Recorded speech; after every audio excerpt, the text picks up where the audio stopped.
Good morning, everyone. Kia ora. So you're going to be hearing this word. I'm sure you would have if you were here earlier in the week for our workshops.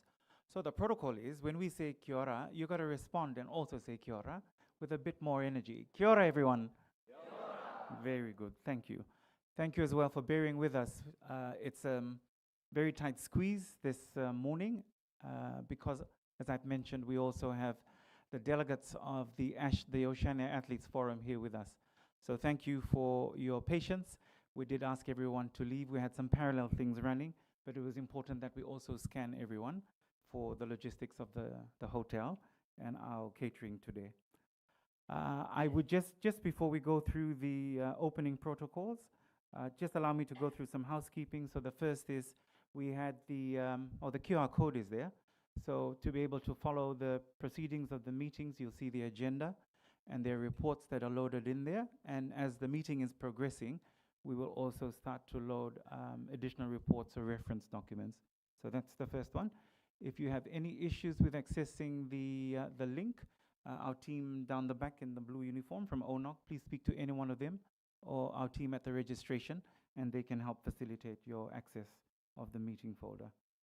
I also would like to say that in terms of timings, again, we in the program that we sent out, we did say that we're going to work towards a 3 p.m. close. We're just working with a run sheet as well, and we're doing all our back time. So we're going to work very tightly with the program.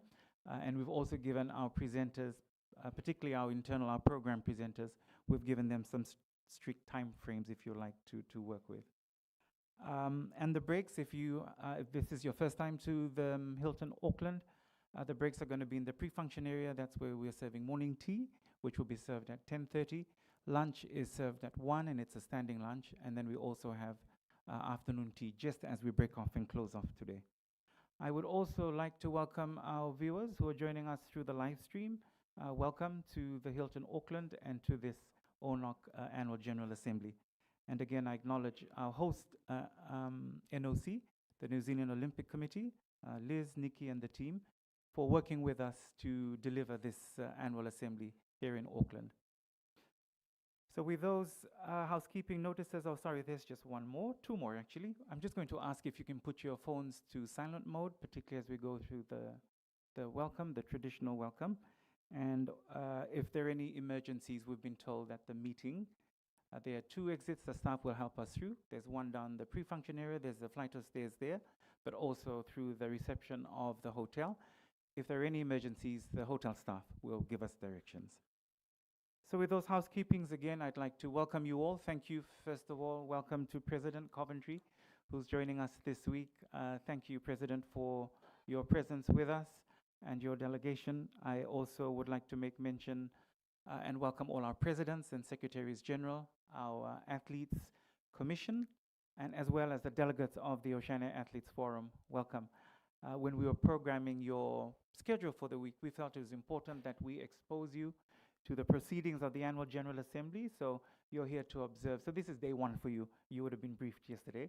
So we trust that you'll also follow through, and one day you'll be sitting around the table, either as President, Secretary General, or a board member of ONOC. So we trust that you'll enjoy the process and also enjoy the proceedings of the day.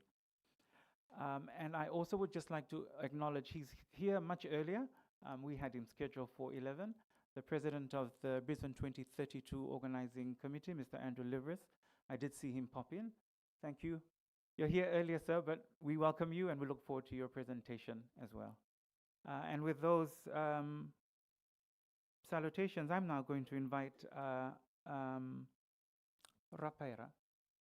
Rapera? Yes. And he's here to deliver. For those of us, that were very blessed and privileged to attend President Coventry's welcome at the Marae on Tuesday. It was a very heart inspiration, I guess, and also very emotional for us with that ceremony. And we, as part of the extension of the welcome to President Coventry, we also have a group from the iwi, if I'm pronouncing it correct, I'm referring to that correctly, who will also welcome you traditionally, and that's on the agenda. So I'm going to invite Rapera forward to do that before we then hear from President Dawson and also ONOC President Buckley. Pohiri te aranga iwi haere mai. I runga i te marae mana ki tia. Ko au, ko au te aroa e mihi atu nei. Kia mau ki te mea neira te aroha. Kia mau ki te mea neira te aroha. Kia ora.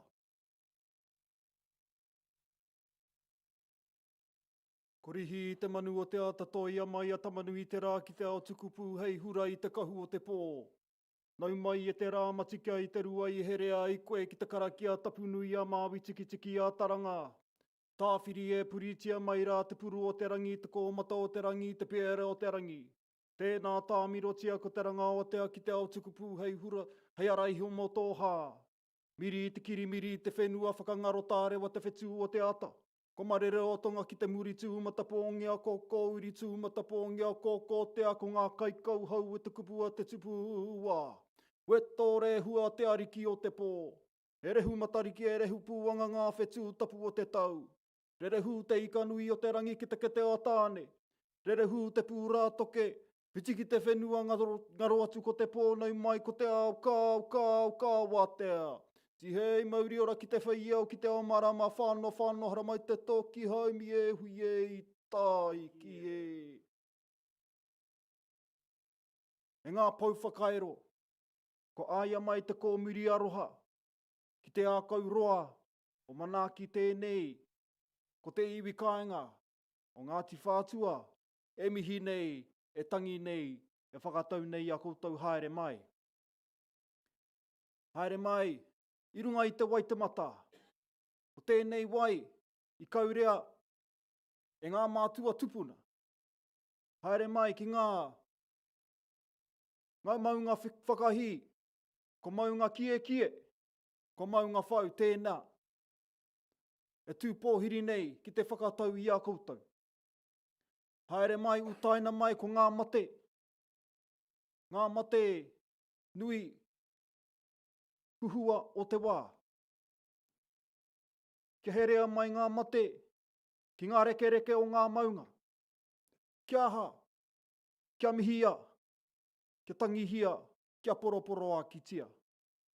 Nō reira, rātau ngā mate, te hunga e kore rawa, kimuri e hoki, nā roimata, nā hupeke, rātau I tuku. Koe anō rātau ki tērā taha, haere atu rā, haere atu rā. Koe anō tātou, ki tēnei, mata o te whenua tonu, a tī hei mauri ora kia tātou. Kei aku rangatira, tēnā rā koutou katoa. Koutou te huhuinga tangata, ko pūtahi mai nei ki tēnei ko te pukapu o tāmaki makaurau. Anei te reo o Ngāti Whātua, e mihi nei, e mihi nei, e mihi nei. E mihi nei kia koutou, ngā mana nui, ngā tapu nui, te aita ngā tiki. Anei ko te aroha e hora nei, kei mua I tō koutou aroaro. Haere mai, haere mai, haere mai rā. Going to change the channel too now.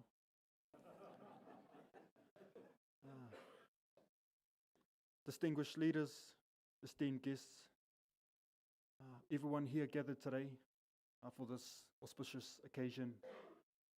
It is tradition, it is custom, it's an honour and a privilege on behalf of my people to greet you here today, to enable you to connect, build and strengthen relationships. Here in Aotearoa, across the Oceania, across the Pacific, and beyond the horizon, across the world. My people welcome you all in the physical and also in the spiritual. Those that are no longer here with us, but those are the people that you carry the legacy of, that make you the individuals that you are, that make you the leaders that you are here today in this congregation. So your multitudes are being welcomed by my multitudes. You might only see a couple of us up here today, but we've got a multitude of whakapapa, genealogy, and legacy behind us. So we acknowledge you in the physical, and your dearly departed. A special acknowledgement, he kupu tō wai, to repeat the acknowledgements to all of the dignitaries here today, presidents, international delegates, esteemed rangatira gathered here today. We have the best hopes and wishes that your conversations shared today, the knowledge, is resolute and virtuous and indelible. So on behalf of my people, this is our formal welcome. Welcome once, welcome twice, welcome thrice. Nō reira koutou, e aku rangatira, koutou ngā kura huna, ngā kura wānanga, ngā kura whakatike, tēnei te mihi, tēnā koutou, tēnā koutou, tēnā koutou katoa. He aha te hau, He aha te hau, e wawara mai, he tiu he raki nāna, hia mai te pupu taraki hiki uta e tiki nā tu e au, te kotiu kohia te pau whakairo ka tū ki wai te mata, I oku wairangi e. he aha te hau, He aha te hau, e wawara mai, he tiu he raki nāna, hia mai te pupu taraki hiki uta e tiki nā tu e au, te kotiu hia te pau whakairo ka tū, I wai te mata, I oku wairangi e kōkiri. Rātau ngā mate kia rātau haere atu rā. Mātau o tira tātou ngā ora kia tātou, kia ora tātou. Just to wrap up here, I'd like to conclude with some final words. Final welcomes and greetings. The process that you've just been taken through today began with incantation, ritual chant, which we call karakia, to gather us both in the physical and the spiritual. And then followed by that was the mihi mihi, the formal depth of acknowledgement to you all here, to all of your whakapapa, and to this auspicious occasion. And through the sanctity of that ceremony, we remove the sanctity to sanctify ourselves through waiata, to embellish the words and to ensure that what is left behind is memorable. Nō reira, a tēnā koutou, kia ora tātou katoa. Kia ora, everybody. Kia ora meaning yes, hello, but it also means be well. So I'm wishing you all well. Kia ora. All right, over to our karakia, our special karakia. I hope you've all been practicing. If not, repeat after me. Ne? Wairea te ara. Wairea te tai. O ngā waka. O te moana nui a kiwa. Haumi e hui e. Tā iki e. Clear the path to the sea. Clear the way for all vessels of Oceania. Bind together, unite. It is done. Kia pai te rā. Have a good day.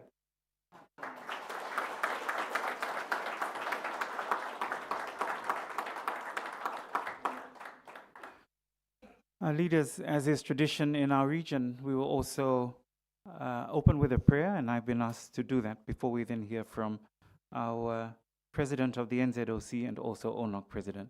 So can we bow our heads in prayer? Father, we thank you for this gathering. Thank you for the welcome, the traditional welcome that we've received. Thank you for the manna and the blessings that come from heaven. We acknowledge that this morning. Thank you for our leaders. Thank you for President Coventry. Thank you for her season of leadership over the Olympic movement. Thank you that she's here to visit us. Thank you for what she brings to us, O Lord, with her team. And we pray your blessings upon her and her tenure of leadership over the Olympic movement for such a time as this. Thank you for our leaders in Oceania, for President Buckley, for Vice President Waiwai, for Secretary General Blas, our board members, our IOC members. Thank you for our membership who are seated around the room. the various countries they represent, the teams they lead, and the athletes that they continue to work for. Thank you for our partners in the room. Thank you, Lord, for the discussions that will take place, what's taken place over the last few days, and the outcomes of it, and also the agenda and the list of things that we would go through today. We pray, as we have received through the Maori welcome, that you will begin this meeting with us and you will end it with us. And we thank you that the outcomes will be aligned to your will and your purpose over ONOC, over New Zealand Olympic Committee, and over our family of Oceania and the greater Olympic movement and the IOC. We bless you. We give you back the glory and the honor that is yours. In Jesus' name we pray. Amen.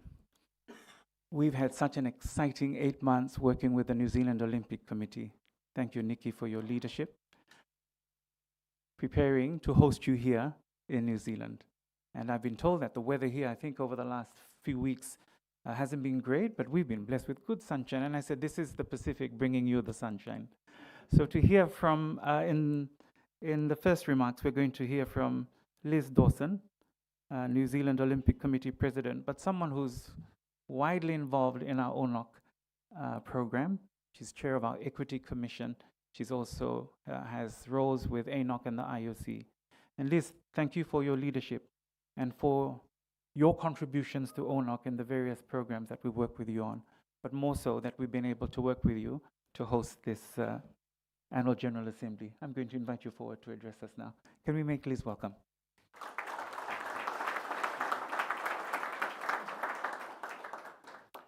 Tēnā koutou katoa, haere, haere, haere mai. Welcome to you all.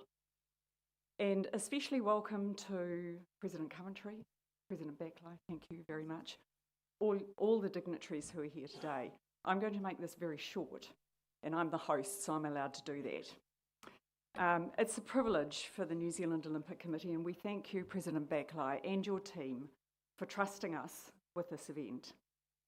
It's been a week of kōrero, as we say, or talk, of connection, and of coming together in the spirit of the Olympic values, the spirit of talanoa, and for us in New Zealand, the spirit of manaaki, or welcome and bringing together.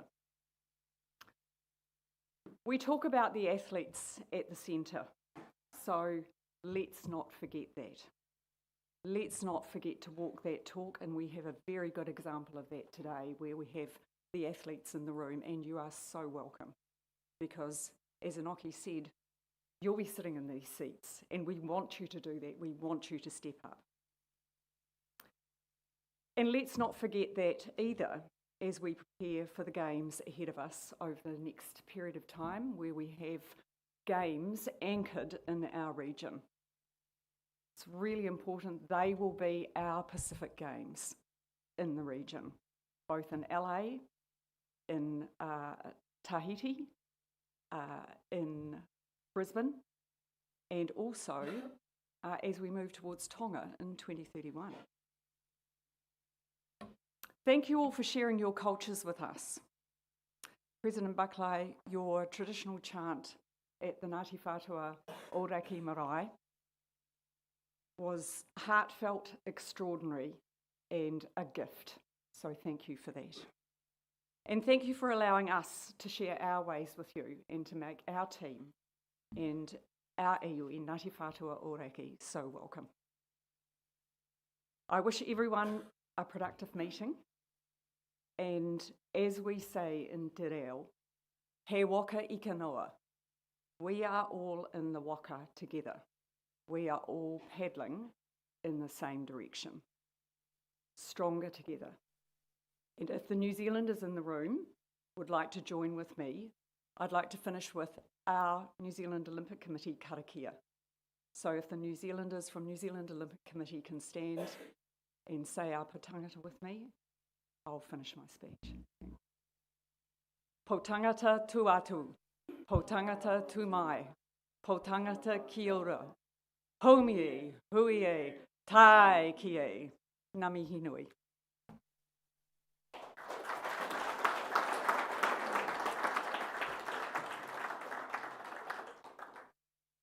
We will now hear from President Baklai.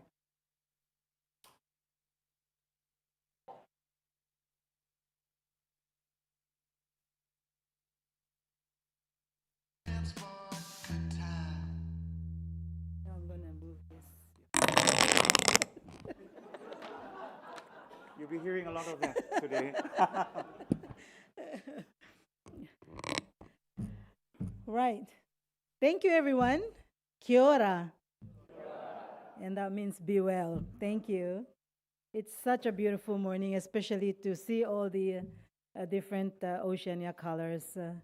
Ali and kia ora, good morning. Mil tutau and warm Pacific greetings from all of the shores of Oceania to the humble, beautiful, cool Auckland. Dear friends, colleagues, distinguished guests, partners, athletes, sports officials, our Oceania sports family, and leaders. On behalf of our executive board members, all of you, our National Olympic Committee presidents, secretary generals, athletes, delegates from Oceania, IOC members, and our key partners, welcome. It is wonderful to see everyone today and the past few days. Over the past few days and months, we have listened to one another, challenged one another, shared ideas, agreed and disagreed respectfully, and continued to move forward together with good intentions. That is leadership. That is why this AGA is so important, not because we gather here as officials and representatives of our NOCs and organizations, but we are gathered here as people who care deeply about the future of sport in Oceania, about our athletes, and about ensuring that we build today that is fit for purpose and ready for the future. We are all here because we share a common cause: to serve better, to lead better, and to create opportunities for our athletes and our communities to dream bigger and achieve more. And for that, I thank you. I am humbled to be part of your team and to lead alongside with you. So as we begin this General Assembly, let us continue to speak openly, listen respectfully, work collaboratively, and move forward with courage, humility, and intention. Because together, there is so much possibility ahead of us. With a bit formality, I'm very humbled and honored to welcome you to my first General Assembly since we took office last year in May in Guam. I do so with deep respect for the responsibility that has been entrusted to us, and with sincere commitment to serve you and our members, our athletes, and our region with integrity, humility, and purpose. At the outset, on behalf of all of us, let me warmly welcome and acknowledge the presence of President Kirsty Lay Coventry. My name is, by the way, Joylene Baklay Tamingil, aka Baklay. President of an International Olympic Committee, a decorated athlete in swimming, a mom, a colleague, and a dear friend. Your leadership, grounded approach, and genuine connection as an athlete, a leader, a mentor, a colleague, and a friend, and a member of the Olympic movement and a family is truly inspiring. Your ability to connect through shared experiences continues to unite and strengthen our movement in a meaningful way. Your message to the Olympic movement at this important time is both clear and timely. You have reminded us that we cannot be all things to all people, and that we must remain focused on our core mission, keeping the Olympic Games and the movement strong, meaningful, and truly athlete-centered. The message resonates deeply with us in Oceania, where our athletes remain at the heart of every decision we make.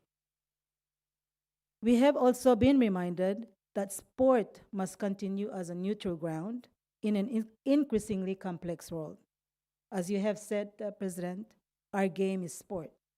Sport has the power to bring people together across differences, create understanding, respect, and hope, and to ensure that athletes are able to compete and connect beyond this politics and division. This principle is deeply important for us in Oceania, where unity, respect, and trust are values we continue to uphold through sport. Your encouragement to continue looking at sport with fresh eyes is equally important.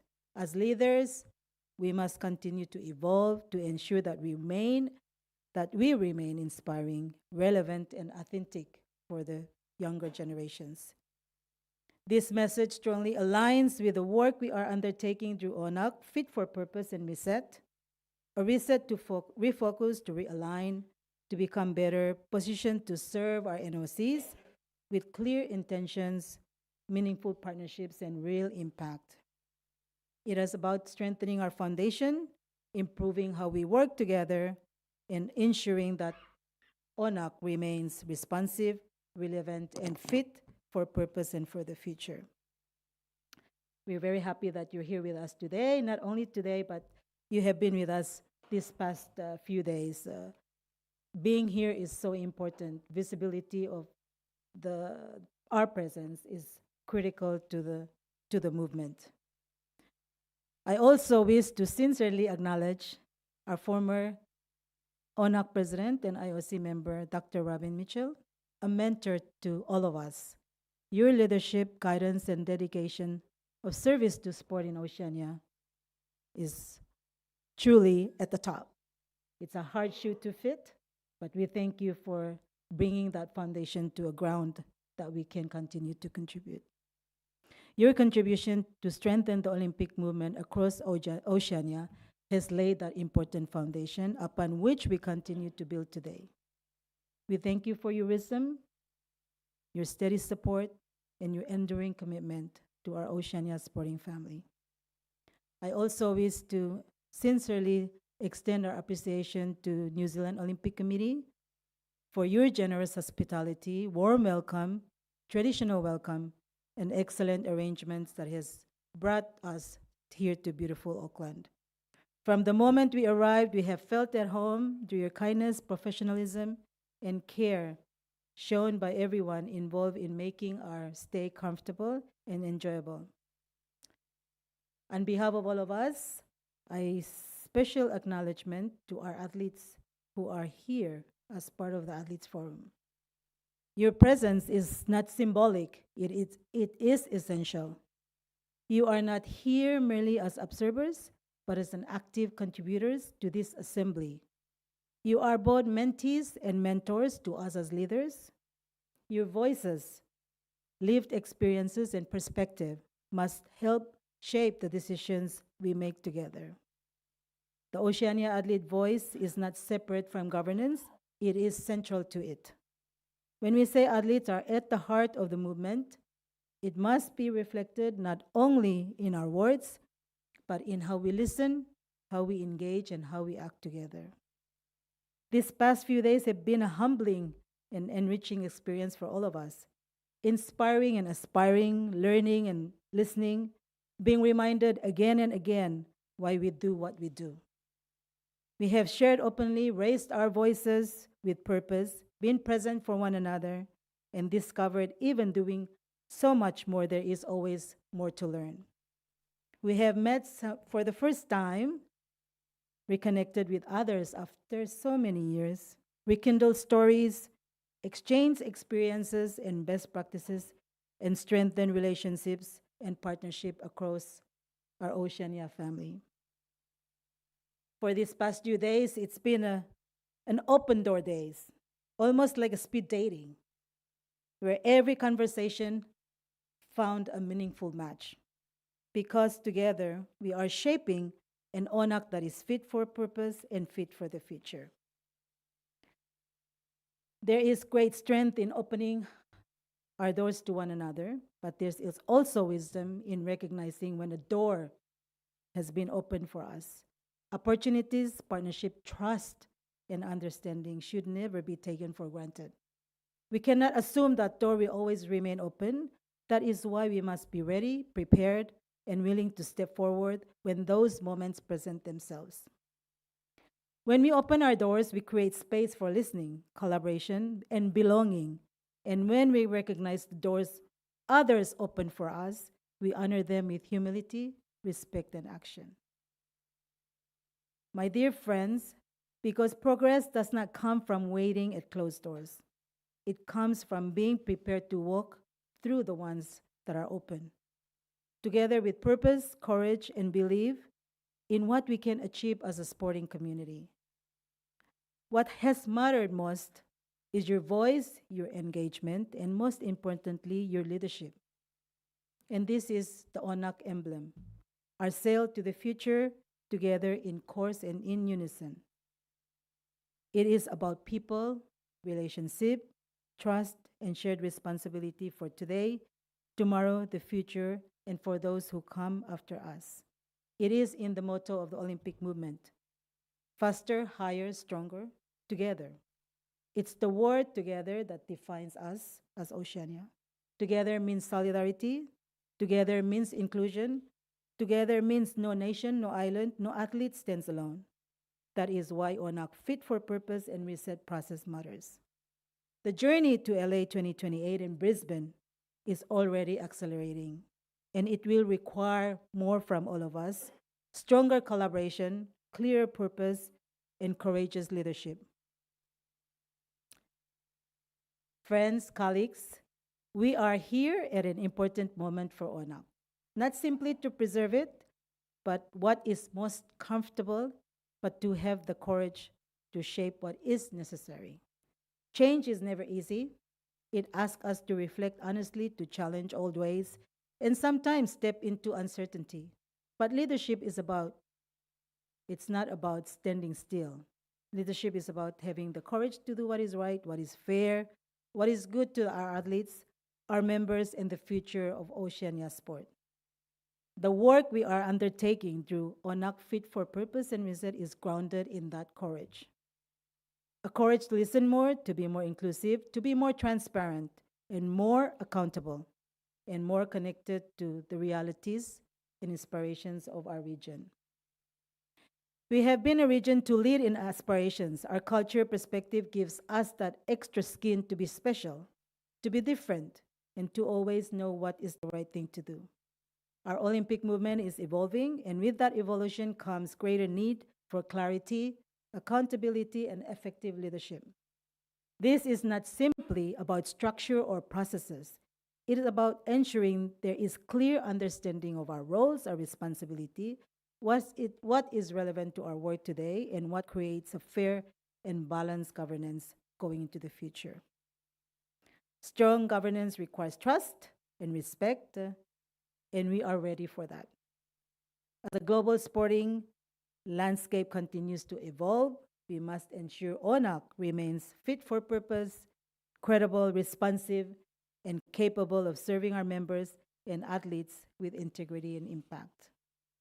Colleagues and friends, to close, I warmly welcome our valued partners. We have seen many of our partners this week. So great to see everyone meet new partners, collaborate with the partners that we have not seen. I see the International Olympic Committee, NOC Kanila, it's great for you to be here. OPC, Paul and the team, Robin from Verdes, Olympic Sports Federation, Chet and the team, Commonwealth Games. It was really good to meet with Donald and the team, Mel and Craig. Orado, I see you, Natanya, and the team working hard, the medical commissions. The commissions have been meeting, the OIN, the film that we have contributed with the partners from the UN space, UN Women, our respective government partners. That's critical to the movement. We in Oceania relies on government partners, how we can pivot that and work it better, and having the accountability to make decisions as a community and as governments, particularly to the LA 2028, our meeting with CDMs, and of course the Brisbane. And I also recognize and welcome our Pacific Games President, Vidya Lagan. It's always wonderful to see our leaders that have represented Oceania coming in to today and then leading us together into the future. With that, I welcome everyone, and let's enjoy this meeting. Thank you so much. Thank you.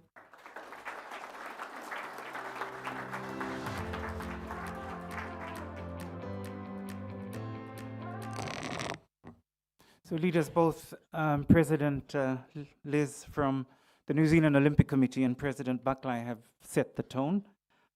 Thank you for those key messages and those reminders.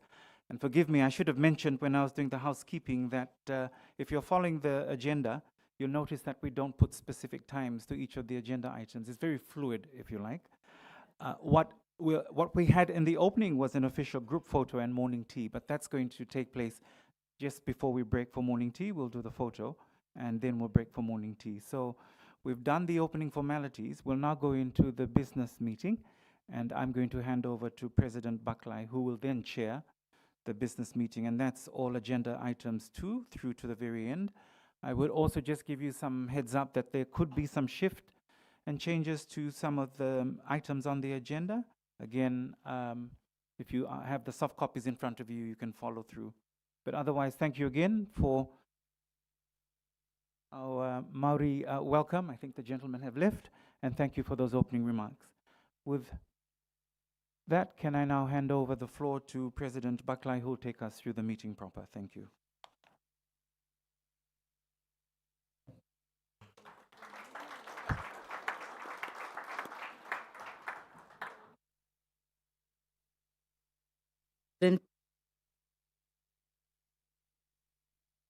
Agenda 3, tributes. If I can ask everyone to stand, and we'll have a minute tribute. For those that can stand, please stand. Thank you, and President, if I may, through you, we've received 18 persons to pay tribute to or obituary. I'll ask for the slide to come up. Sorry, I've given. Thank you. If we can go to the next slide. If you allow me just to read through the those that we're paying tribute to. You see them listed there by alphabetical order of National Olympic Committees. We did receive some photos, but we've and we did not for some. So to honor them, we've listed them there by name and also country. So if I may, beginning with Cook Islands, we pay tribute to Romani Katoa. And then from Fiji to Asanada Wangani Babalangi, Bob Kumar, David Simmons, Jeff Taylor, Choeli Betayaki, Noel Kilner, Rajendra Prasad, Ram Shankar, Unaisi Rokoura, and Wainikiti Mbonginrao, all sports greats in Fiji. From Nauru, we pay tribute to Gerard Jones. And from New Zealand, we also pay tribute to Avis Fletcher, Katie Portis, Lionel Smith, Reginald Douglas, and Zelda Bridgens. And from Palau, we pay tribute to William Caldemans. If we can, as President Buckley has requested, observe a moment of silence in tribute to the 18 sporting greats that I've just read out.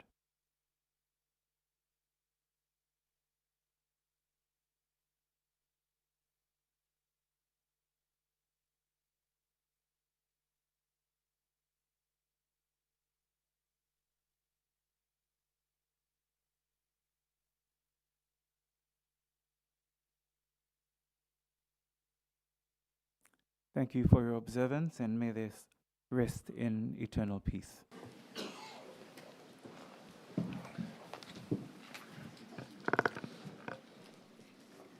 Thank you, everyone. If we can have our roll call and apologies, SG.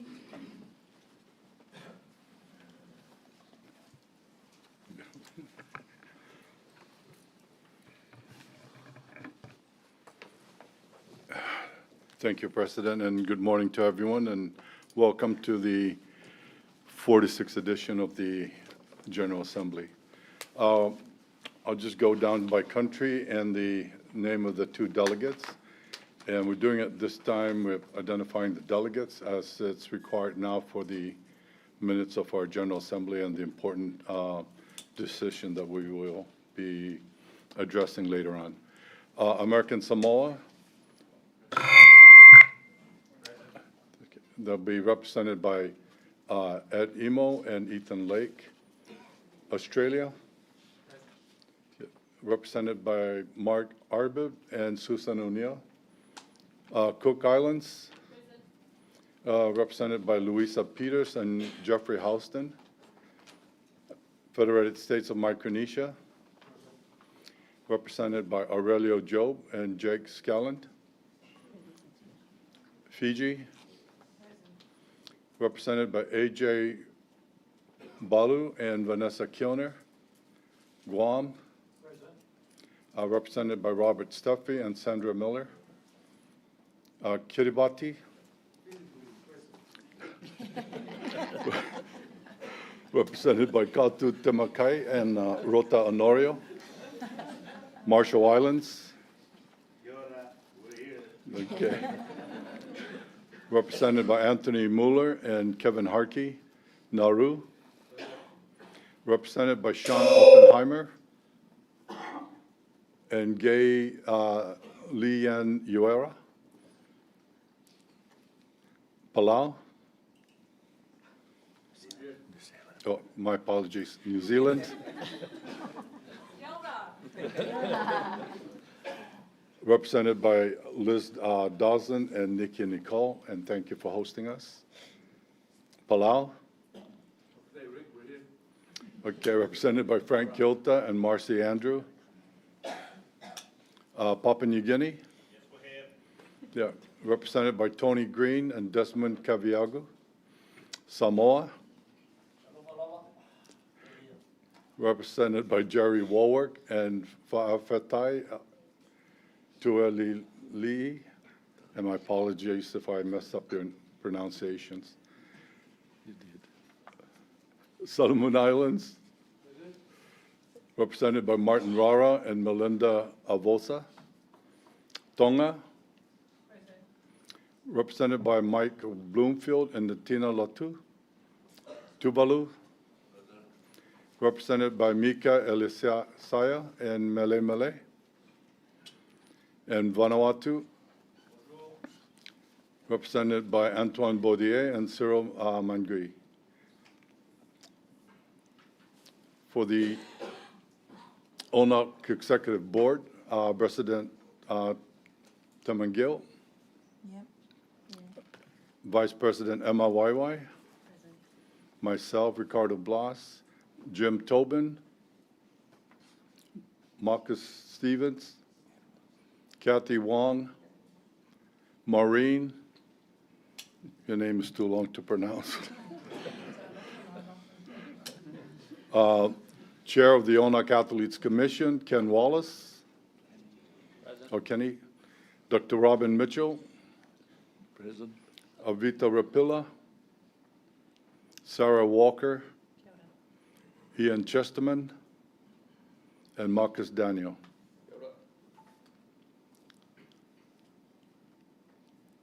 And that represents the members of the, I'm sorry. 3, 4, 5, 6. Oh, no, we'll go to that later on. Yeah. Good. President, we're all here.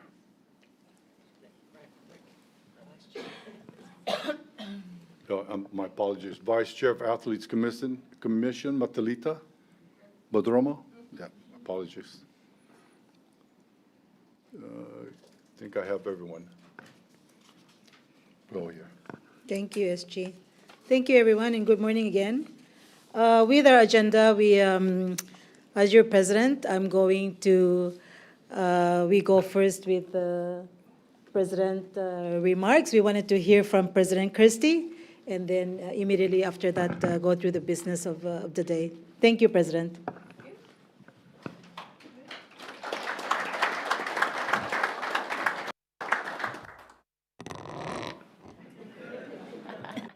I just had to do that. Kia ora, everybody, and good morning. Warm welcome. It's nice to be here with all of you.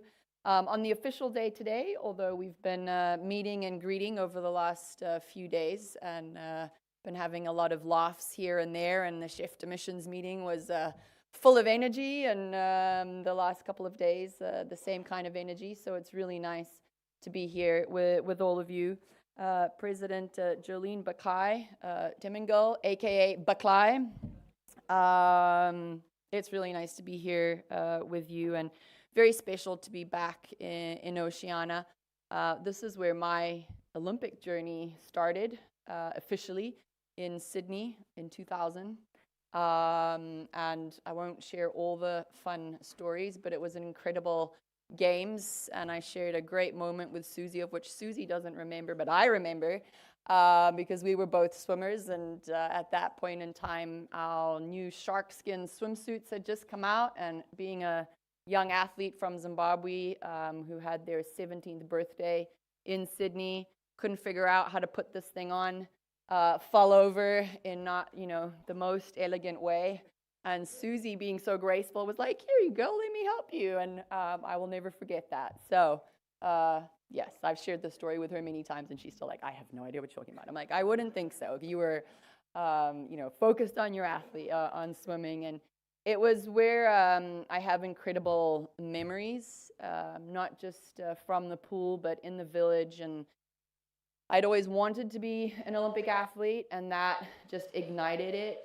Another memory was getting to see Muhammad Ali in the village, and it took him probably 5 hours to walk 100 meters because he stopped and spoke to every single athlete that went over to him. And that just really showcased the spirit of the Olympic movement, and it didn't matter how big of an athlete you were. The gracefulness that he showed to every athlete that came up to him and asked him for an autograph or a picture. And we didn't have cell phones really, so it was the old wind-up cameras that you had to click, and Kodak moments. But these are things that will last forever. So it is really nice to be back in Oceania, where my official journey started. And I wanted to take some time to thank the New Zealand Olympic Committee and Liz and Nikki and your teams for hosting us. It's been a really warm welcome and very emotional one, I think, too, for a few days ago, where we had the very traditional cultural warm welcome that I will carry with me moving forward. And it was just absolutely beautiful. So thank you for integrating sport and culture and having that acknowledgement and that time for us to share in something very special. And we all got to have a smaller version of that this morning. So thank you. As I said, Sydney for me was where things started, and it's where that flame was ignited, and it's where that community was felt.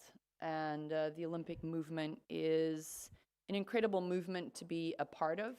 We, I think, sometimes feel we're all so different, but we're actually so much more alike than we realize, and sport gives us that opportunity to better understand each other and to find ways of better recognizing that we are actually more similar than we are different. And having worked closely with so many of you over the years, and including chairing the Brisbane 2032 Coordination Commission for a little bit, I think you and I fully understand the power of sport. And President Buklai, you spoke about that in your opening remarks. But it really and truly is remarkable, because it allows not just for our athletes to live out their dreams, but it allows for them to inspire the next generation to be more confident, to be more sure of themselves, to open up new opportunities and to open up new doors, and to have greater understanding. And I think in today's world, this is extremely important, because it's a very divided world. And we're sometimes too quick to pace judgment on things that seem different, or on changes that we know we may need to take, but we're a bit nervous to do. And so just know that as a sporting fraternity, we can do it together, because that's really what makes the difference. It is a little bit scary. The challenges are very real. In a world that is very divided, but if we come together, even if we sometimes don't fully agree with everything, we can be much stronger together. And that's what you're all doing now in ONOC, and it matters. It really does. It's the right time. And under your leadership, Buklai, you have taken that brave step in a time of rapid change. You've chosen to pause, very similarly to what we're doing at the IOC level, to reflect and to reset, to realign your work so that ONOC is truly fit for your future. And it doesn't mean that you're not fit now. It's just how can you be better, right? How can we elevate? What does that look like as a region, and as a region that I've always admired, and coming from Anoka and Africa, there's a lot of similarities, but we've always looked up to Oceania because there's so many cultural differences, but how you pull together and you acknowledge that and you work through that and how you support each other. I mean, I love it at games, how ONOC has for the smaller nations. I come from a small nation. We have max of 7 people at a game, so I get it.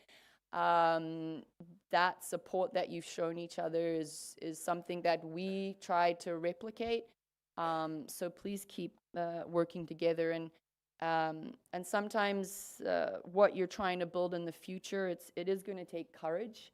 It's going to take honesty. It's going to take clear purpose. And it's going to take trying to figure out how do we elevate trust and credibility, and that comes with good governance, and it's about showing these things through the actions, and our athletes deserve that. They have exemplary confidence in every single one of us, right? We ask them every single day to go out there and to train and to compete and to put us on the map. And they do that by challenging themselves every single day. And they do that with the highest of integrity. They take responsibility, they take accountability. And so we should do the exact same thing to an even higher standard, right? And I think sports organizations are held to a higher standard. But that's good, and we should embrace that challenge, and we should allow for it to offer us new opportunities as we move forward. But it starts with all of us here in the room. And I do have to thank a number of National Olympic Committees around the table have just had elections in line with your statutes. And that's a first step, and that matters. So thank you, and I want to acknowledge that. As we said, ONOC is going through your own renewal. And President Bakai's reset program, it has the full support of the IOC. It reflects your history. It's built on former ONOC presidents and the late Kevin Gosper and our dear friend and my dear friend, Dr. Robin Mitchell. And it's about, you've got such an incredibly strong foundation. How do you elevate that? How do you make it better? What does that look like for all of you around the room? And how can you each individually find your space while allowing everyone to grow? And I do think that that is possible. But I also understand, because we're doing it with Fit for the Future, that some of these conversations are uncomfortable. They're not always easy. Some of the decisions are difficult, and they can have very lively, robust conversations. But that's good. I like that. I think it's good. I think it makes us better. I think athletes understand positive criticism. It's how we get better. If our coach is not giving us positive criticism and showcasing where our weaknesses are, we cannot get better.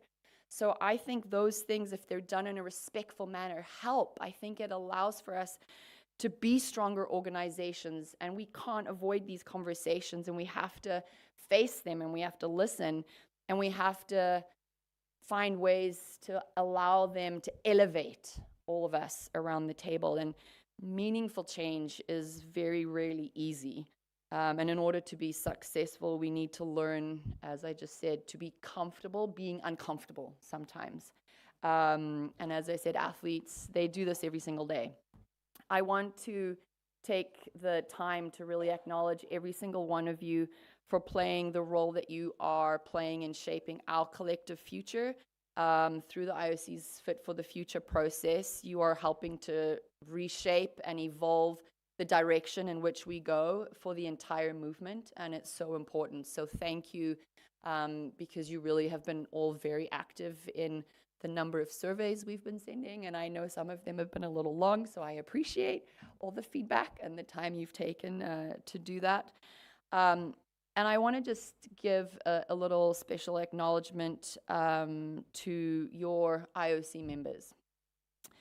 They consistently give feedback on behalf of all of you. You have extraordinary, capable, reliable, trusted partners and colleagues. And the one thing that I'm constantly reminded of, and what I constantly ask them, maybe a little bit because I do come from a small NOC, is I'm like, well, what do the small nations think? And they're always very clear on making sure that they truly and genuinely represent all of you collectively around the table. Not just the two big NOCs, but really collectively the entire region. So that's not always easy. And I just want to appreciate that they are doing that really well, and to say thank you for that. So again, I shared with you a little bit earlier that I know these changes and what's to come, not always the easiest thing, but it's worth doing. I know with Fit for the Future, we've had some uncomfortable conversations. I have a lot more uncomfortable conversations coming my way before June, especially in and around the Olympic program. And I'm looking at my Australian friends over here in Brisbane 2032 down there, Andrew. But I think it's very clear to say, I think most of you in the room know that in London in 2012, we were at 26 sports. In LA, we're going to be at 36 sports. In Brisbane, we're not going to be at 36 sports. It's not feasible. It's not sustainable. So what we're trying to work on right now is to be able to be flexible and be adaptable and be able to find a way that allows for us to still remain relevant, but also to take into relation the global change of sports that is coming up.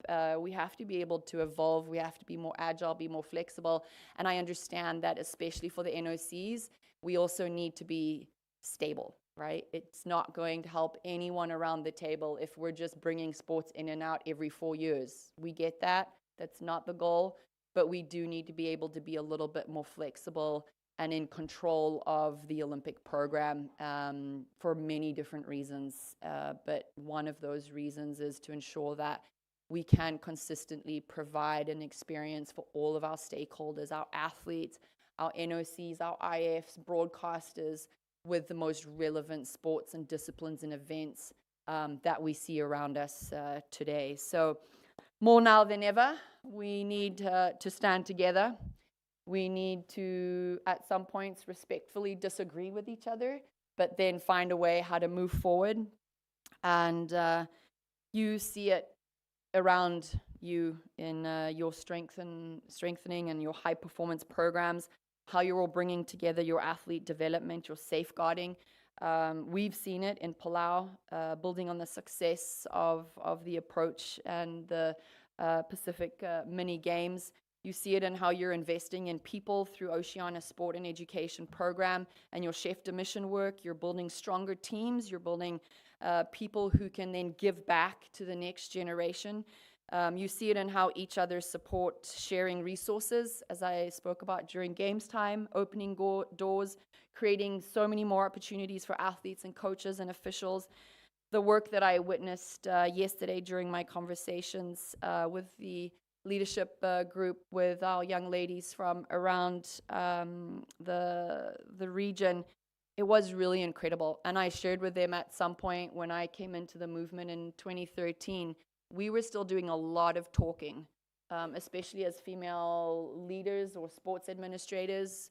It was always like, where do we want to go? Let's get this done. And to see a program where you are actually seeing young leaders come through and stand with confidence and are shaping our sports communities around the region, it was really incredible to see. So please keep doing this.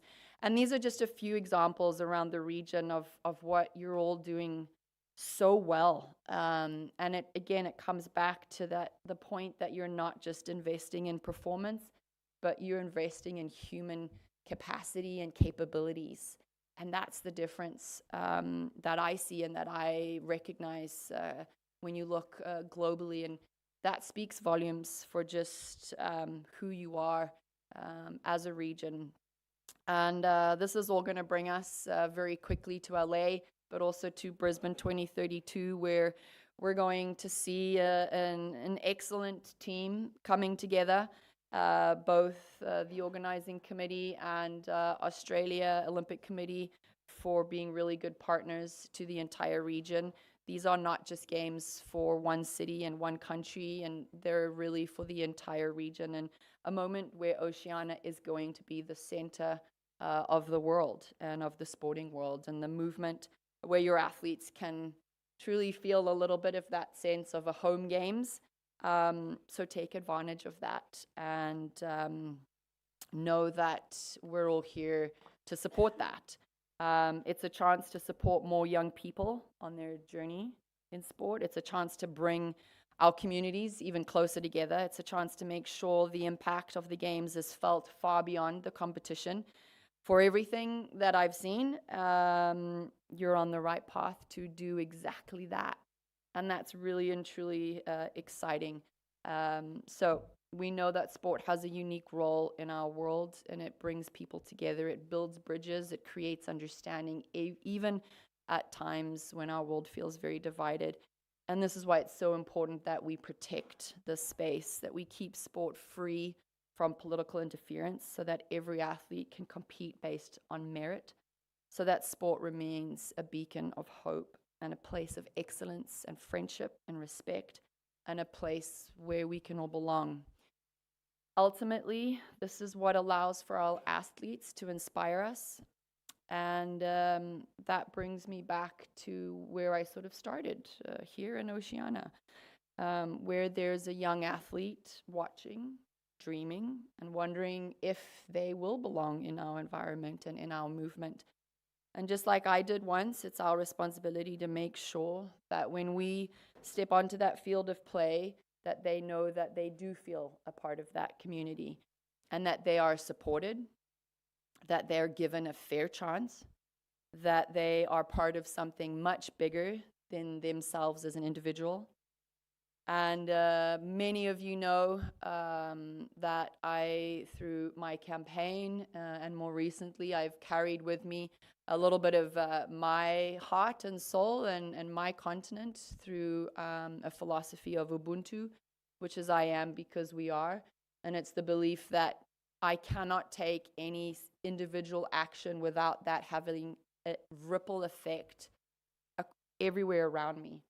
And how it's a constant reminder to just remember the importance of that, and remember that it's not about me as an individual, but actually as us, as one collective working towards something together.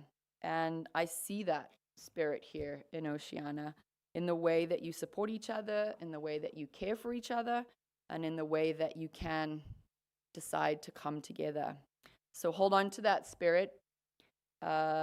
Keep working together to unite and to trust each other, to care for each other, to respect for each other. And this region really will light up the world in the years to come. And you all will inspire the next generation of our Olympic movement. So please continue to believe in the power of sport.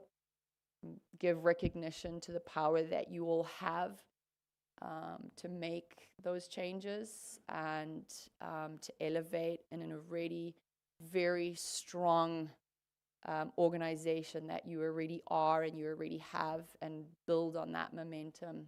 And I'm looking forward to doing that with all of you. So thank you for having us. Thank you for having me. I'm glad that you didn't have a time limit on the agenda item. Went a little bit off script, so I could see my team going, where is she now? But they're used to me doing that, and I'm loving this flow of not necessarily having a time limit. So thank you all, kia ora, and looking forward to spending the rest of the day with all of you. Thank you.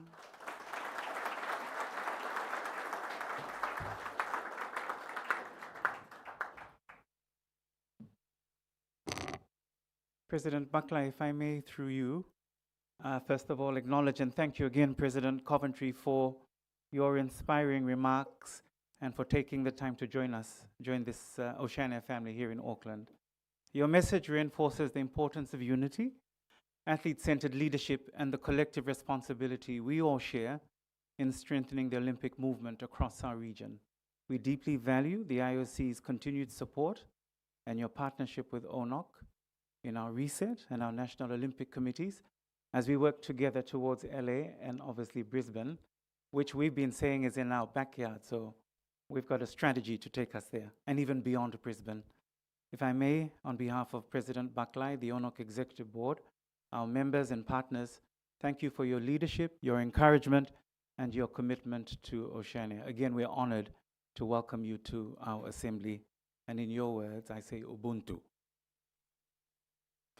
President, on your schedule, we've also been advised that you will present the following award. This is, if I may, through introduction, mention that this is the IOC's Gender Equality, Diversion and Inclusion, or JEDI, Champions Awards that celebrate the outstanding work of inspiring change makers who are committed to using their platform to advance gender equality, diversity, and inclusion in and through sport. Today, the IOC is recognizing, and I'm pleased to announce this, from Oceania, Ms. Robin Coburn as the recipient of the 2025 IOC JEDI Champions Award for the Oceania region, following her nomination by the New Zealand Olympic Committee.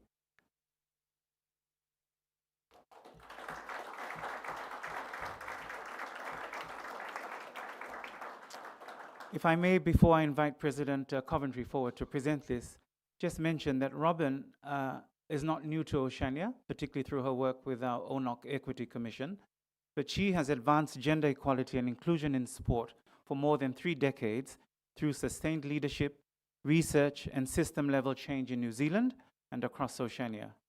Her work has strengthened women's participation, governance, and leadership pathways while embedding safeguarding and inclusive practice within sports systems. She's widely recognized for evidence-based interventions that have influenced policy, investment, and organizational practice. A central legacy of her work is the creation of durable leadership pipelines for women in sport. Robin has expanded participation opportunities for girls and young women by addressing structural and cultural barriers within sports systems.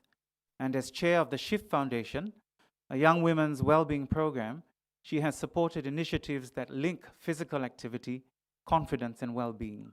Through mentoring of Wahine Toa, special project teams, she has addressed participation barriers affecting girls, including menstruation and access to appropriate environments. Her long-running 50 Insights publication, distributed quarterly to local government stakeholders, has informed more equitable provision and investment decisions that directly affect participation opportunities. Ladies and gentlemen, can we please once again acknowledge Robin Coburn, the winner of the Oceania Gender Equality, Diversity, and Inclusion.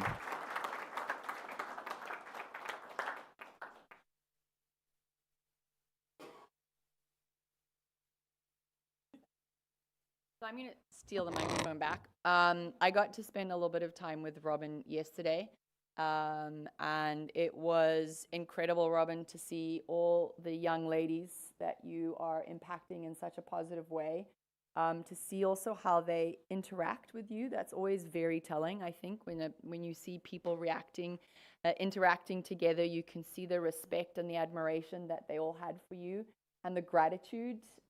So you're making tremendous impact in all of their lives. Congratulations, and you truly deserve this recognition, so thank you. I'm going to say a few words and then we'll do the... Kia ora koutou, tā lofa lava, kia orana, bulavanaka, warm Pacific greetings. I'm deeply honoured to accept this IOC Gender Equity, Diversity and Inclusion Award for Oceania. Thank you to the International Olympic Committee, ONOC and the New Zealand Olympic Committee, and to those who have supported and believed in this work over many years. This recognition is not mine alone. It reflects a collective effort of communities, organisations and colleagues across Aotearoa and the wider Pacific who are committed to making sport a place where everyone belongs. There is a whakatauki that has guided much of my work. Mā te huruhuru, ka rere te manu. Adorn the bird with feathers so it may fly. For me, this speaks to the importance of creating the conditions for others to succeed, whether that's removing barriers to participation, building confidence in young women, or supporting pathways into leadership. My work has focused on shifting systems, strengthening participation, developing leadership, and embedding safe and inclusive environments across sport. As people have said, I have been privileged to work on the Wahine Toa program and now Wahine Toa Oceania, supporting and amplifying a growing network of women leaders across the region. Using evidence, we've influenced policy and investment so that equity becomes embedded, not just optional. But we know there's still more to do. Barriers remain structural, cultural, and often invisible, and it is our shared responsibility to continue challenging them. To everyone I've worked with across Oceania, thank you for your leadership, your courage, and your commitment to change. Together, we are creating environments where women and girls and diverse communities are supported to lead, to thrive, and to fly. Ngā mihi nui.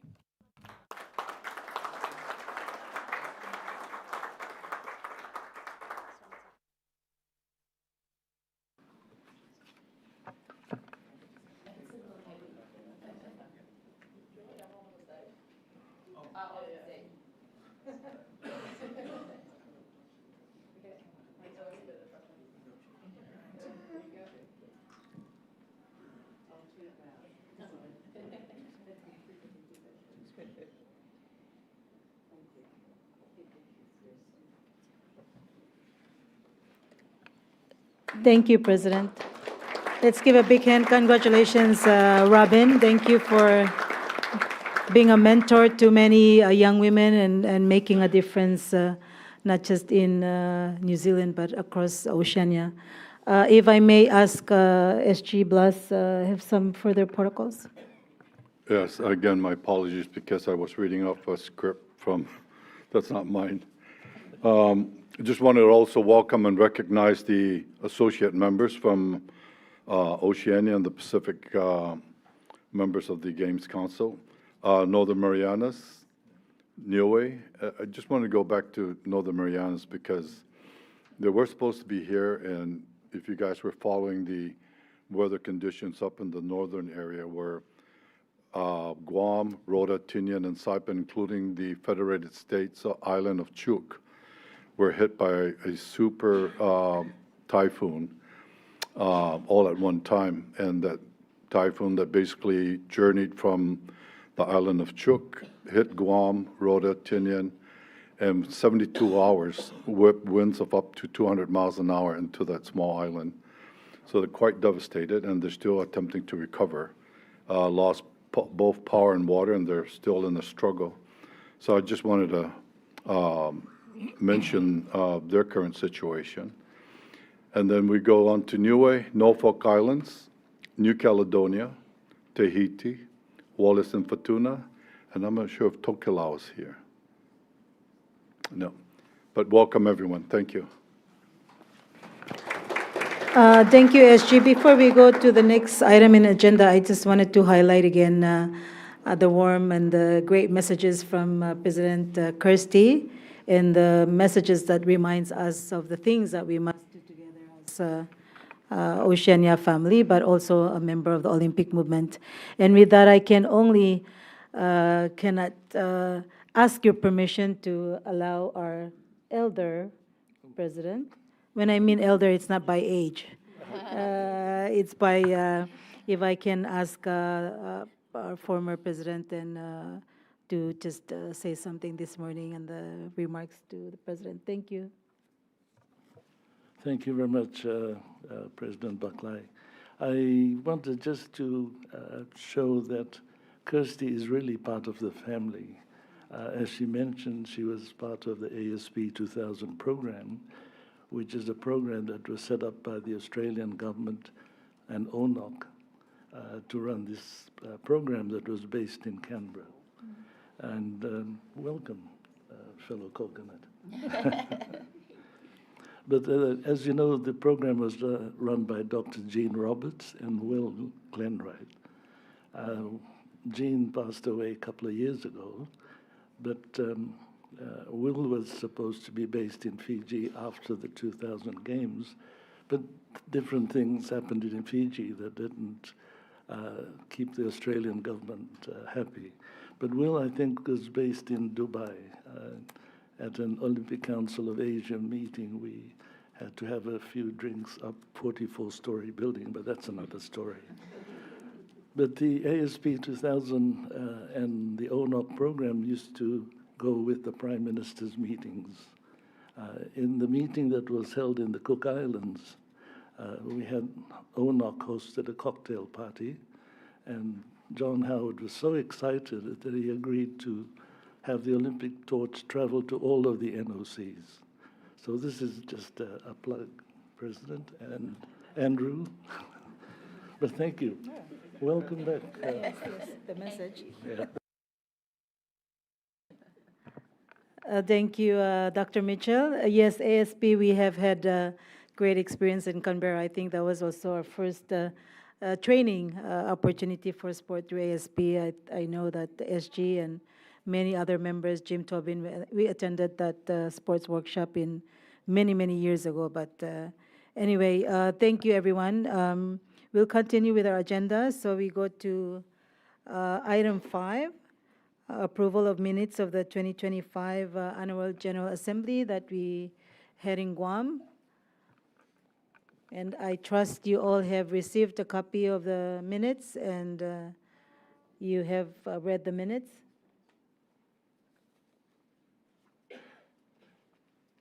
Yes, I don't. Can I have an agreement? Are we having a motion to adopt the minutes?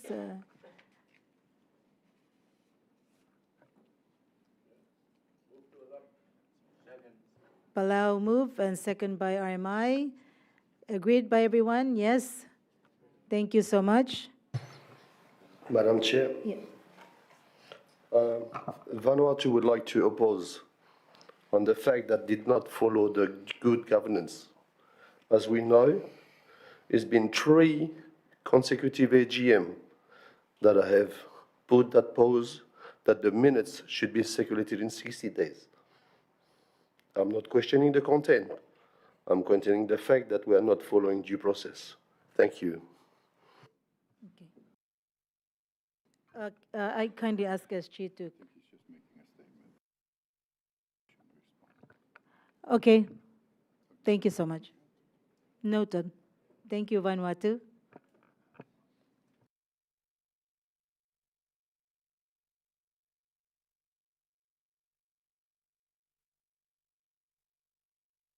Before the 60th day of the meeting, and that was last year. I'll pull up the date and the email that was sent out, so just to bring clarity there. Thank you.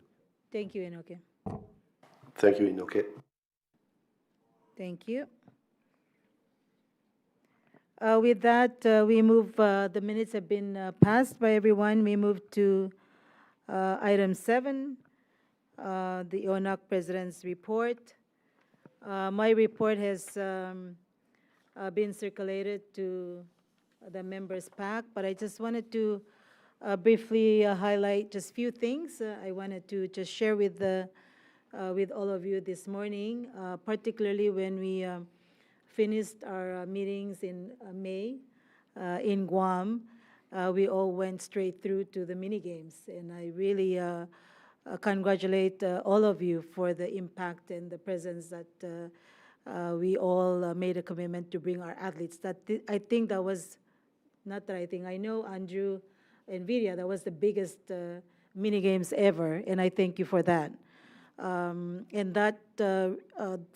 that commitment coming to today has realized the impact that we as national leaders have to keep elevating our athletes to the next level. So that was quite a big event for all of us coming into the end of August. Immediately, I extend a very strong appreciation to our executive board. We went straight into an induction of the executive board where we had a whole week in Fiji looking at what the programs, becoming familiar with the Secretariat office, working with our staff and resetting our commitment to the ONOC strategies and the ONOC reset and refocus, and really realigning our how we can better or continue to strengthen our organization at through the ONOC Secretariat. And I really extend my gratitude to our executive board member. We've had long meetings looking at how we can be better, how can we, the return of responses to the NOCs to ensure that the work continues to move forward, particularly working with the International Olympic Committee on our solidarity programs, the service needs that that we need to ensure that that we are on a daily basis engaging with you. And that came with our work with the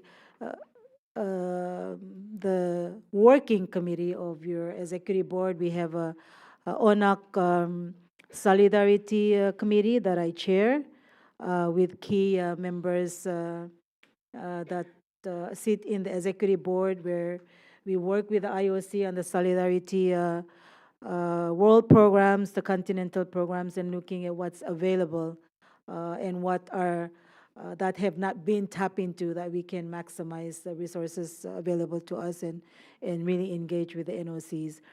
And then the Games Commission, that's important for ONOC to have a Games Commission because of what's coming across in 2032, the impact of the 2025 mini games.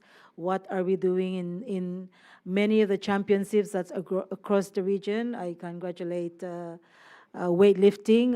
We've seen all of those great achievements from Samoa, and we're very happy that IWF President is here.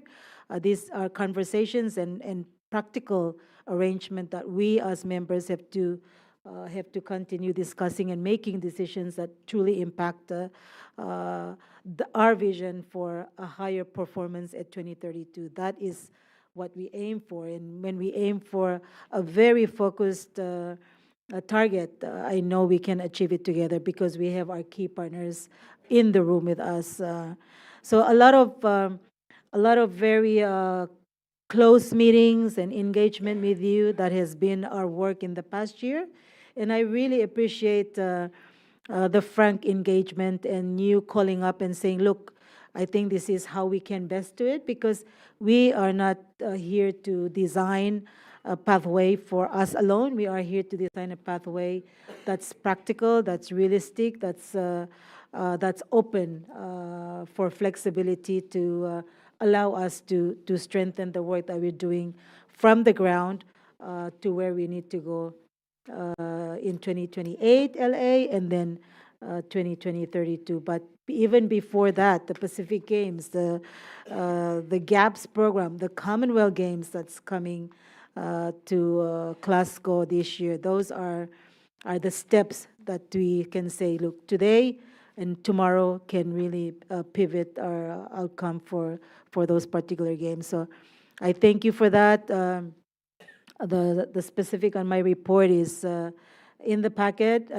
This is part of our report. If you've seen it the past couple of days, the CDM meetings, our meetings, this is an ongoing work that we're doing together, and making decisions is such a great thing to engage with you and making Oceania be at the top at 2028 and then 2032. So with that, I thank you for accepting my report and for your continued leadership and collaboration in this effort. Thank you so much, everyone. Thank you. We continue with our agenda, so we go to agenda 8, and this is our ONOC Secretary General's report, both his report and, of course, presenting the financial statement for 2025. Thank you, everyone. Thank you, President. And my report is also loaded up into our network. And again, if you have I've read that. I'm just going to go briefly through this. And again, thank you again, President Buckley. Welcome, IOC President Coventry, distinguished delegates, colleagues, and friends. My full report is included on the online meeting folder. This morning, I will provide a brief summary of the key governance, operational, and regional matters reflected in the report and highlighted in the slides on the screen.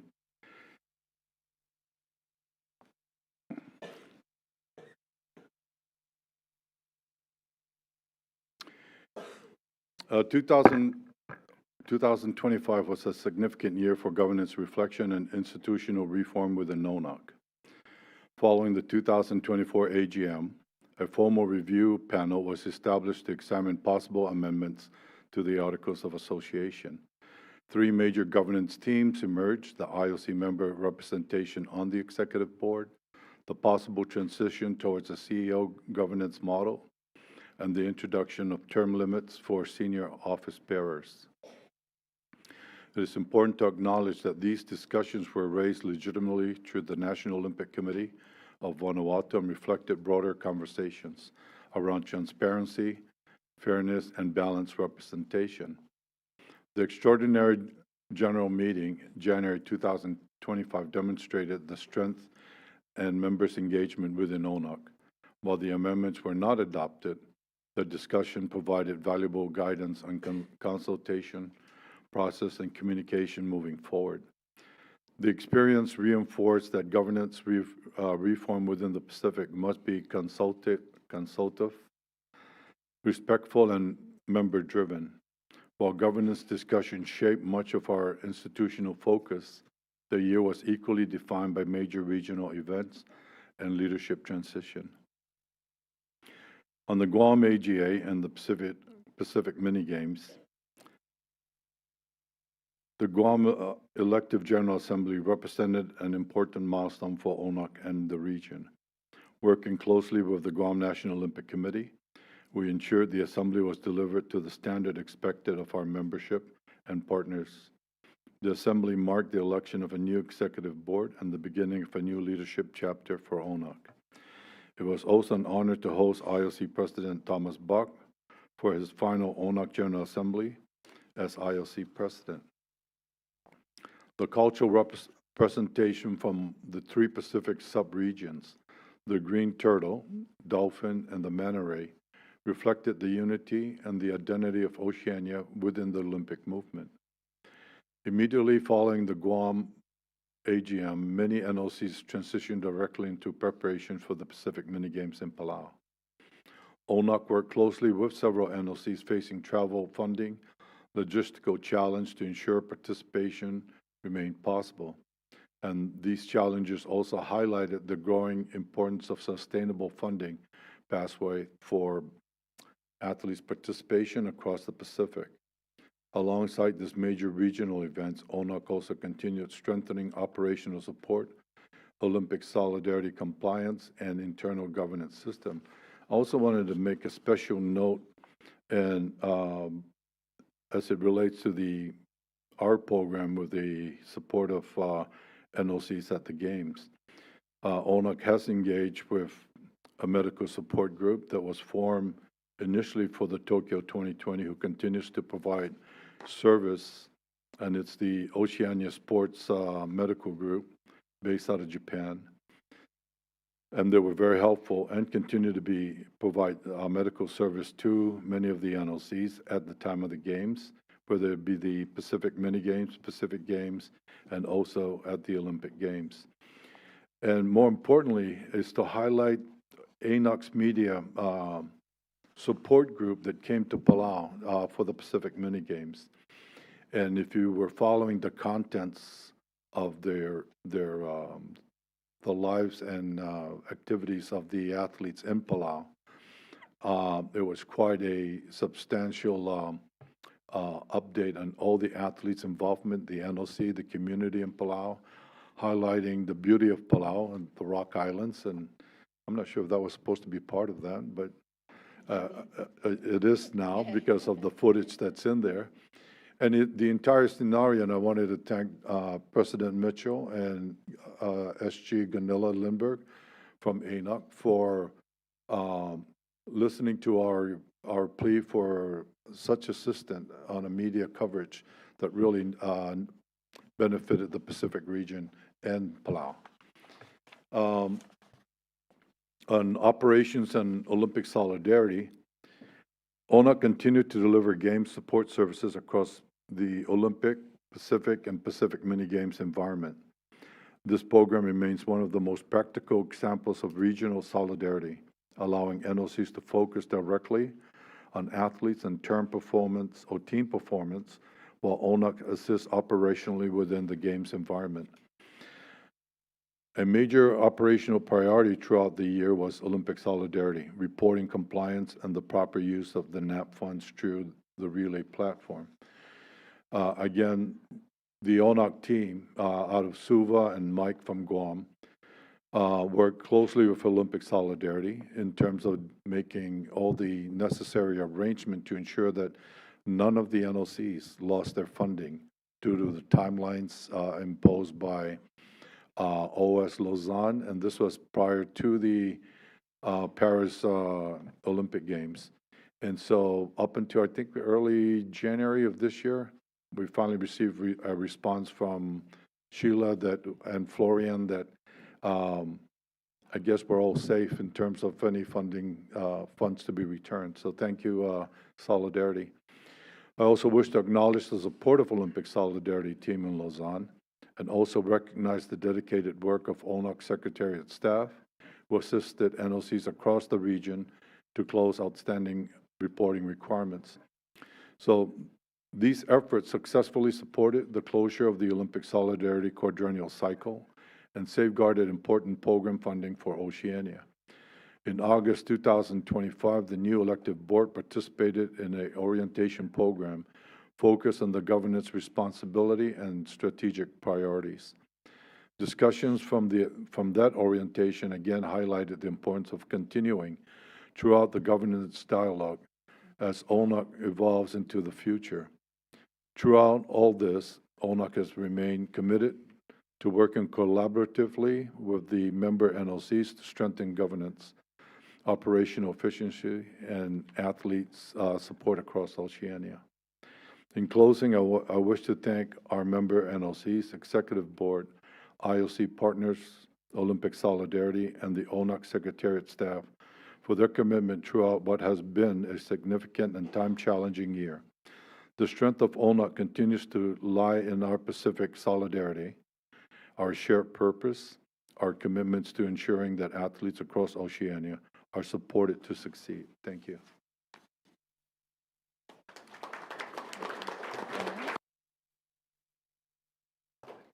Any questions? Don't ask.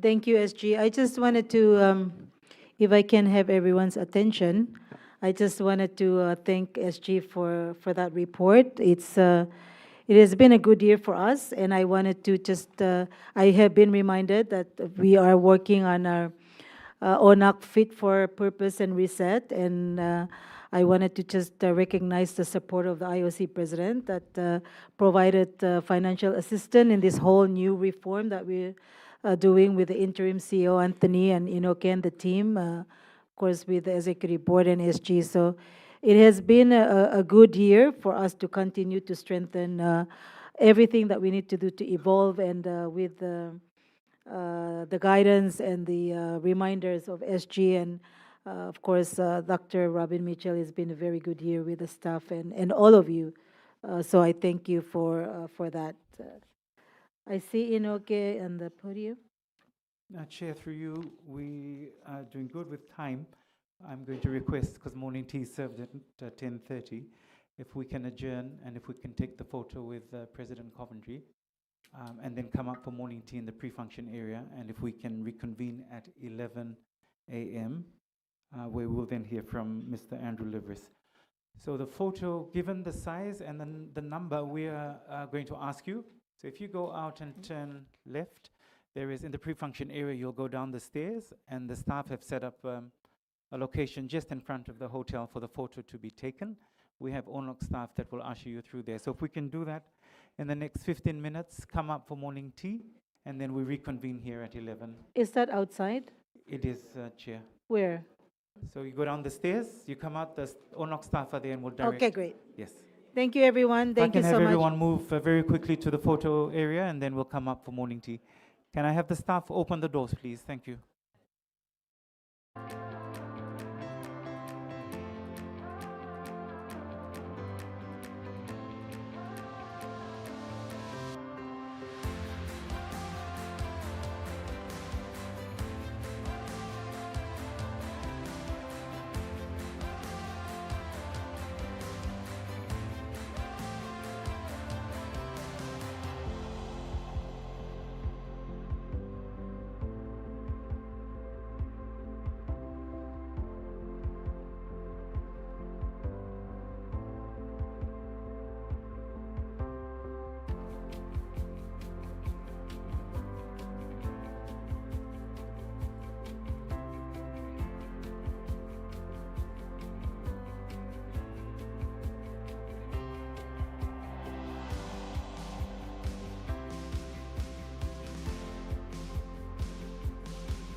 Our next session will begin at 11, so we're asking everyone to make their way into the room so we can have you seated, and we'll begin the next item on the agenda. So if we can invite everyone to please take your seats, bring in your hot drinks if you wish.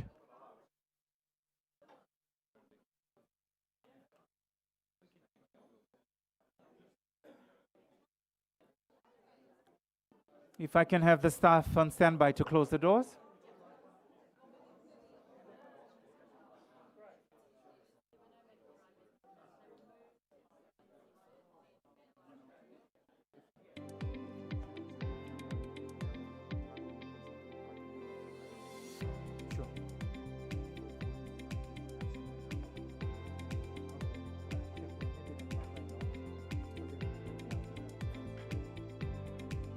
Once again, if I can ask delegates to please lead us to take your seats. Melly, can I have the staff close the doors now? We are going to start at 11. Thank you.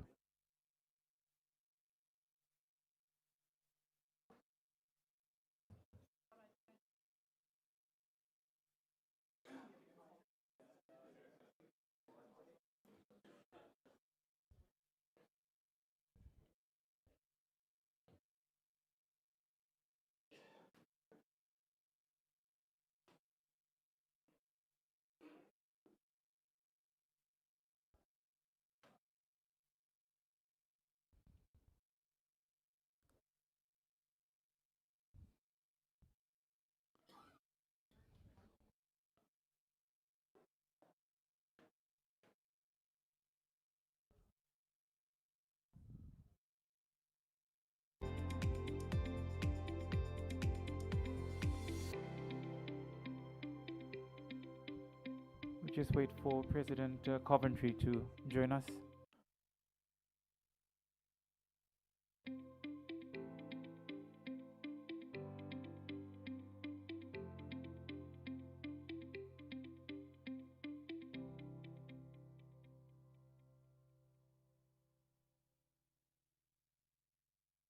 Thank you very much, everyone, for working with us to get the photo done. President Buckley, it's 2 minutes to 11. I hand the floor back to you for the business meeting. Thank you.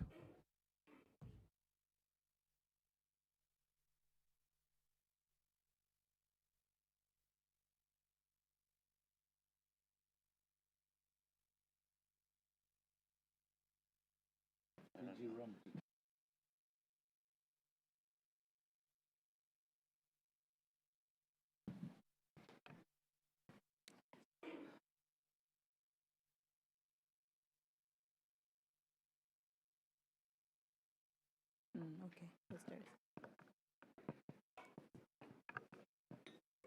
Thank you, everyone. We'll follow the agenda items. So we come to agenda number 9, and I'm very happy to call our dear friend and colleague Andrew Livers, President of Brisbane 2032 Organizing Committee, to share with us what's ahead of our road to 2032. Thank you, Andrew. Oh, there he is. Sorry. I'm looking at the team, Cindy, and thank you. Kia ora. All right, that was pretty decent. I mean, it's as big a noise as I've heard all morning, but that was great to be here. Thank you for that great, warm welcome to this incredible gathering of sports leaders across the great continent of Oceania, to which we all belong. There's no question that this is a great fitting location in the land of the long white cloud. I mean, it's really great. Auckland is a sister city to Brisbane, for those of you who don't know that, and it's been quite a pleasure to get to know our hosts in general, the New Zealand Olympic Committee, led by Liz Dawson and Nicole. They've been great partners already, and I think you should also, know, and President Coventry, you did reference it. You said you spent a bit of time with us. She was our great chair of the Coordinating Commission at those early years, and I will tell you what she said in her talk resonated very strongly with me and all of us in the organising committee, and that is Oceania should be part of our games. And I did hear the comment that we're in your backyard. I don't know whose front yard or backyard we are, but we are definitely neighbours, and we're definitely in the same neighbourhood. And President Buckley, you've been very good and strong about this, and you may recall I had presented to your AGM very early in my tenure, actually, and if I can bow to Sir Robin Mitchell and acknowledge that he was, I think, one of my first meetings as president back in April 2022. So your team did not, walk away. They said, okay, there's a new guy on the block. I'm going to come talk to him and impart upon him what was then an embryonic strategy for ONOC. And of course, it's now come quite a bit away, and I'll talk about that a bit later. And of course, President Buckley, you've been great there as part of the COCOM as well. So look, I've got 10 minutes or so. I'll try not to wander too far off script for Kirsty's presentation. But like her, and like many of you, if not all of you, I come from a very small place in Australia, and Darwin, Northern Territory, even though the Queenslanders claim me these days. And I would tell you that the small is mighty. And I would like you to have that mindset as I talk to you here about your role with us, how to be mighty in this most incredible movement of ours, the Olympic and Paralympic movements. And I'm delighted to be here as we could not only, accelerate and talk about the march to LA 28, which is 1,150 days away, but also, of course, the march to Brisbane 32, which is 2,254 days away. 6 and a bit years. If you think that's a long time, please look at your own lives and figure out how fast time goes, and it'll be here before you know it. So the Brisbane 2032 Olympic and Paralympic Games. What a joy to be able to say that. The young nation of Australia, the third Games ever, for our nation, and a great pride and source of optimism and hope for everyone that will be part of it, including yourselves. Shared games for yourselves and all of us that absolutely, totally respond to and are positive as an exhibit of what humanity can be and what a good neighbour can be as we march towards the next wave of what President Coventry is taking us through, which, as she said, will not be easy, but Brisbane 32 is a big piece of it, and we're very proud of that. I'd like to also acknowledge our CEO in the room, Cindy Hook, wherever she is, and then also down there, and Kit McConnell, our Chief Sport Officer, is in the room. Of course, we have our 2 OCOG members. Of course, we have Ian Chesterman up there on this stage here, and Robin Smith somewhere at the back. She's part of the OCOG as well. And we have Mark Abib, who you know well, and Susie O'Neill. I'm talking about too many of our people, but I will show you some pictures here in a minute. We have a great team, and together with the team that we're putting together, we are game on, getting ready for the 2032 Games, both Games, and being on the world stage, and how Oceania can be a part of it. And that is very much in our psychology, in our mindset, in terms of long-term planning, success and opportunities at the Games, for the Games, and beyond the Games, from the point of view of legacy. And no better example of that is having Minister Manda, Olympic Sports Minister, here yesterday, and being a part of your meetings here as a sign that the Australian government, the Queensland government, feels very strongly about what I just said. Before I touch on Oceania inclusion, I want to highlight our significant progress that's been made in these 4 or so years of very deep planning with the IOC and the IPC and our national associations, the AOC and Paralympics Australia. And as you heard from Cindy and Kit, for those of you who were in the workshop yesterday, our organising committee and our strategy and games plan are in place. And that's really important because that's a direction, it's a North Star. It's saying we're going to go to this place and this is how we're going to get there. And being a planner and project builder and person who's worked to timelines all my career, it's a great privilege to actually, under Cindy's leadership, put that in place and being approved by the IOC and IPC. Our team is growing, as you can see from the numbers, and we have a very active board and advisory groups in place, and I'll show you that in a minute. We are in the community. We took a lot of lessons from Paris, but also Games editions before that, that if your community is not with you, you don't have a Games. This can't be about one little place, okay, where the host city. It has to be, and we're using the word, and I hope that you use it a lot in your language, I think you do, region. Okay, these are regional games. These are games for all the communities. And whether you host an event or not, you are going to benefit from the legacy that comes from bringing these magnificent games to our shores, and our businesses will benefit from it, our communities will benefit from it, our young people will benefit from it. Because at the end of the day, what are we here for? We're here to put the markers out there for the next generation. Okay, we're here for ourselves. Clearly, we have to do something while we're here. But if we don't put that marker out there for young generations, then our time is wasted.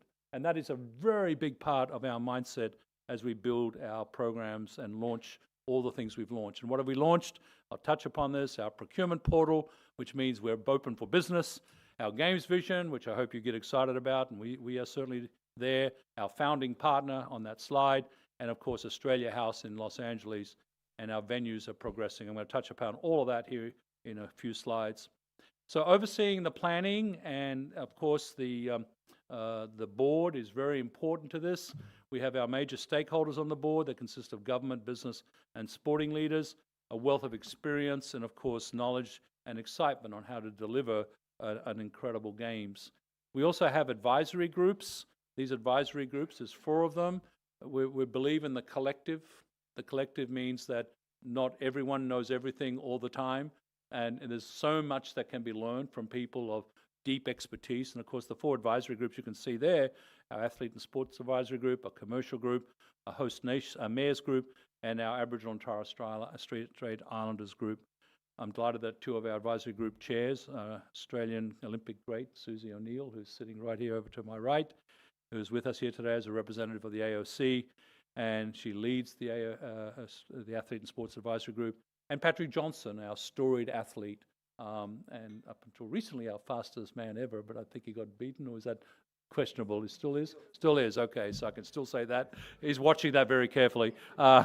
There's a couple of young people coming up really fast, so to speak, leading the Aboriginal and Torres Strait Islander group. And of course, Mark Abib sits on the Athletes and Sports Advisory Group, as does his peer at the Paralympics Australia. We have incredible role models and Olympians and Paralympians as part of our team, as we should. As I get reminded of constantly by our presidents, plural, this is an athlete experience, sine qua non. And of course, with that goes the fan experience, okay, in that order. Okay, not the other way around. I mean, anyone can put on an entertainment event, and people do, but an event that celebrates athleticism and the high-performance athletes for the next generation of young people who aspire to any role they have in being active, this is the event that does that. And we're very, very, very excited by it. Our procurement, as I said, we're open for business. Towards the end of last year, we launched it, ensuring we give businesses across all of Oceania the chance to register in all sorts of items. In Paris, for example, they needed 600 washing machines, they needed over 10,000 whistles, they needed 1.3 million items of furniture. Do you want me to keep going? We've got it nailed, because the luxury afforded to us of having the Paris Games and now the LA Games to learn was huge. And we took a lot away from that, and going early on procurement was one of the ways we were doing it. And we have got businesses registering. I encourage anyone in any of your countries to go onto our portal and register as soon as they can on any item that they feel they should be considered for. We have had over 2,500 expressions of interest already, with about half of them being across Oceania, including the great country of New Zealand. We're providing thousands of opportunities to showcase to the world the innovation, the design, and the business acumen that we all know exists right here. And this is a chance to show off not just the sporting events, but what our nations are great and are good for in terms of world affairs. And of course, announcing our sponsor, our first founding sponsor, was a big piece of that. We're technically not in market until January 2027, but many companies have come to us early thanks to the success of Paris and Maiko, where they saw what it meant to have brand X associated with the Agitos and with the rings. They saw what it meant in terms of their media moments, but also their brands. And with great gratitude and thanks to Mark Abib and Ian Chesterman, and of course their equivalents over at Paralympics, we got early rights to announce the CommBank as our founding partner. It's a magnificent partner to have at the beginning. They believe in regionalisation, they believe in community, they believe in legacy, which I know is important to our Olympic committees. They are one of Australia's largest companies, and they have a long history of supporting sports and athletes. So you can see by the numbers on the screen, there's going to be huge impact. There is huge impact already by this announcement. And we have more to come very early on in our sponsorship life. Just to remind you, many people forget this, an OCOG is privately funded. We get, obviously, broadcast revenues and input from the IOC as winning the bid. We also have to, though, rely on private sponsorships, commercial sponsorships, ticketing and hospitality. We don't want to be a burden to the taxpayer at all, and that is fundamentally our commitment, is to deliver the best games ever, but also sustainable, financial, affordable. And that's a very important part of our messaging. Two other updates that are at the heart of what's going on is, of course, the Queensland Government's 2032 delivery plan.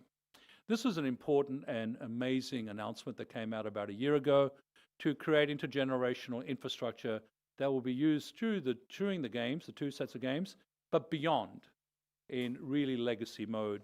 So it was led by the Queensland Government's plan. They worked closely with the federal government as well, and included a $7.1 billion intergovernmental agreement between the federal government and the state government. From new stadiums to stadium upgrades in North Queensland to indoor sports arenas across the state, this is going to allow us to put a sports program on in first-class, world-class venues that will have long life beyond just the use in the games. The new Whitewater Centre outside of Brisbane, the new Aquatic Centre, which will be world-class in the centre of Brisbane, and of course, there's no question that we have a stadium that finally Southeast Queensland gets to match the needs of the games, but really the users beyond. And that's the next slide. If you see at the centre of this is an incredible precinct being created, an incredible stadium. Of course, its legacy use of Australian rules football and cricket will succeed the Gabba, the famous Gabba, which was the original part of the plan. This stadium, work is beginning on this. There's architects appointed. It's really an exciting design, and it'll be in a sustainable precinct with big green spaces, proximity to the village, proximity to the aquatic centre, proximity to the CBD. This is going to give a pulse and a heartbeat to the centre of the games, in the centre of the city, in the centre of the region, and we are very excited about what that offering will look like. Of course, I know you'll understand that getting all these facilities for the games is a gift from the taxpayer, but clearly the taxpayer and the citizens are voting that they want this infrastructure for long use. You know, Southeast Queensland does know a thing or two about swimming, right, Susie? I mean, there's no question that creating a world-class centre like that will become important to the next generation of swimmers and beyond, and not just that, but all the other sports that will go with it. My final update before moving to what's ahead of us is perhaps the most pivotal. It's really the glue that binds us together, our North Star, so to speak, setting the direction for strategy, setting the direction for enthusiasm and motivation, and a sense of what are you about? What are you saying to the world? In your moment in time, what do you want the world to notice about your presence, your impact? So we did a lot of work. You can see it on the slide. Over 6,000 people consulted. We went everywhere. We opened it up so that we can absolutely get the best thinking available to us about who are we, where are we going, and what are we here for in terms of impact. So the vision that came out was something that we're very proud of and we're using to guide us in our next steps. And you'll see it here. It's believe, belong, become. Brisbane 2032. I actually noted in the speeches this morning how the word believe came up, how the word belong came up, and then the aspiration of becoming. It's a game's vision that is, with the slide you can see some of it there, underpinned by really acute measures and commitments and accountabilities. So these aren't just words, these are actually metrics that we will follow. And of course, I hope you pick up, you can find yourselves in these words, but think about Oceania in the context of this vision, in terms of inclusivity, in terms of aspiration for youth in terms of warmth and hospitality and bringing out the best of us to show the best of us, whether it's our nature or whether it's our people, and how warm we are to the rest of the world in a time of great trouble. It speaks to communities. It says to the world that when our time arrives on the world stage, our local belief, our grit and spirit will shine through. When our time arrives, our sense of belonging, that everyone belongs, will be celebrated and will be shared. And these aren't just statements on a page, but through the way we work and operate and host and become great neighbors. And we will rise, we'll all rise together to an even greater place than where we currently find ourselves. And this is a vision that relays these messages, and we will continue to relay them to all of our communities and stakeholders, including, of course, yourselves. So what's our focus ahead? Well, a lot, as I said, 2,254 years to go. We're revving up. I mean, there's no question that, the moments are arriving. The venues will take shape. Commercial announcements will just continue to increase. We'll refine our venue master plan and match sports program to venue master plan.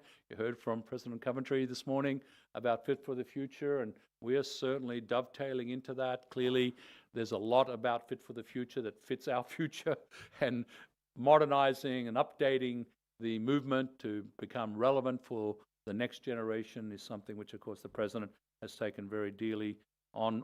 Not easy to do, but we're right there with her and her team collaborating. We're going to have our games emblems. You might say, what's the difference between an emblem and a mascot? Well, mascots are coming, okay? People ask me about that one all the time.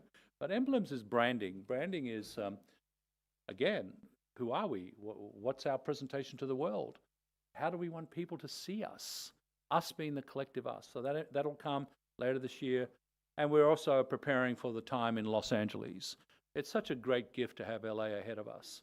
The American market is not insignificant in our movement. The American market is a market that knows Australia, but they kind of know Australia as Sydney and Melbourne. They need to know Australia as Brisbane, Queensland, and Australia, of course, and Oceania being a part of that offering.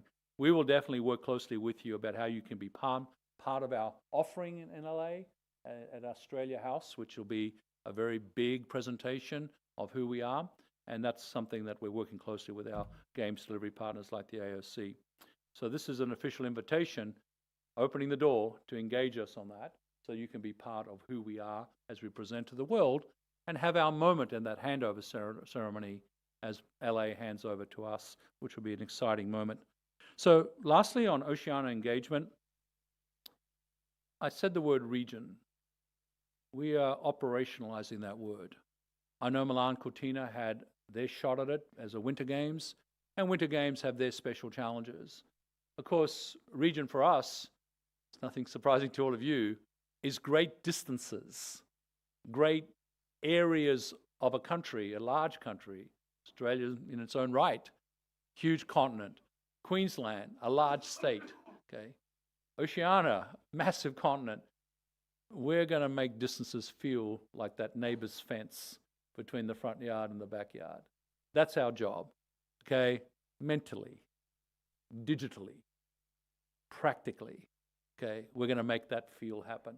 And that will happily have a lot of implications to Oceania, because it'll celebrate Oceania and hopefully excite and inspire you. So what does this actually look like? Well, a targeted working group is in place already. It's had its second meeting just last month, focused on maximising the opportunity of a home games to the Oceania region. Thank you to ONOC President Buckley and OPC President Paul Bird for their continuing support and engagement as members of this important working group. The group will continue to meet on a regular basis, hearing from them in terms of what they need as a games delivery partners. We introduce them to the games delivery partners, and that'll take the form of all the things that you might imagine is possible, the art of the possible, from training camps to tourism collaboration, you name it. How do we keep procurement portals? What is the practical aspects of that, so it's not just words on a page? From an engagement perspective, we have a dedicated community engagement strategy that focuses on Oceania engagement.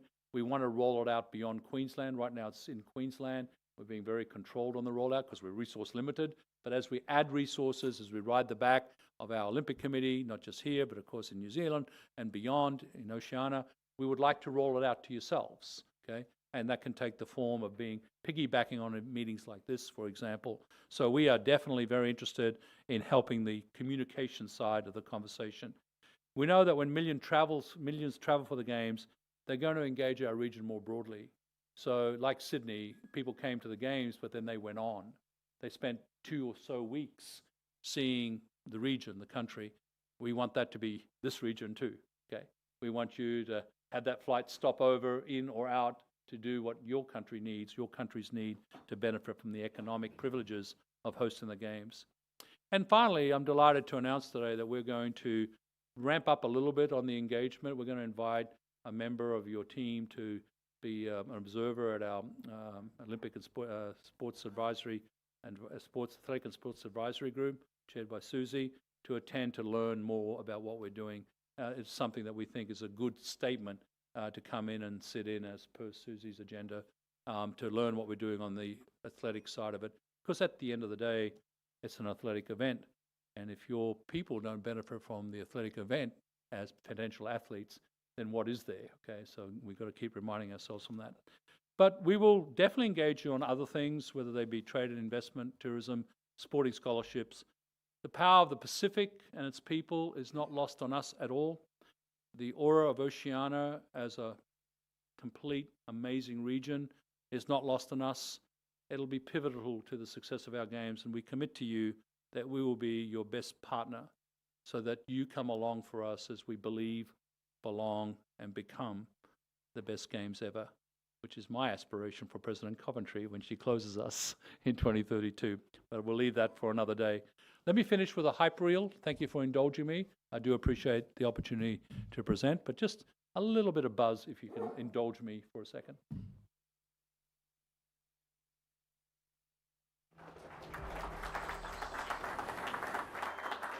There's something special about Australia. In the air, there's something special about Australia. The waves. In the air, the skies. The waves, shaped by 65,000 years of wisdom. Shaped by 65,000 years of wisdom. And the next And chapter, the many cultures it's that going make to us be who we are legendary. today. And the next chapter, it's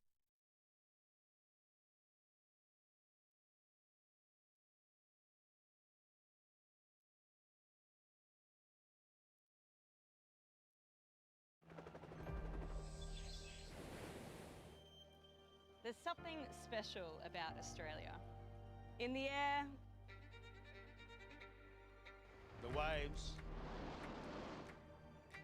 the skies.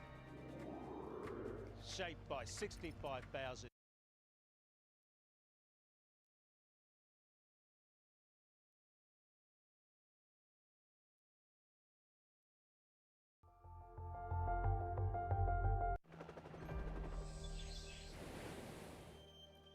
There's something special about Australia. In the air, The waves, the skies. shaped by 65,000 years of wisdom. And the many cultures that make us who we are today. And the next chapter, it's going to be legendary. The greatest sporting spectacle on earth. We're seeing history written. Gold medal to Kathy Freeman. These images will be replayed time and time again. Our backyard will play host to the world's greatest sporting event. Because in 2032, the world is coming to Brisbane, To Queensland. to Australia, and we'll be ready. We'll welcome the world with a cheeky grin. Ye beauty! Simply the best. The power of sport will unite us. And the Australian spirit will define us. She does it! She goes over! Tears of relief, tears of joy. Grit, You just couldn't script this. heart, That's what it means to become an Olympic champion. mateship, It's rare gold! Yes! Well done, boys! and that have-a-go attitude that makes the impossible possible. I'm an Australian and I don't give up. Just when the Matildas needed her. At our games, everyone is welcome. You belong. On a playing field that's fair and fun. You harness the magic of the games to become stronger than before. This is our time. Look at her face. She's channeling it. Tears of absolute delight. Our moment to believe. Belong. Become. Paralympic record for Madison De Rosario. Johnson has become the first Australian to break the tennis. Unbridled joy from Ellie Cole. Goal to Australia! Just amazing. Brisbane 2032. Have you ever seen anything like it?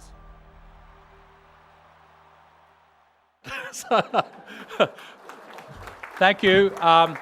Next time, we'll add something about Oceania in there if you like. Just send us the videos. Thank you very much, President.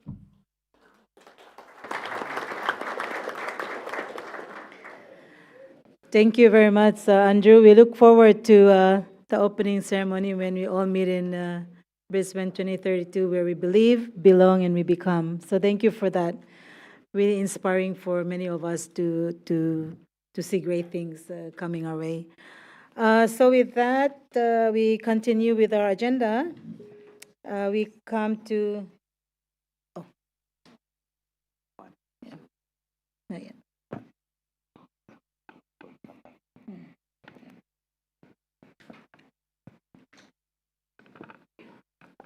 We continue with our agenda, so we come to item 10 of our agenda, the proposed resolutions and amendments to the ONOC Articles of Association.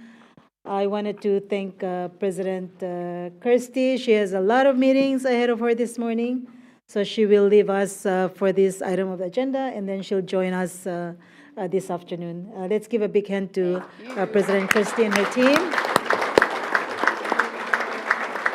Thank you. We'll see you.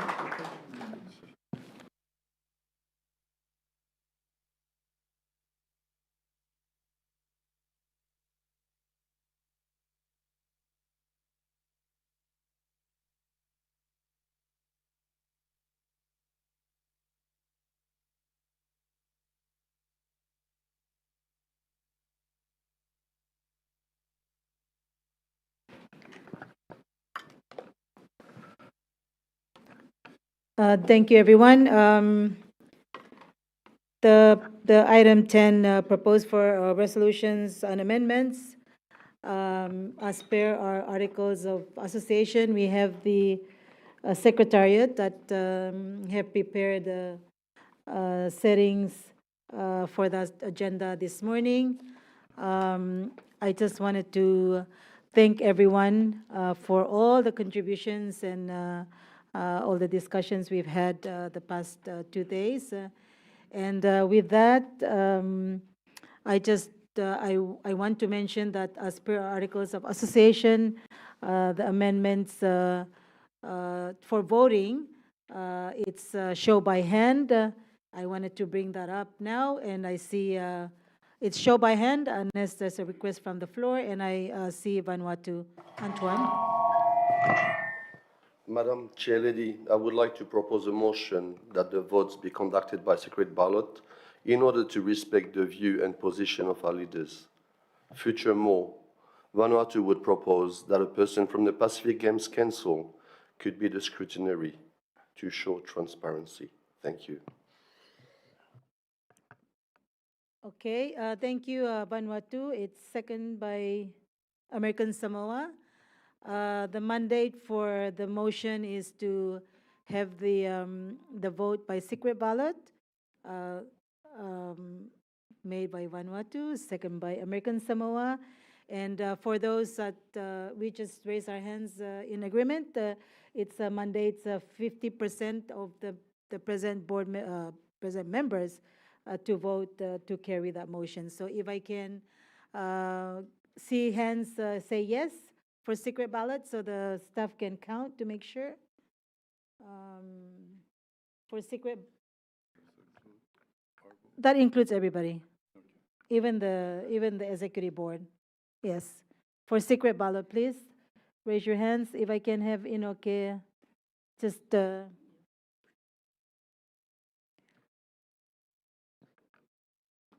I think I can confirm just make sure.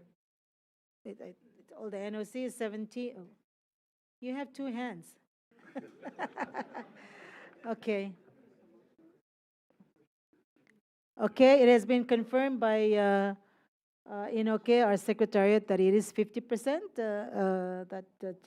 Please note that in our minutes. So with that, I'm very happy to have our secretariat, and by the note from Vanuatu, yes, indeed, Andrew Minok will be the person to guide through this process. So with that, I'll give it to Inoke and the team and Andrew to begin that process. Thank you so much, everyone. Let's give a big hand to Pacific Games for always being here with us and helping us through this process. Thank you. Thank you, Chair, and through you, respectfully, the request at the workshop that we held on Tuesday asked that no ONOC staff be involved. So it's the Pacific Games Council who will lead this section of the agenda. Thank you.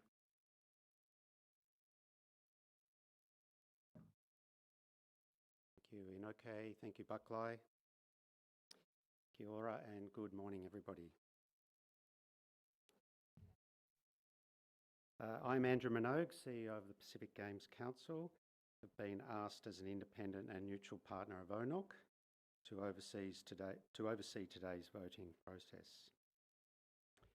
Assisting me in the distribution of the ballot papers and the counting is my colleague, Diane Buidue, who's our Vice President, Diane at the back, from New Caledonia. That count of the ballot papers shall be independently scrutinised by our President, Vidya Lakan, who is also in the back. Thank you, Vidya. Under Article 14.1 of the ONOC Articles of Association, the following persons are entitled to vote on all motions at a general meeting, including a motion to amend the articles. Firstly, each delegate of a member NOC in Oceania, up to 2 delegates per NOC, each with 1 vote, subject to the alternate provisions in Article 31, which I'll get to later.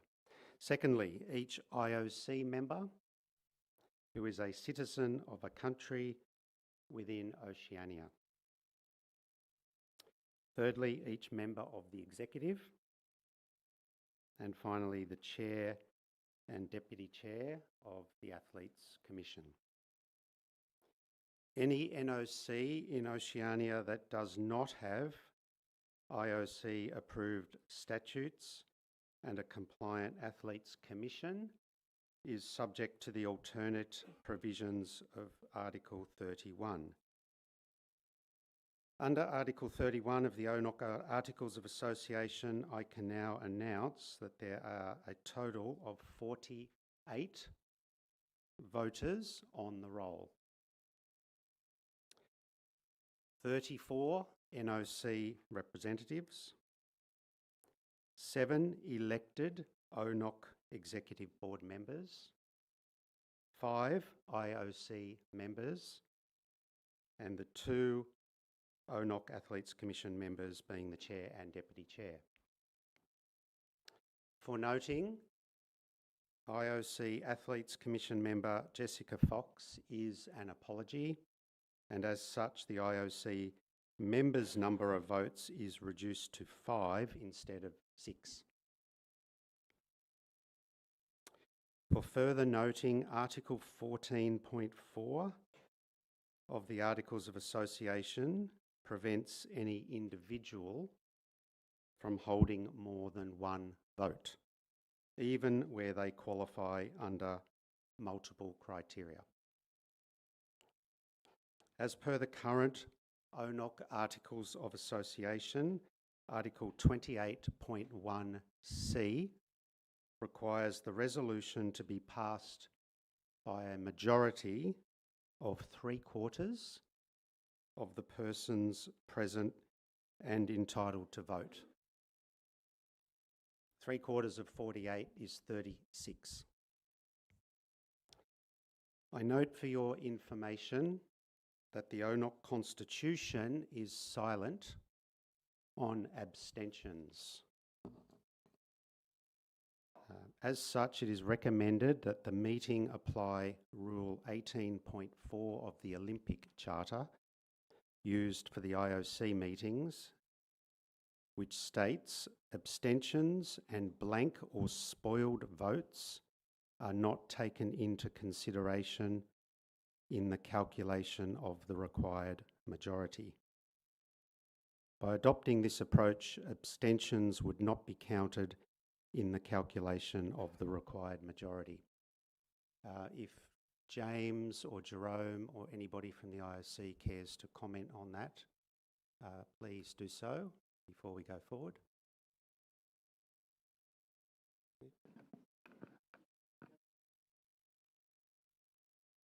They're not in, but they confirmed that. Oh, Jerome. Oh, sorry, Jerome. Thank you. Yeah. Thank you, Jerome. Thank you, Buckley. Okay, we now move to the voting process. It will take place as follows. There are 5 separate resolutions before you under agenda item 10. Eligible voters will be asked to vote on each resolution individually. Each resolution will be displayed on the video screen. Each ballot paper has 2 options for you to consider and answer. Approve, yes, or reject, no. You are asked to circle your answer. Diane, my Vice President, will distribute the ballot paper for each of these 5 resolutions. Firstly to the NOC representatives, then the ONOC Executive Board and IOC members, and finally to the ONOC Athletes Commission. We'll then allocate 2 minutes for representatives to vote. Again, please circle your preferred option on the ballot paper, and after casting your vote, please fold the ballot paper before placing it in the ballot box. Diane will then collect the completed ballot papers in the same order of distribution. The NOC representatives, ONOC Executive Board and IOC members, and the Athletes Commission. Vidya, Diane and I will then proceed to verify and count the completed ballot papers. Once we've verified and completed the counting process, we'll complete a results sheet, sign it off, and hand the results to President Buckley for the announcement. We'll then repeat that process for the other 4 resolutions. At the conclusion of the voting, President Buckley will then move a motion to have the ballot papers destroyed.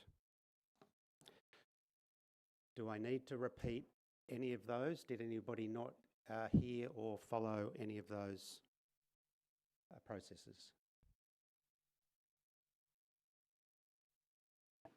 Thank you, Andrew. Just a question on clarification. If somebody abstains, so the votes go down to 47. Correct.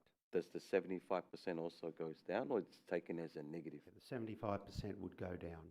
So we'll And go we'll down. calculate that accordingly when we count. Thank you very much. Vidya. Can I speak? Yes, you can. It was announced that each NOC will have 2 votes. Do we have to have 2 representatives per NOC, or 1 representative can cast 2 votes?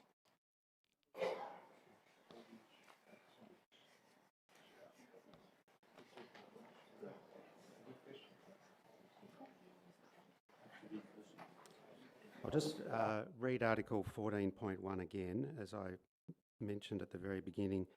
Each delegate of a member NOC in Oceania, up to 2 delegates per NOC. Each with one vote.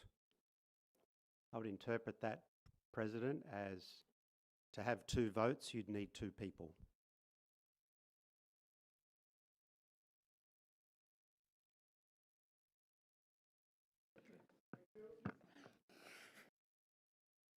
Article 14.4 also says an individual should not hold more than 1 vote.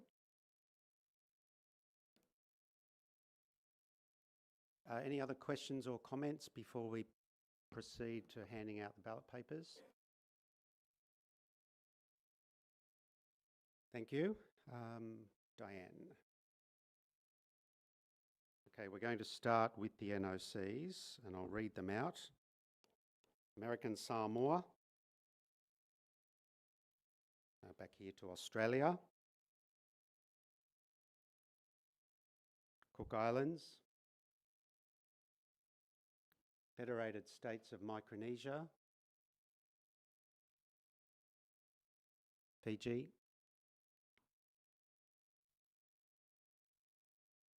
Guam. Kiribati. Marshall Islands, Nauru, New Zealand, Palau,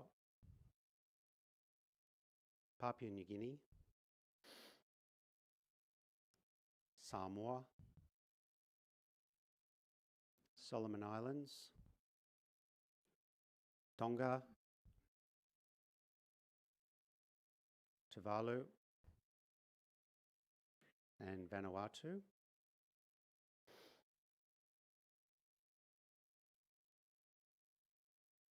Okay, did every NOC confirm you have 2? Thank you. Diane, starting up this end, we'll do the ONOC Executive and the IOC members all together because they're at the table. So starting up here. With Marcus Daniel, Sarah Walker, Ken Wallace as Athletes Commission, we won't double back, Jim Tobin, Marcus Stephen, Dr. Robin Mitchell, Buckley Temengil, Ricardo Blas, Emma YY. Next one, is it Maureen? Yes, Maureen.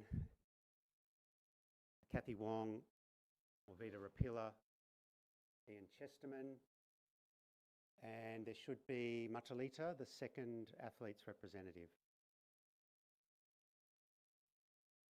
Thank you, everybody. We've got 2 minutes and then we'll collect and count. Thank you.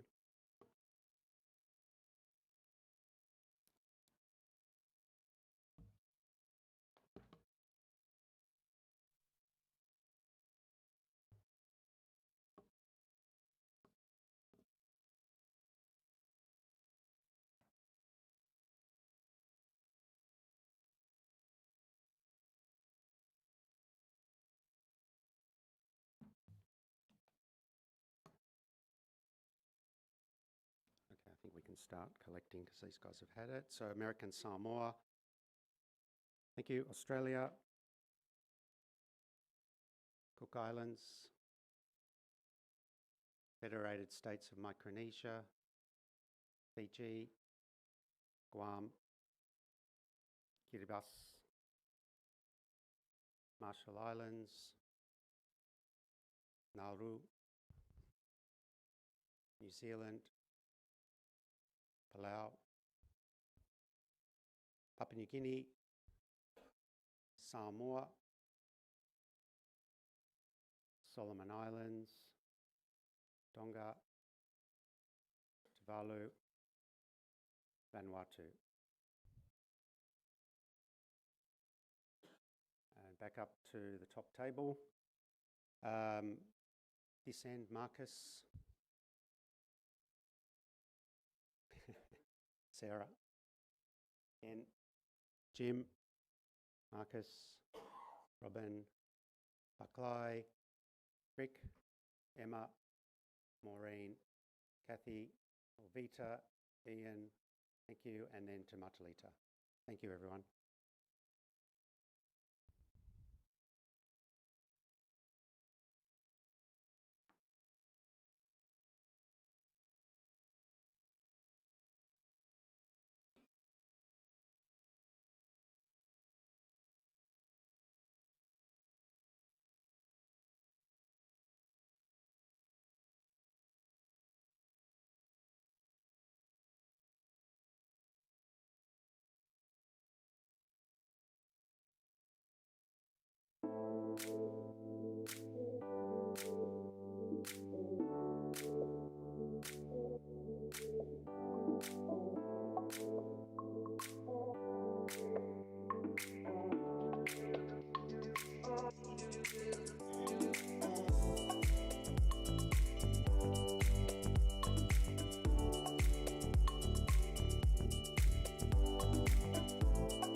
Okay, I've just had a brief agreement with the executive board while they're counting our ballot.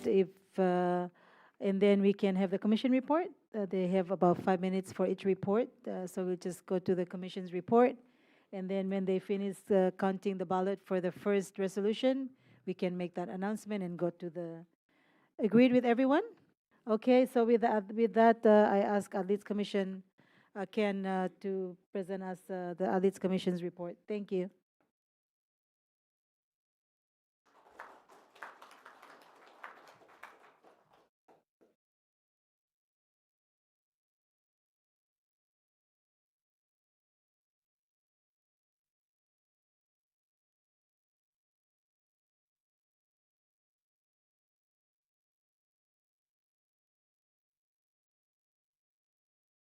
Nice little background music for my presentation. Kia ora, good morning. It's nice to be the icebreaker in amongst this moment. Hopefully we can bring some smiles to this room. But I'd like to firstly start off by acknowledging Madam President, because the country happens not be in this room right this moment, but to have her presence here is absolutely incredible. She's an inspiration to every athlete in this room and to every leader that's gone, from the pool to one of the most powerful leadership positions within the IOC, or the most powerful, which is absolutely incredible and set a pathway for all athletes. Madam President Buckley, my fellow ONOC exec, NOC Presidents and Secretary Generals, Liz and Nikki, the New Zealand Athletes Commission, New Zealand Olympic Committee, for hosting us, esteemed guests from throughout Oceania, and the heart of the movement, my fellow athletes. I'm very proud to see the Athletes Commission chairs, the deputy chairs, commission members in the room here today. These athletes are the future leaders of sport in Oceania. Amongst the other programs, yesterday the NOC workshop was presented, the new ONOC strategic plan. We have come a very long way with strategic plans in ONOC, where athletes were barely mentioned, to today where the new vision of ONOC is an empowered, innovative sport ecosystem in Oceania where athletes are at the heart of sustainable success. That is very powerful because many athletes, and for many years, athletes were often seen as an outcome of the system rather than central to shaping it. To put this into action, the number one pillar of the strategic plan is now support sporting excellence through 6 priority areas. I don't want to get into strategic plans at the moment and a presentation on it, but I do want to highlight the very first objective of the plan, representation and voice. We have an incredible amount of representation in this room who all speak the same language of a united sporting ecosystem. Today and over the next few days during the ONOC Athlete Forum, that is exactly what we are doing. For the first time, or as far as I'm aware, we are running the ONOC Athlete Forum in conjunction with this General Assembly. Our future leaders are in this room today. They learn, advocate for athletes throughout Oceania. They are here to build stronger relationships with their NOCs and key stakeholders that are here. We are putting athletes into decision-making rooms, creating connections and empowering them to stand up, contribute and lead. And I will selfishly ask for everyone in this room to take the time to get to know your athletes and to make sure they are genuinely part of the conversation, not just when it's convenient, not just to tick a governance box, but because they bring a lived experience that only very, very few can replicate. Athletes see the system differently. We understand the pressures, the sacrifices that go on, the challenges, and also we see the incredible opportunities that we have. We know what is happening on the ground in our communities, in our training and competition environments, and within our sports. And importantly, athletes do not care about themselves too often, too much. Sometimes we do. But the athletes in the room care deeply about the future of sport in Oceania. They care about creating pathways for the next generation. They care about integrity, well-being, safe environments, education, and making sport stronger across our region. The athlete's voice is getting louder. I don't need to tell you how Oceania is unique. You already know that. We are made up of many nations, cultures and communities spread across vast distances, yet connected by the sea and sport in a way that very few things can. Sport gives our communities and young people hope, identity, pride and opportunity. And I say that word again, opportunity. That is why athlete representation matters. Because when athletes are empowered, sport and communities become stronger. Decisions become more informed, organisations become more connected to the people they serve. This does not happen overnight.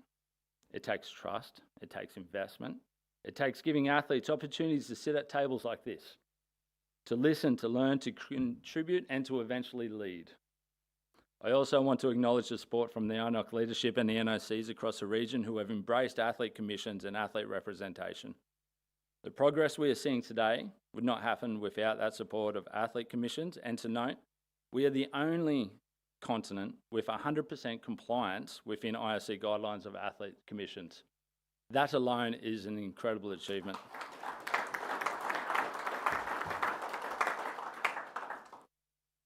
But there's still more work to do. Compliance is only the foundation to build impact on. We need to continually build strong athlete commissions throughout Oceania. We need to continue educating and developing athletes both off the field of play, not just on it. We need to ensure that athlete voice is sustainably embedded into governance and decision-making for the long term. Because athletes sitting in this room today are not only the past, present and future Olympians, Paralympians, Commonwealth Games, Pacific Games, representatives of Oceania, many of them will be sitting in these seats. Future presidents, future secretary generals, board members, coaches, leaders within our movement. And that is the exciting opportunity that we have. As chair of the ONOC Athletes Commission, I'm genuinely excited where things are heading. You can feel the momentum building across the Oceania with many home games for the region on the horizon. And it's great to see more athletes stepping up, getting involved and wanting to make a difference beyond the field of play. Today and over the next few days and years ahead, I encourage everyone to keep having these conversations, building connections and learning from each other. The best outcome from opportunities like this come from the simple conversations and relationships that continue long after we all head home. Those conversations happen in the hallways, they happen at the breakfast table, they happen anywhere that's here. Continue to build them. If we continue to working together, athletes, NOCs and leaders across the region, we can keep creating better opportunities and stronger ecosystems for athletes throughout Oceania. Now, to close off my presentation, we have a short video because athletes do things differently. We want to showcase. Videos and pictures tell 1,000 words. Some of the highlights from the programs, events and work of the ONOC Athletes Commission throughout the past year. But before we play that video, I also want to acknowledge and thank the IOC Athletes Department who are here today, my fellow ONOC Athletes Commission members and Tessa, our AC liaison, for their tireless amount of work they put in behind the scenes. A lot of what we do simply would not happen without their passion and commitment. And to Matt Alita, down the end, I'm just going to point out, thank you. Our ONOC Deputy Chair, thank you for your support. You're an absolute rock star. Thank you for everything that you do for athletes across the Oceania. And we'll play the video. And if anyone's got any questions, I'm more than happy to come back to it afterwards. All right, thank you. 2025 marked a year of strong engagement, regional visibility, and meaningful athlete-led initiatives for the ONOC Athletes Commission. Throughout the year, the Commission strengthened athlete voice and leadership across Oceania through international representation, regional programs, and targeted support to National Olympic Committee athletes commissions. A key highlight of the year was participation in the 2025 International Athletes Forum, a global gathering brought together athlete commission leaders from across the Olympic movement to discuss governance, athlete welfare, sustainability, and leadership development. Oceania was honoured with a spotlight segment when Vanuatu showcased how the Athlete Commission Activity Grant is being used to deliver impactful grassroots initiatives and strengthen athlete engagement. The forum also featured interactive discussions, including a sustainability breakout session where Oceania's perspective on climate, resilience, and environmental responsibility in sport was shared. Overall, the forum strengthened collaboration, ensured that Oceania remains actively engaged in shaping the global athlete governance conversations. Another major milestone in 2025 was the activation of Voices of Athletes program in the Pacific Mini Games. This initiative created an interactive platform to educate, inspire and empower athletes, support personnel throughout the Games. For the first time, athletes were selected through an expression of interest process, ensuring transparency and raising the professionalism of the program. The Voices of the Athletes activities featured 4 interactive stations designed to support athlete development. Play True focused on anti-doping awareness and sport integrity, promoting clean and fair competition. Play Safe highlighted athlete safeguarding and encouraged safe and respectful sporting environments. Go Green promoted environmental responsibility, encouraging athletes to protect their communities and coastline. Be a Leader empowered athletes to embrace leadership role as ambassadors and change makers. Together, these stations supported holistic athlete development beyond competition. The ONOC Athletes Commission also continued supporting NOC ACs through the annual activity grants. In 2025, these grants funded a variety of impactful initiatives across the region. New Zealand Athletes Commission focused on building governance capacity and strengthening athlete leadership. The Federated States of Micronesia AC delivered sport awareness programs to increase athlete education and engagement. And the Cook Islands Athletes Commission supported their athletes at the Pacific Games in Palau by providing them with essential connectivity through power banks. These initiatives demonstrate how targeted funding creates meaningful, athlete-focused outcomes at the national level. The achievements of 2025 highlight a year of collaboration, innovation, and commitment together with our NOC leaders to improve athlete empowerment.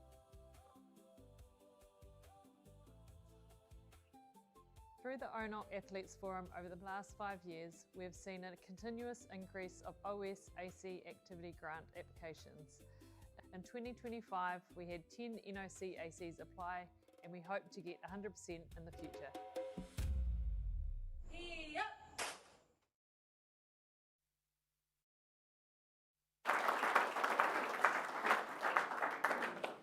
Thank you so much, Ken, for that report. It really reminds us when we were an athlete, the aspirations and inspirations that they bring to the table. So thank you so much for that, and congratulations. And I recognize all the athletes that are here in this forum.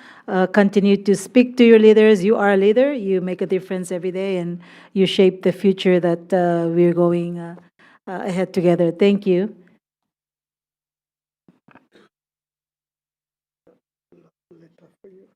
Okay. Thank you, Mr. Lakan.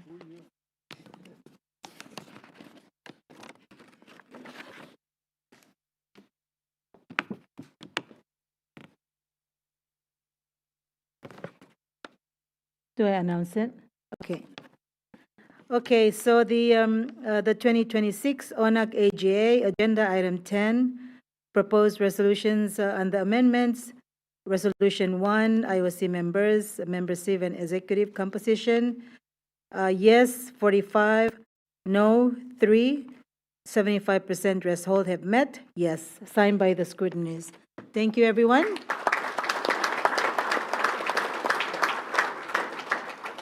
Andrew? Thank you, President.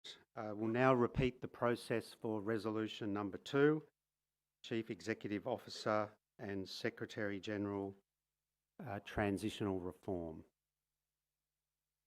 So we'll start with the distribution of ballot papers as we did last time, Diane. Thank you. We start with American Samoa, Australia, Cook Islands, Federated States of Micronesia, Fiji, Guam, Kiribati, Marshall Islands, Nauru, New Zealand, Palau, Papua New Guinea, Samoa, Solomon Islands, Tonga, Tuvalu, Vanuatu,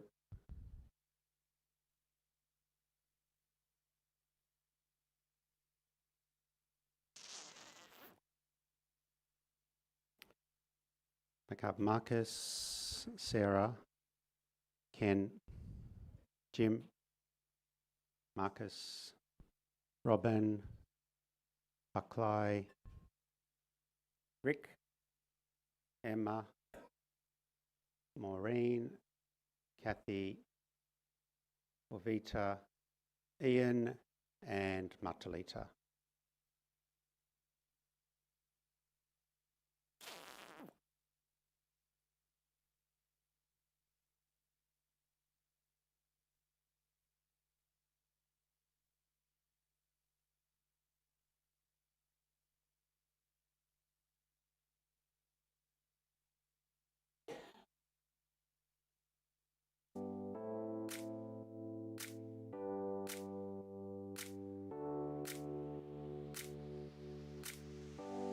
Okay, we'll back around to start with Australia. Make it easy. American Samoa, thank you. Cook Islands, FSM, Fiji, Guam, Kiribati, Marshall Islands, Nauru, New Zealand, Palau, Papua New Guinea, Samoa, Solomon Islands, Tonga, Tuvalu, and Vanuatu.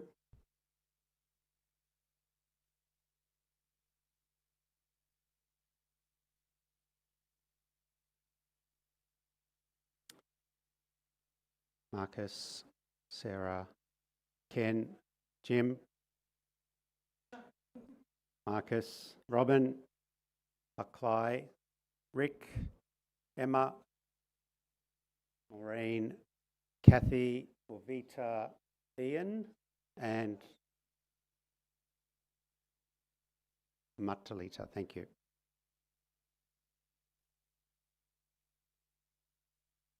Thank you, Chair. We'll go and count those now.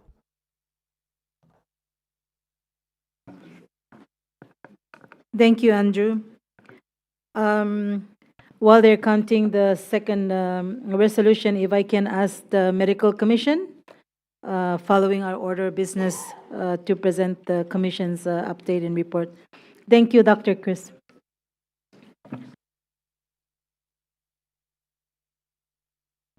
Thank you, President Buckley and members of the executive, colleagues. It gives me great pleasure to present this report on behalf of our Medical Commission. So I'll just get right into it. So firstly, that's what I was looking for. Green to go.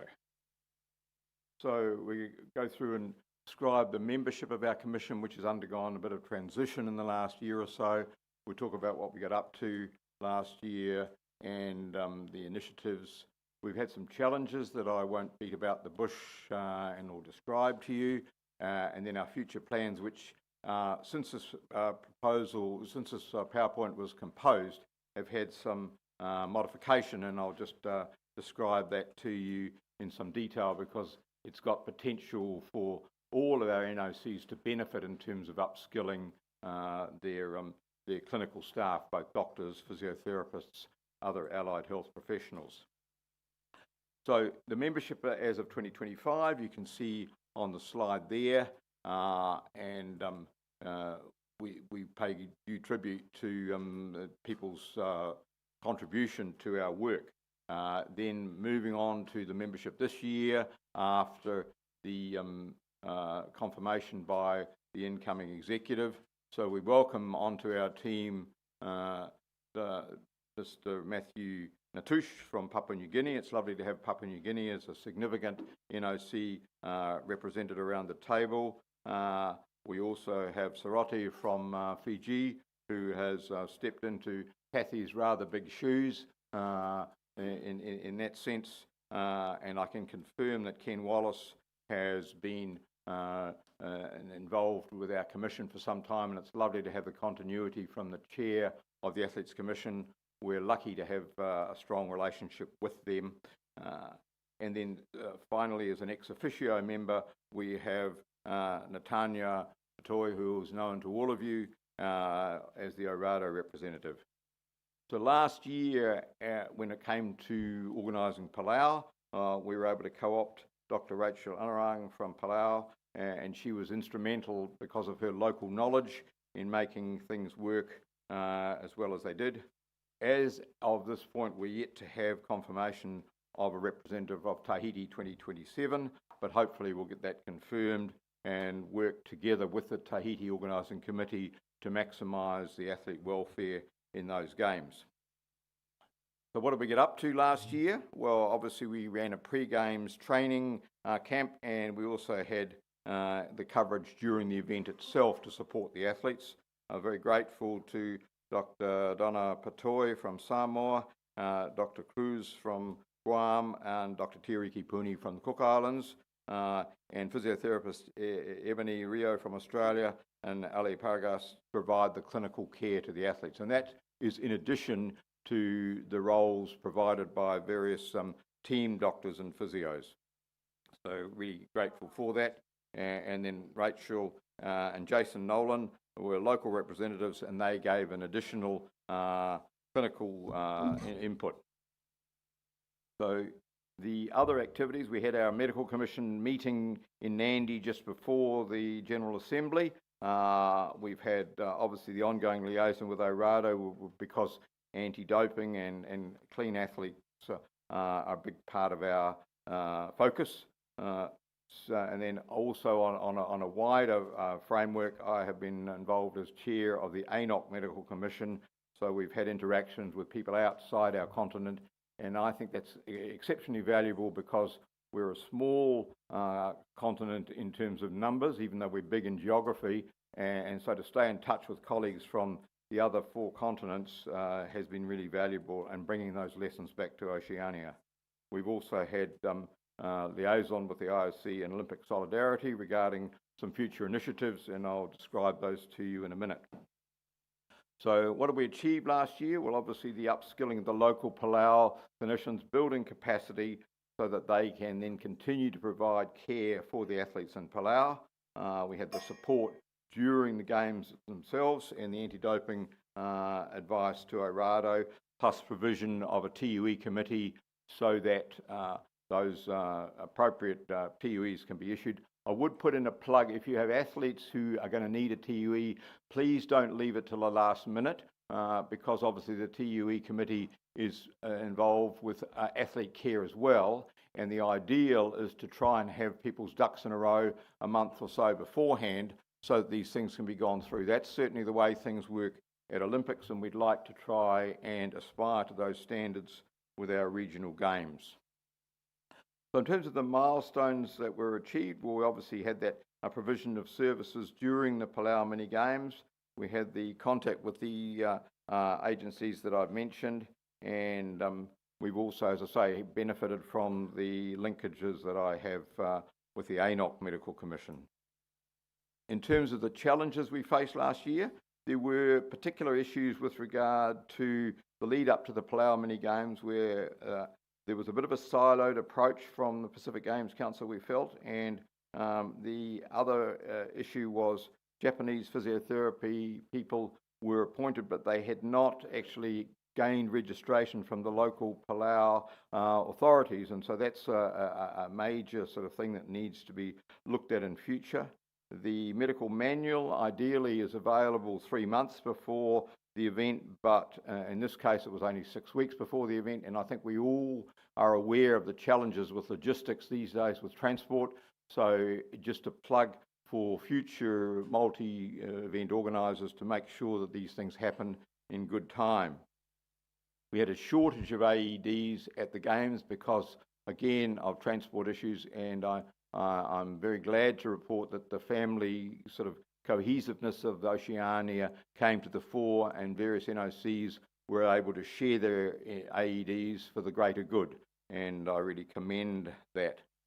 We also had a situation where there had been a lack of planning for cover during wrestling because of some lack of communication, and so at short notice a couple of our people stepped into the breach. But really I think in terms of cover at these events, we need to be aware that the collision sports, so we're talking rugby, we're talking the combat sports, boxing, wrestling, and the water sports they must have cover to support our athletes in those things. Other ones are nice to have, but we definitely have to have them for those sports. Now I'm going to move on to some more pleasant topics now and just pay tribute to my esteemed colleague that you see up in front of you here, Kathy Wong, who needs very little introduction. She's a senior physiotherapist, graduated just a few years after I graduated, so we're showing her. She looks much younger than me, but she's a senior clinician. She's obviously done some teaching as well at the Fiji School of Medicine and continues to run clinics on both sides of Viti Levu with some junior colleagues. And her and I have collaborated on numerous courses throughout Oceania, plus she's done additional work for World Rugby. She's been a team physio for Fiji, multiple Commonwealth and Olympic Games, chef de mission for Fiji in Rio in 2016, and she describes the day that the Sevens Boys won as being both the best and the worst day of her life for several reasons, and she can elaborate in private. Then she has also been awarded the Fiji Olympic Order and the Officer of the Order of Fiji. So, major recognition from her own country. We've been happy to have her and pleased to have her contributing to our ONOC Medical Commission. She's been a member of the World Rugby Council, passionate about her rugby involvement, and taken on a leadership role within FASONOC, and more recently in a leadership role within the ONOC Executive Board. So really, as I say there, a trailblazer, inspirational woman, and I'm really honoured to call her my friend.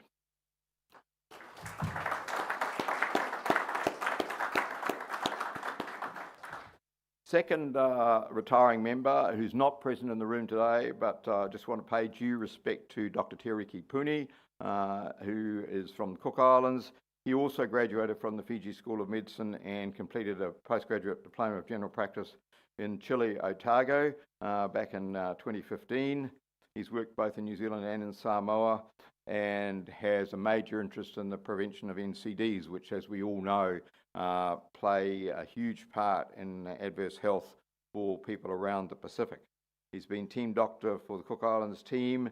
He's also had a leading role in clean athlete care and has been involved as a chair of the Orado board for 4 years. And my sort of summation would be this man is a grounded Pacific Islander who's contributed a great deal to athlete care, and you can see his sort of winning smile with the ocean in the background, which portrays him particularly well. So moving on to the future, I think we obviously want to cement a memorandum of understanding with the Pacific Games Council, really because athletes deserve to have care that we want for our own family, and at times I feel that the siloed approach has not really delivered that. So we're working on that with the ONOC Executive. I think we obviously want to firm up our plans for athlete support at the Tahiti Pacific Games. I think item 3, the regional sports medicine course, has been supplanted by another initiative that I'm going to come to in a minute from the IOC, and we had allocated some funding for that, and at our meeting yesterday what we have decided to do is to put that funding towards a shared care arrangement for the athletes attending the Youth Olympic Games in Dakar, and we're grateful for Ken's sort of leadership of that sort of transition of those fundings. We would require a couple of NOCs to give up an accreditation to allow these doctor or physio who are appointed to provide the athlete care that our athletes deserve, because it's not going to happen if they can't get to venues and they can't get into training facilities. So that's something for all NOCs to consider, both because we know we're stronger together if we've got that shared care. There's also potentially a contribution to Sports Medicine Australia conference, which is going to be held in late October, and that's going to feature on this next slide here. So it's really looking towards Brisbane 2032, which we're all familiar with, and there's been a proposal put that our Medical Commission contribute to an academic session at that conference. We also would like to try and raise funds for 3 to 4 scholarships to enable participants from early to mid-career clinicians to come along to this conference and be upskilled and see what the very best is that can be offered. And so what we will be trying to do is apply to Olympic Solidarity for funding of this initiative, and the challenge for the NOCs is to identify suitable early to mid-career clinicians who are going to be involved with the athlete care to put in for these scholarships, and we'll do our best to support these people in their efforts to get to Brisbane and get the best academic upskilling. So I'd like to, at this stage, acknowledge the support of the ONOC Executive Board, the fellow members of the ONOC Medical Commission, and Kathy and Tiariki, as mentioned previously, plus also Nyla Alfred, who's worked tirelessly to support our work. Now, there's another exciting initiative that I just want to talk to you about, which has just come to light in the last few days, and this is via the IOC. It's a course for NOC team physicians, and what it effectively does is build on a successful course that was held. It's been held in wealthy places in Europe and that sort of thing. And last year they transferred the same type of training to Africa. And out of the 54 NOCs, 49 contributed to having one male and one female doctor supported by the IOC to attend this pretty intensive course. As you can see there, there's an IOC course in safeguarding, then respiratory care and cardiovascular care, which is so important for our athletes. And this is the results from last year in Africa, where, as I say, they targeted these NOCs and got a very outstanding impact from that. So we had this cohort of doctors who were trained under ideal conditions with experts brought in, and another side effect, which I think is particularly valuable, is that the collegiality that was built up during this course means that there's now a Pan-African network, which is just ideal for promoting the athlete care in the future. So building on that, the idea from the IOC has been to run one of these courses in Asia, and we in Oceania have been offered the opportunity to piggyback onto that course, and so really just putting it out there to all NOCs and our associates as well, where practicable, to think about nominating one male and one female doctor who would be involved with athlete care to come, and the IOC will fund $3,500 US, as you can see, which is generous on their part. We'd have to, obviously, if there's a shortfall, we'd look at how we could deal with that. There will be some small NOCs who may struggle to release doctors for several days at a time to go to this course, and we appreciate that, but we just want to try and maximise this opportunity that's been handed to us by the IOC Medical Department. So with that in mind, I'll close off, and the challenge for NOCs really is to identify your young docs and physios, and let's try and do the best we can for future athlete care. Thank you very much.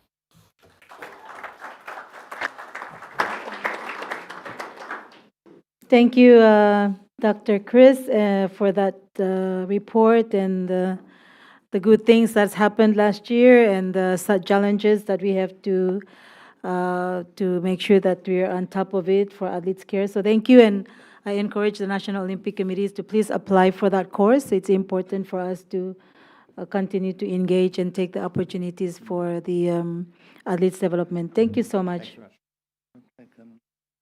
You get support of ONOC for that, so you can go ahead.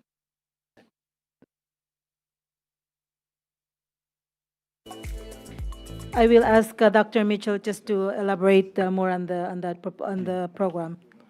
The item that Chris mentioned about working with Asia, the provision for a male and female doctor to attend, I would need the support of ONOC, and if we could do that now for this program so that we can go ahead within the IOC to finalize Oceania actually joining Asia for this workshop.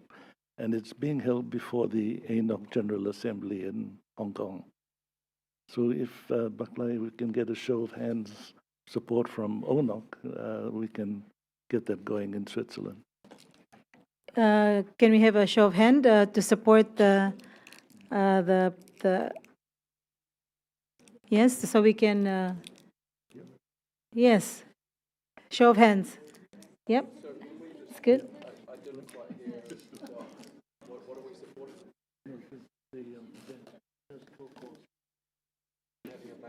It's the medical course for male and female to support through the IOC program.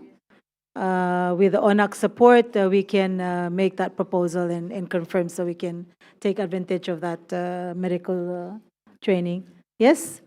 Thank you, everyone. And the last one, I can't officially at this stage, but I'll try to get our affiliated members, New Caledonia and Tahiti, etc., to be part of the program as well.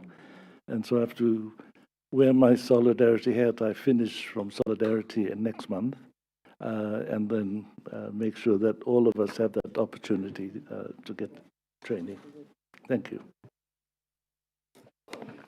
Thank you, everyone. For agenda item 10, proposed resolution to amendments of ONOC AOA, that's resolution 2, Chief Executive Officer and Secretary General Transitional Reform. Yes, number of votes, 26. Reject, number of votes, 22. 75% threshold met. No, resolution defeated. Thank you, everyone. Andrew? Thank you, Chair. Resolution 3. We repeat the process for Resolution 3, Company Secretary. I'll ask Diane to come forward with the ballot papers, please.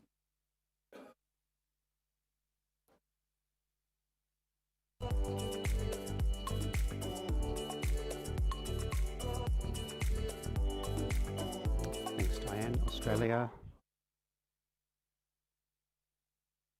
American Samoa, Cook Islands, FSM, Fiji, Guam, Kiribati, Marshall Islands, Nauru, New Zealand, Palau, Papua New Guinea, Samoa, Solomon Islands, Tonga, Tuvalu, Vanuatu.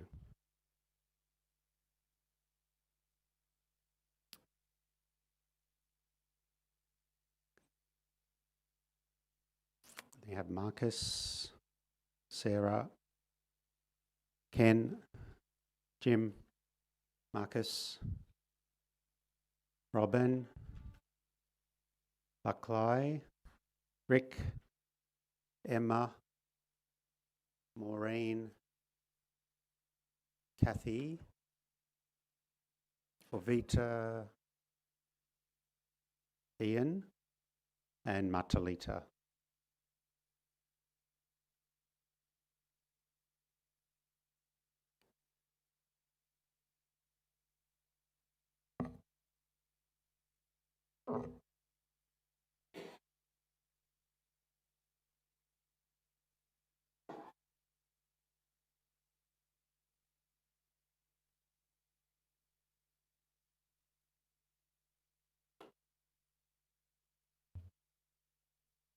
Time to collect Australia, American Samoa, Cook Islands, Federated States of Micronesia, Fiji, Guam, Kiribati, Marshall Islands, Nauru, New Zealand, Palau,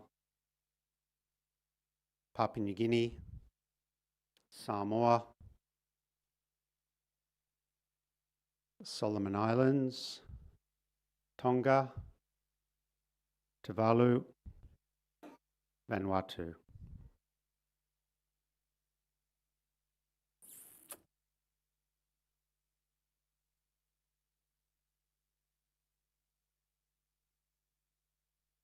Marcus, Sarah, Ken, Jim, Marcus, Robin, Buckley, Rick, Emma, Maureen, Kathy, Orvita, Ian, and Matalita Vinaka. Thank you, everyone.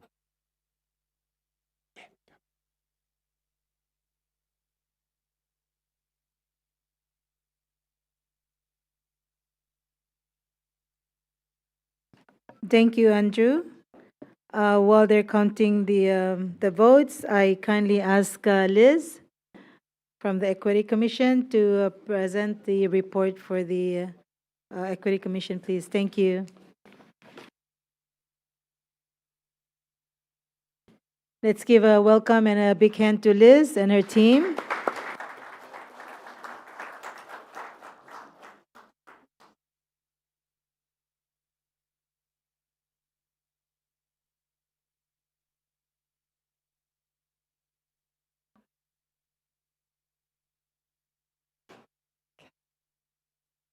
Kia ora tātou, katoa, bulavanaka. I'm going to start with a whakatauki, which is one of my favourite, actually, and quite appropriate, I think. Me aro koe ki te hā o hine ahu one. The literal translation is pay heed to the dignity and power of women. And this is used to recognise the innate strength, mana and grace of women, athletes, whether they're in administration, coaches, technical officials or medical, etc. So I hope you remember that. Thank you, President Beckley. The Equity Commission set its 2025-28 strategy, Quad strategy, in alignment with ONOC's overarching themes and the IOC's guiding principles. The Commission's work of championing equality for women and girls in and through sport is through the three pillars of leadership, pathways,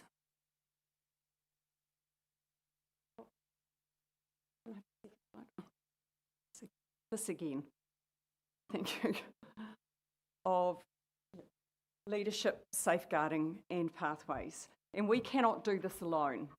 So working together in partnerships has allowed us to deliver world-leading programs in Oceania.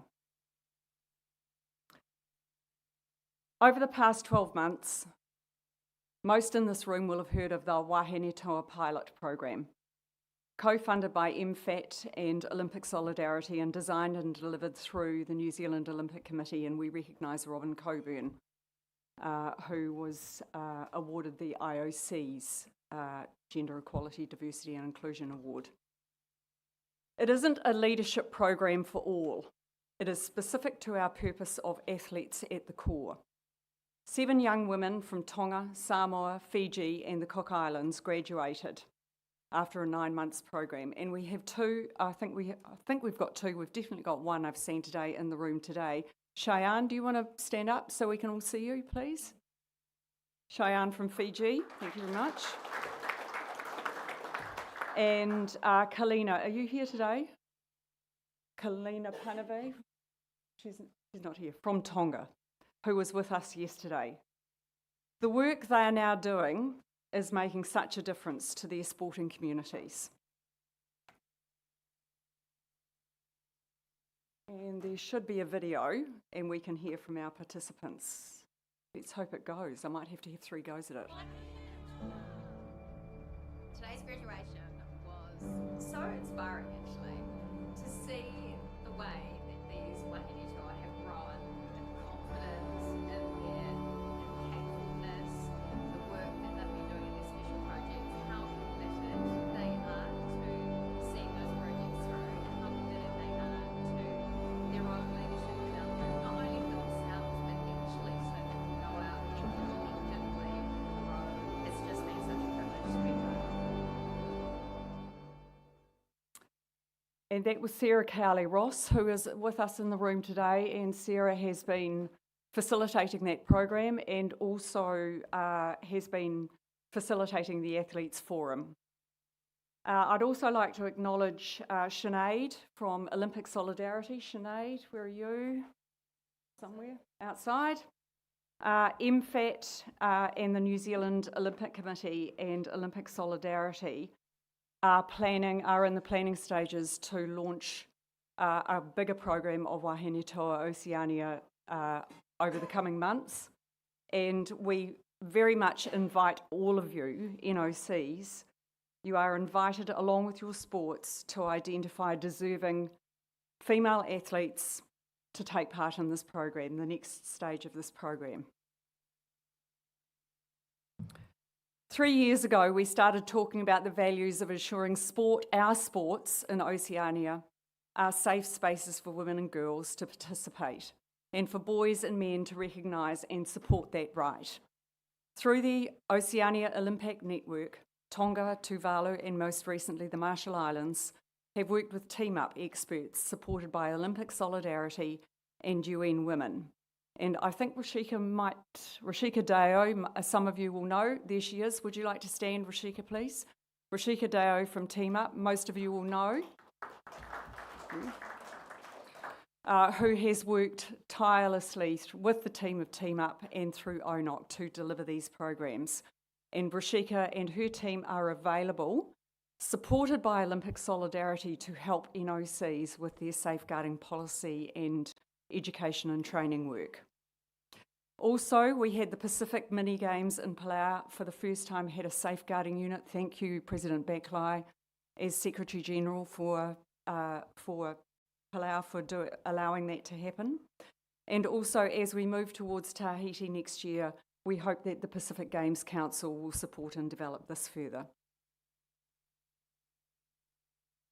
As most of you will know, the University of Queensland is working together with the IOC on a feasibility study into safe sport hubs, the potential for that in Oceania. We've ensured that ONOC and the NOCs are front and centre of the study with the Pacific Advisory Council. And Andrew Lapani, who most of you will know from PNG, now residing in Fiji, also on the Equity Commission and on the Education Commission. Rashika Deo, Yugita Serenkaiti, is Yugita here? There you are. Can you please stand, Yugita? From UN Women Multi-Country Office. Thank you. And Mrs. Lenua from Fiji, recently of FASANOC, are also contributing to this work.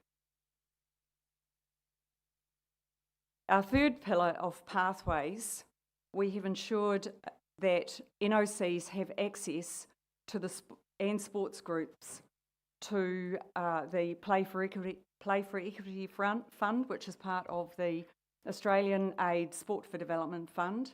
And our member Carol Ingeritis is on the selection panel for the Play for Equity grants.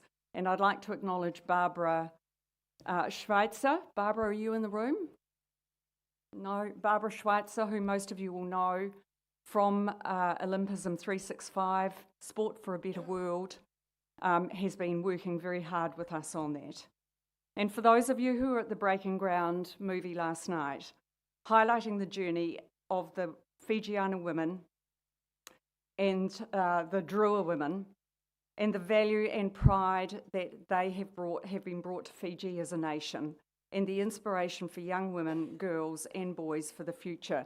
that was a pretty good moving story last night, so I hope you managed to get to see that. And you, Gita, and your colleagues, Get Into Rugby Pass program, and Tirani from Oceania Rugby, we would like to acknowledge you. The Equity Commission has actively participated in advocating for the NOCs, athletes of our region, and in an international context, including at the International Working Group for Women in Sport, of which Carol Ingiritis is a member of their executive board.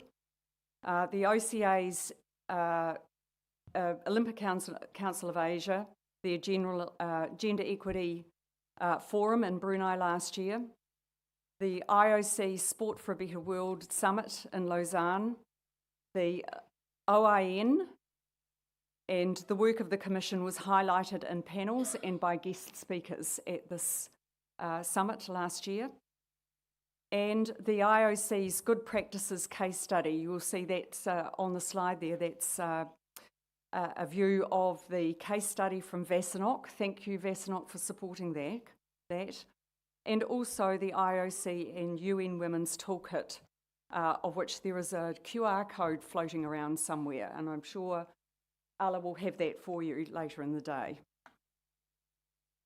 We've supported policy work through international diplomacy with MFAT as well, and also with DFAT. And an example of that is the panel that we had recently at the University of Auckland Pacific Studies Centre with the Prime Minister of Tuvalu's official visit to Auckland, which was supported through MFAT.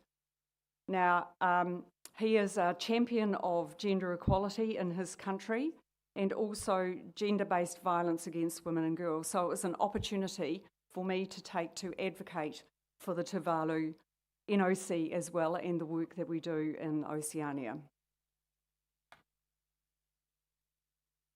These are probably a little bit difficult to see, but the IOC published their global statistics.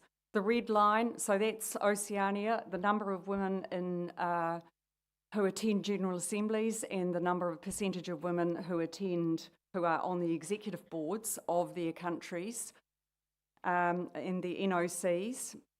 The red line is the 30%, which is the IOC's target. The green line is the Oceania average. So Oceania are well over 40%, except for a couple. So I hope they get there, can find it within themselves to include their very capable women in their leadership of the NOCs. This room is an example of the rich talent, the strong conversation achieved through full representation of our respective communities. I'd like to make a couple of acknowledgements now, and we are very honoured to have Helen Brownlee, our elder stateswoman, in the room with us today. Helen's travelled over from Australia.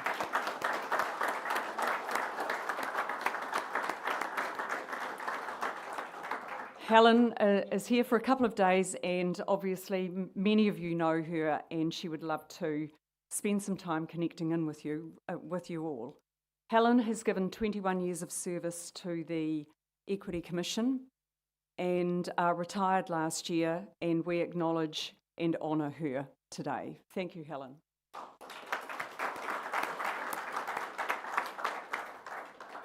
I'd also like to mention and thank Dr. Robin. Without your support, this commission would not have been able to do the work and make the progress that we have, Dr. Robin, so thank you very much on behalf of everyone in the Equity Commission.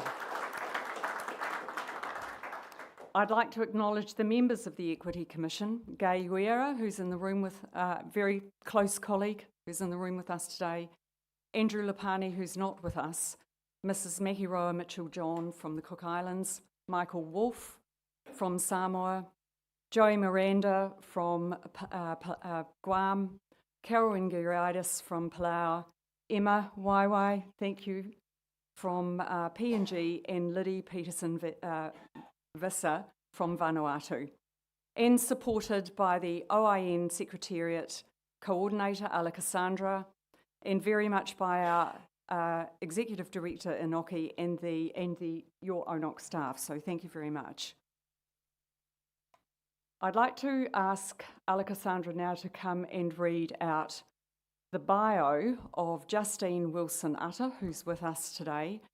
As you know, we present an award every year, which is our own Oceania Award for the Active Champion of Equity. And the award this year is given to Justine Wilson-Utter from Samoa.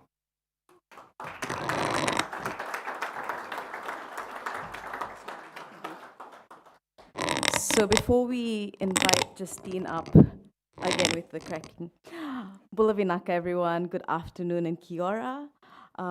It's my pleasure to introduce the beautiful and amazing Amanda Justine Wilson-Utter, commonly known as Justine Samu, a passionate leader, an advocate, a champion for women and girls in sports. Justine currently serves as the Chief Executive Officer of Netball Samoa, bringing with her years of experience in sport development, administration, and community engagement. Her journey in netball began at the grassroots level, volunteering as a coach, helping to establish local clubs, before progressing into leadership roles and that have shaped the future of netball in Samoa. Throughout her career, Justine has been committed to creating opportunities for participation, leadership, personal growth through sport. She has been instrumental in strengthening coaching and umpire development pathways, advancing safeguarding and safe sport initiatives, and ensuring that Netball Samoa, or netball in itself, remains a safe, inclusive space for women and girls and underrepresented communities across Samoa. So what makes Justine's leadership particularly impactful is her belief that sport is far more than just a competition. It's a powerful tool for building confidence, for strengthening communities, promoting healthy lifestyles, as well as advancing gender equity. Her vision is centered in creating sustainable systems and pathways, ensuring that future generations thrive both on and off the court. A proud Samoan, devoted wife and mother, and a dedicated sports administrator. Justine continues to inspire positive change through her commitment to equity inclusion as well as community development. So please join me in warmly welcoming Justine Samu. Thank you.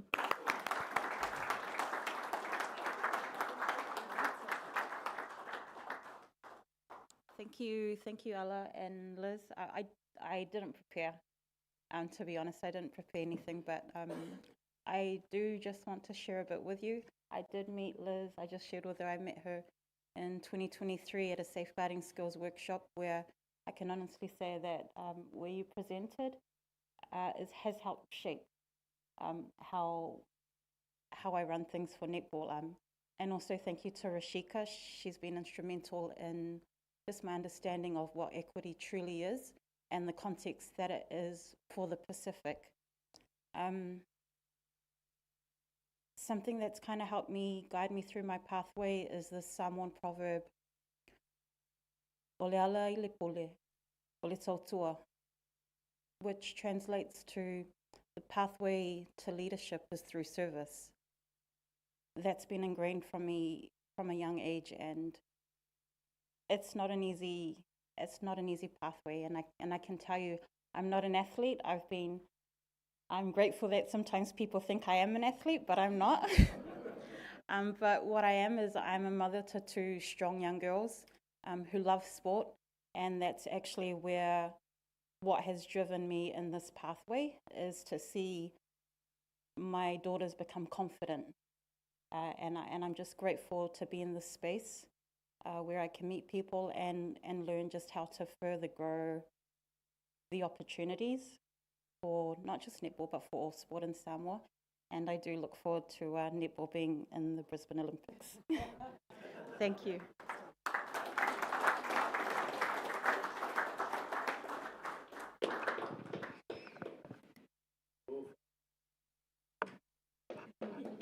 Thank you, Liz, and congratulations again to Justine.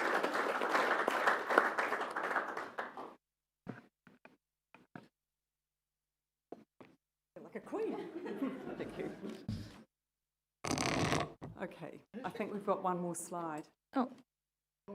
Yeah, was one more slide? Yeah, you're hurrying me along. Okay. So I'd like to take the opportunity, can we get that slide back up, please? Thanks. I'd like to take the opportunity to just finish with another whakatauki, which is whakanaro naro, te tangata, toi tū te whenua. The direct translation is, the people fade from view, but the land remains. This refers to long-term stewardship, or I guess the way we transition, the way we take our work and we transition it through, and we bring young people through to take over from us. Where generations change, but the responsibility to what we try and do and to our cause continues. And on that note, I'm retiring from the Equity Commission, and I'm very pleased to be able to introduce the new nomination for the Equity Commission Chair, which is someone who I know very well, but someone who has really made a difference and is one of those young, vibrant people from the Pacific who will continue to grow this movement that we have and that we're making world-leading progress in. So, Sarah Cowley-Ross, are you in the room today? Sarah Cowley? Thank you very much. Ngā mihi nui.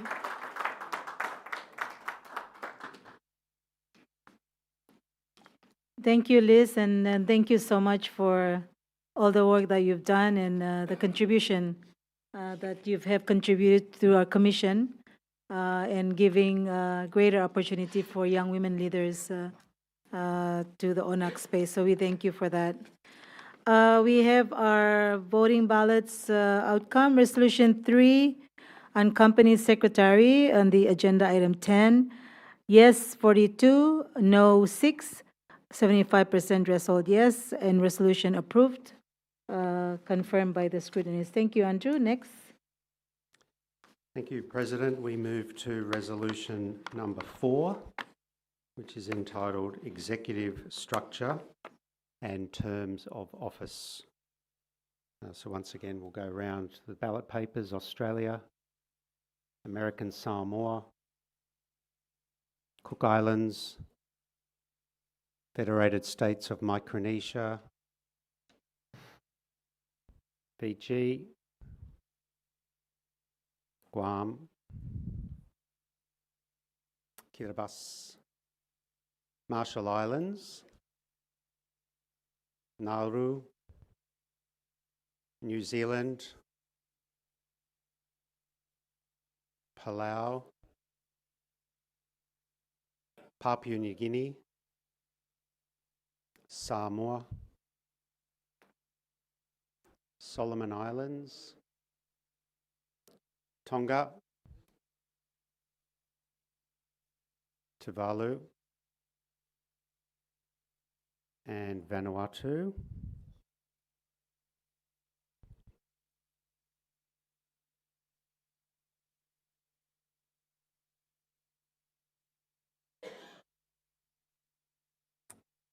To Marcus, Sarah, Ken, Jim,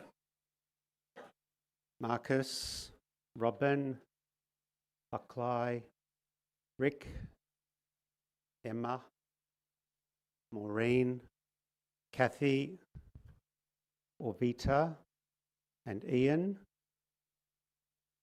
and Matalita.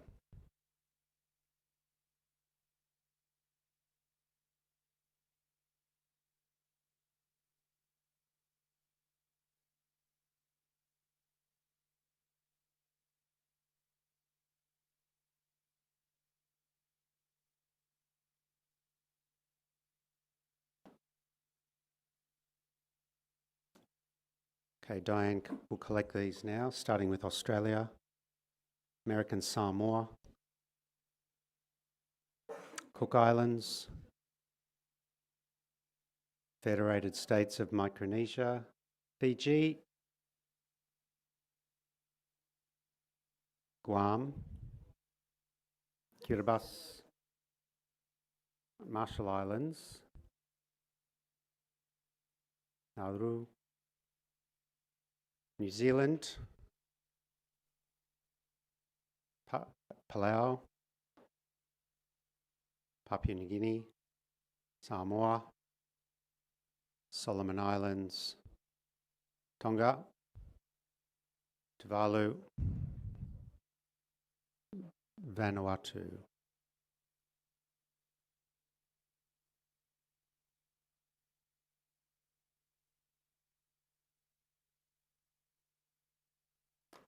Marcus, Sarah, Ken, Jim, Marcus, Robin, Buckley, Rick, Emma, Maureen, Kathy, Ovita,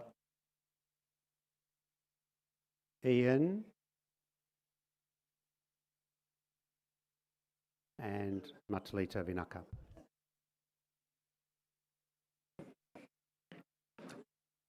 Thank you, Andrew. Jim will do the next commission report quickly, the Education Commission. Thank you, Jim.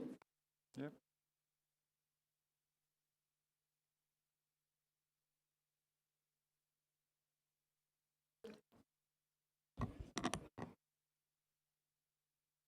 Good afternoon.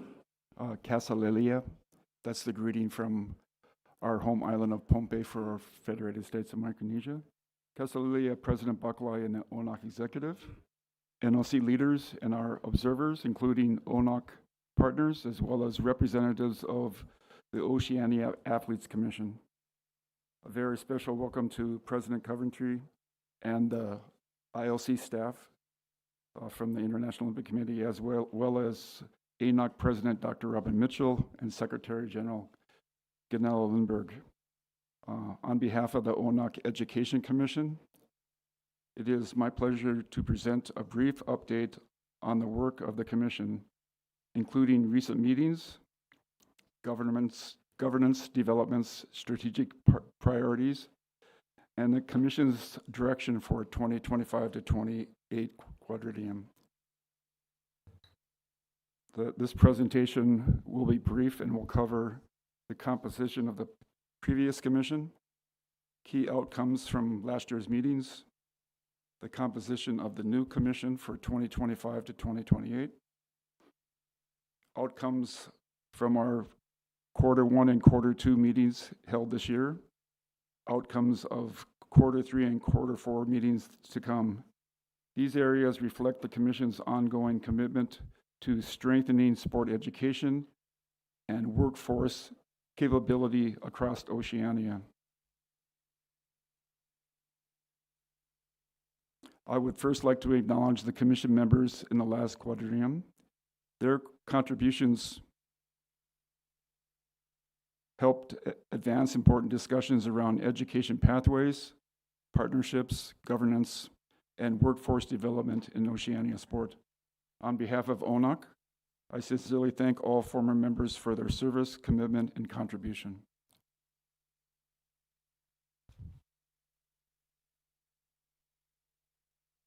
In 2025, the Commission focused primarily on governance and positioning itself for the new quadrennium.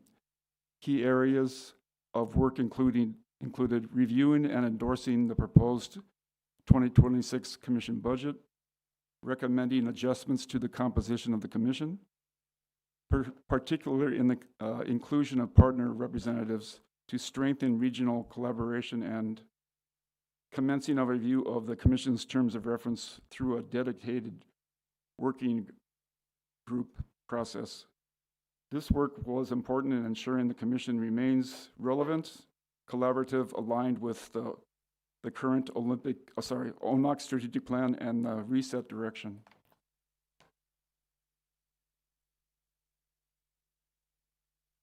My fingers are dry, they don't want to.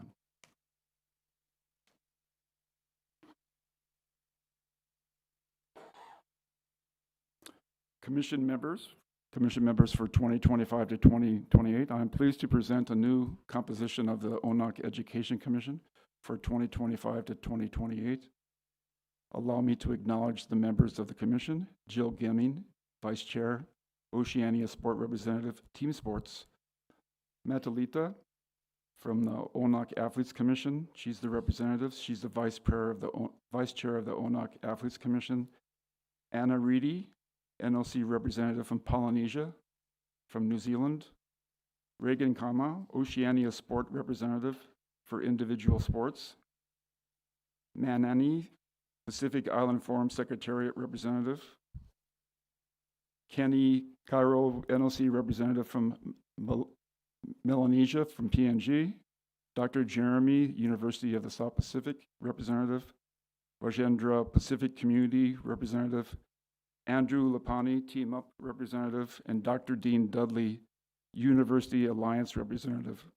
As you can see, aside from me, we have a balanced team that reflects strong regional representation and valuable expertise across sport, education, governance, athlete development, and regional partnership. I would also wish to acknowledge and thank the ONOC Executive for endorsing Jill Gemming as the new Vice Chair of the Education Commission. Meetings in 2026, first quarter. The first meeting of the new commission was held March 19th virtually. I would like to acknowledge ONOC President Buckley Temengill, who attended the meeting, provided opening remarks around the ONOC Reset program and the importance of positioning ONOC and its commissions to support the future direction of the organization. This is further elaborated by the Secretariat update delivered by interim ONOC CEO Anthony Moore, who provided further context on the ONOC Reset program and the opportunities and organizational changes being explored by ONOC's moves towards implementation of its new strategic plan. If you guys remember at the presentation yesterday about the helicopter, our commission now has become a helicopter.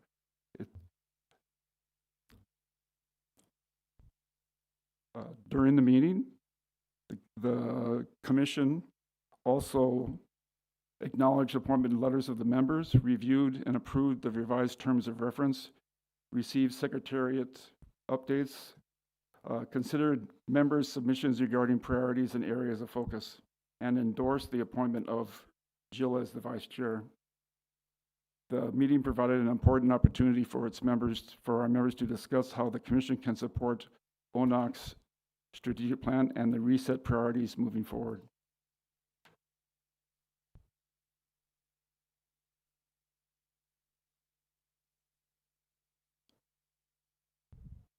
I'm one ahead, sorry. The second quarter meeting was held 2 weeks ago on May 7th, and our focus was to review proposed amendments to the terms of reference to include the role as the Vice Chair, discussing and endorsing strategic focus areas, which is on this slide, for 2026 to 2028, and discussing the establishment of focus groups to support the Commission's area of work moving forward. The Commission agreed the focus groups would help strengthen engagement, collaboration, and the implementation across the identified priority areas on this slide. The proposed terms of reference was amended, which strengthens our governance because now we have a Vice Chair. The strategic focus areas, we selected 3. Number 1 on your left is education systems and workforce development. 2 is strategic partnerships and regional influence. And 3 is Olympic values, quality physical education, and community impact.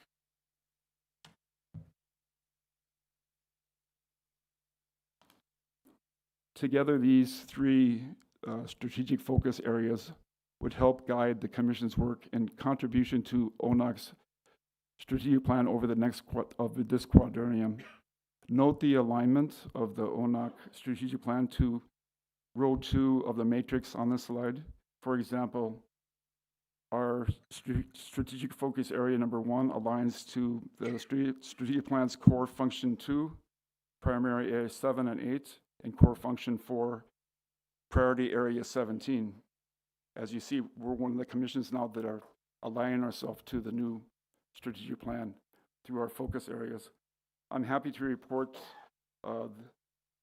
that these 3 focus areas and the amendment to the TOR were tabled at the last executive board meeting 2 days ago, and hopefully at our next executive board meeting it will be reviewed and approved. Okay, almost finished. Our meetings to come, quarter 3 and 4. We confirmed our meetings for the 3rd and 4th quarter.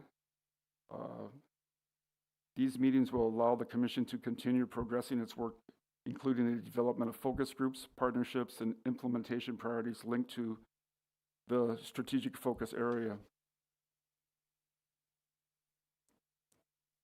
Acknowledgements. Before concluding, I would like to acknowledge former members of the Commission for their service and contribution to education and the capacity development in Oceania. Helen is here, Helen Brown-Lee. Can we give Helen a hand? She was on the Commission for over 10 years. And not present is Margarita from Fiji, Amy Sasser from Marshall Islands, and Owen Lewis from the Cook Islands. On behalf of the Commission and ONOC, thank you very much for your contribution, leadership, commitment during your time with the Commission. Thank you once again, the ONOC Education Commission and our Commission members who also represent ONOC's partners. We'd like to thank the IOC's Olympic Solidarity and also extend a special thank you to our Commission liaison, ONOC staff, Melly, for his contribution and support to the work of the Commission. A big thank you to the wider ONOC Secretariat, including Executive Director Inoki, Vara, Anna, Marisi, and all the OSEP team, and for their ongoing assistance and commitment to sport education across Oceania. The Commission looks forward to continuing to work in strengthening education systems, workforce capacity, partnerships, and the Olympic values across the region.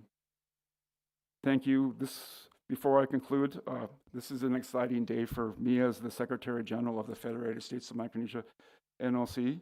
I was telling Kenny, our Athletes Commission Chair, we have 2 of our Olympic athletes here from the Federated States of Micronesia, Scott Fitti and Kestra. Could you please stand up if you're here? Scott? Scott is the chairman of the FSM-AC. Kestra is the secretary. We have a very strong group.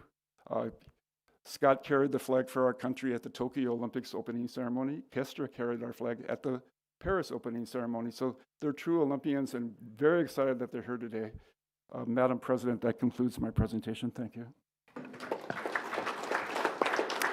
Thank you, Jim, for the report and for the important work that the OSEP is doing on behalf of all of the National Olympic Committees. Thank you for that comprehensive report. Andrew? Oh, sorry. The President. Let's please give a big hand to Mr. Vidyalakan. Okay, this is, again, we're still in agenda item 10 on the resolutions for amendments of our AOA. So the executive structure in terms of office, yes, 48, no, 0. Yes, by resolution is approved and validated. Thank you, Andrew. Thank you, President. We're on to the 5th and final resolution now. I'll ask Diane to come forward with the ballot papers. Australia, American Samoa, Cook Islands, Federated States of Micronesia, Fiji, Guam, Kiribati, Marshall Islands. I voted no on the previous resolution, but it was 48-0. Just kidding. Votes have been scrutinised, Chair, I can assure you. New Zealand, Palau, Papua New Guinea, Samoa, Solomon Islands, Tonga, Tuvalu, Vanuatu. Resolution should be on your screen, titled General and Consequential Amendments.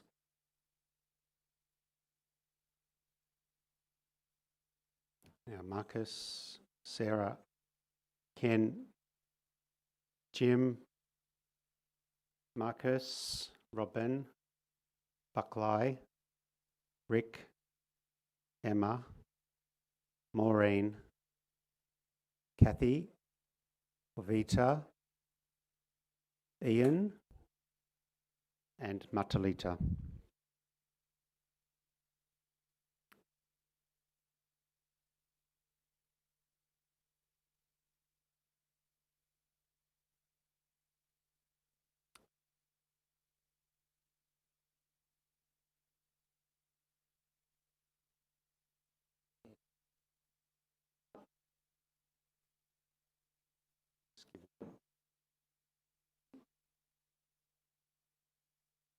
All right, we just might wait 1 minute. We've got 1 or 2 delegates slipped out of the room.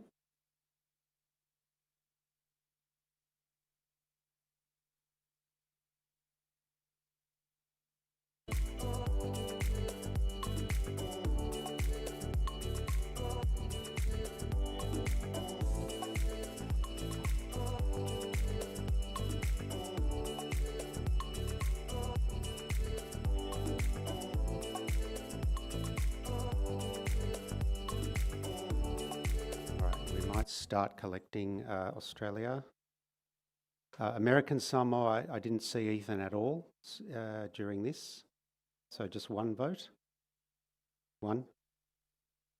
Cook Islands, Federated States of Micronesia, Fiji. Vanessa was here at the start, yeah, thank you. Guam, Kiribati, Marshall Islands, Nauru, Kevin was here too, I saw him. New Zealand, Palau, Papua New Guinea, Samoa, Solomon Islands, Tonga, Tuvalu, Vanuatu.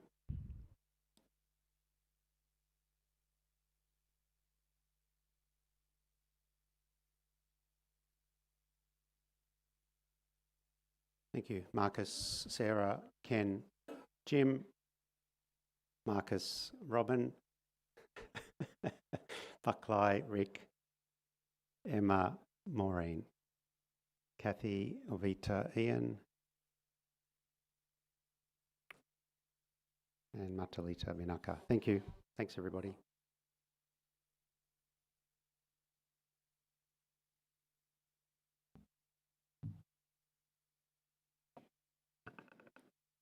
Thank you, Andrew and Diane. While they're counting the ballot, we'll come to the next commission report, the International Commission report. I'm very happy to let everyone know that our new chair is Marcus Stevens. So he will present us the commission's report. Thank you. Thank you, Chair. I'll do my presentation from here. As you know, we come in all kinds of sizes and fruit sizes, and you can leave your imagination what fruit size I'm in. I'm not a very tall person, so but not chili fruit though. Madam Chair, members of the Executive Board, NOC Presidents and Secretary Generals, IOC members, honoured partners, members of our Athletes Commission, colleagues, friends, and friends from the Oceania sporting family.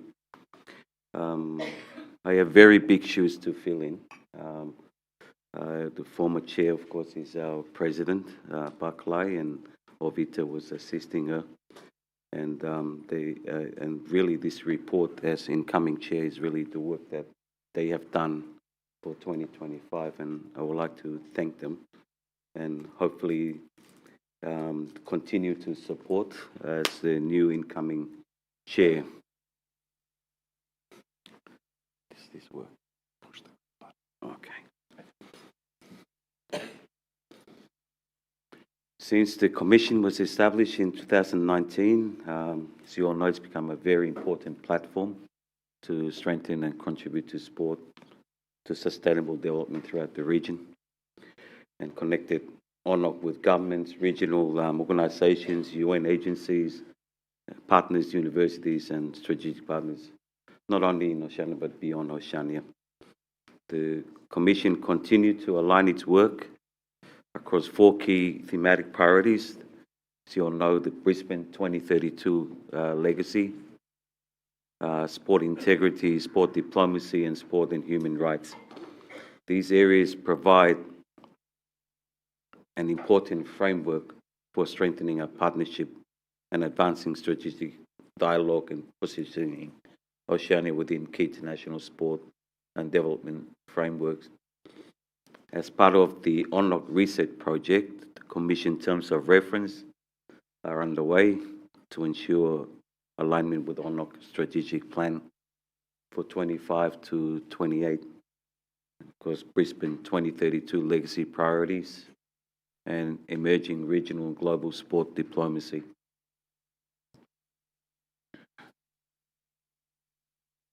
Throughout 2025, the Commission delivered a range of targeted initiatives aligned with its mandate. Just like to highlight a few of these. The Commission continued advancing the ONOC University Alliance and Brisbane 2032 engagement activities, including the university consultation in Brisbane. Development of visa-related submissions, I think, is a very important one for us that needs a continued dialogue on.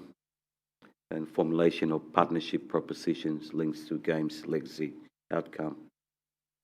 Collaboration also continued with the evolving Home Games program to identify opportunities for long-term Oceania impact and regional benefit in the lead up to the Brisbane 2032.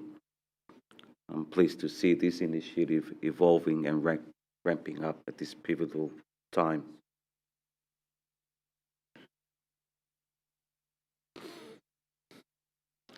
Global Sport University Network Summit. Commission presented a panel at the GSUN Summit in Brisbane, showcasing ONOC's collaborative approach to Brisbane 2032 legacy and impact planning. The session featured, of course, our President, Robin Smith, from Vitrus, President, International Para Committee Board Member, Amanda Jenkins from Oceania Sports VP, and FIBA, Oceania Executive Director, Dr. Caroline Wright from Griffith University, Dr. Veronique Richard from the University of Queensland. Discussions highlighted the opportunity to leverage Brisbane 2032 as a catalyst for long-term regional outcomes by aligning athlete pathways, university expertise, government policy and development priorities across Oceania to advance education, diplomacy, inclusion and economic opportunity.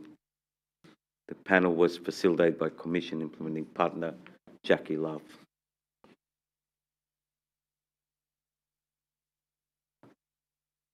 Global Sport Health Capacity Development Initiative for Oceania. Our very own ONOC President Barclay and IC member, ONOC Executive Board Member Ovita Rapila addressed the opening ceremony of the 3rd consultation workshop for the Global Sport and Health Capacity Development Initiative hosted at the Fiji National University in Suva. Ovita's remarks emphasised the importance of collaboration across sectors and organisations to create meaningful, lasting impact for Pacific communities.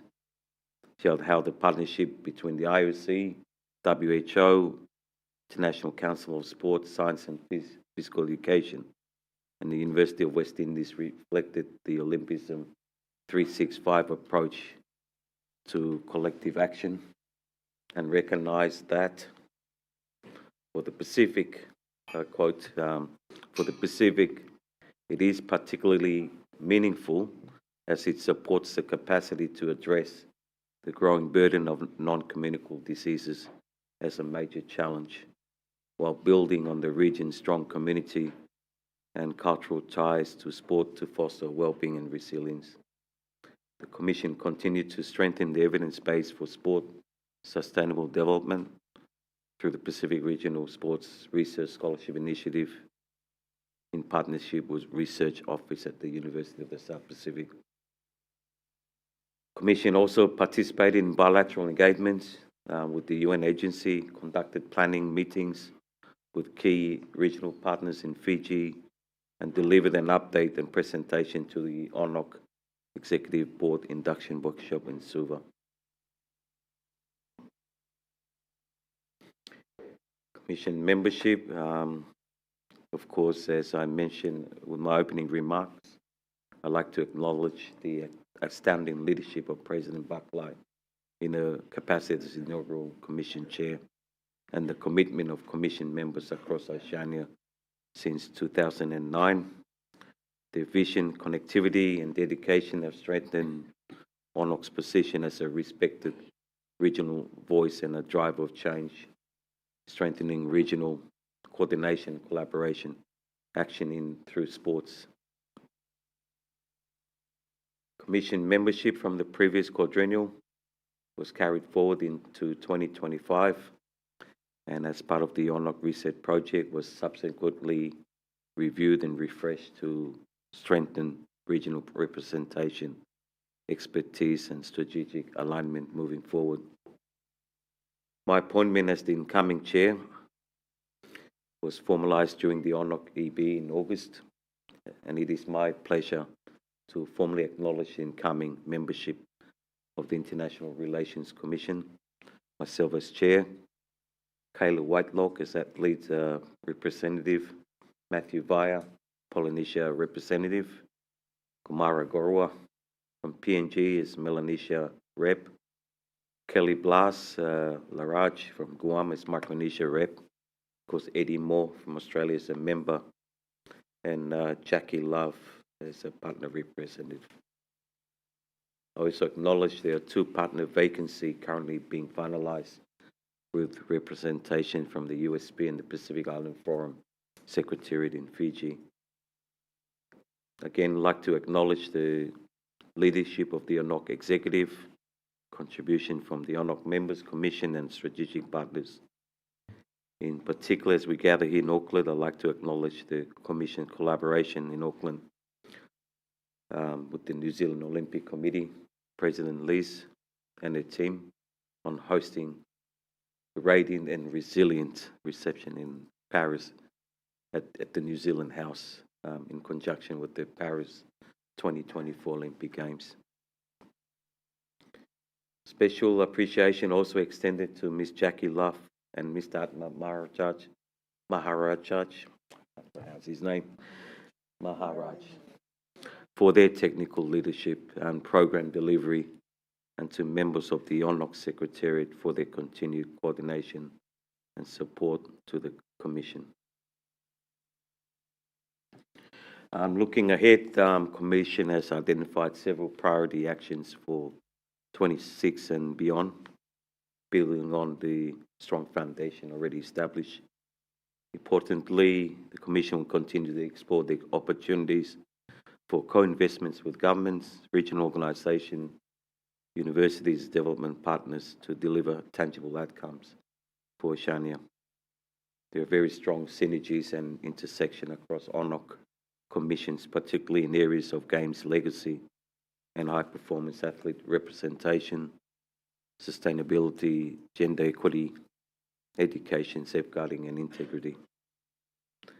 We look forward to the collaborating closely with ONOC members, commissioners and partners to further strengthen alliances, deepen engagement and maximise contribution of sport to the national, regional development and to the lives and futures of Pacific peoples. Finally, as we look toward 2030, I recognise that globally we are not yet on track to achieve our SDGs. This reinforces the importance of continuing to advocate for the role of sport as a powerful enabler of sustainable development, peace, health, inclusion, economic empowerment and resilience. The Pacific has a strong story to tell. Through collaboration, shared leadership and collective action, ONOC and its partners can continue to elevate the voice of Oceania and demonstrate the transformative impact that sports can and does have on Pacifica families, communities and nations. I look forward to building on the momentum already established by the International Relations Commission and to strengthening the connectivity, partnership and shared purpose that unite the Oceania sporting family. If you have any questions, I'm sure our outgoing chair and members who are also present here can assist me with answering any question. And just on that note, thank you very much for your attention.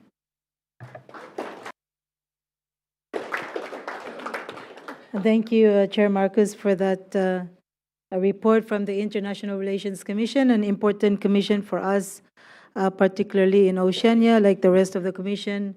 Partnership with government and bilateral partners is key to ensure that development in sport is also part of our communities, especially through sports for development. Mr. Lakan?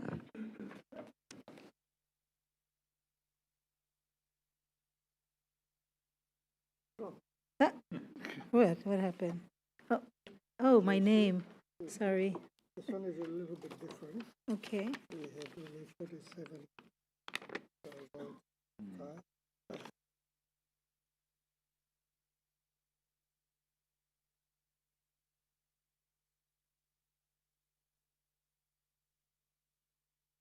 Okay, so the last on the agenda item 10 and resolution 5, general and consequential amendments, number of votes cast 47, vote yes 42, no 4, invalid 1, 75% threshold met, yes, and invalid 1 and absent 1.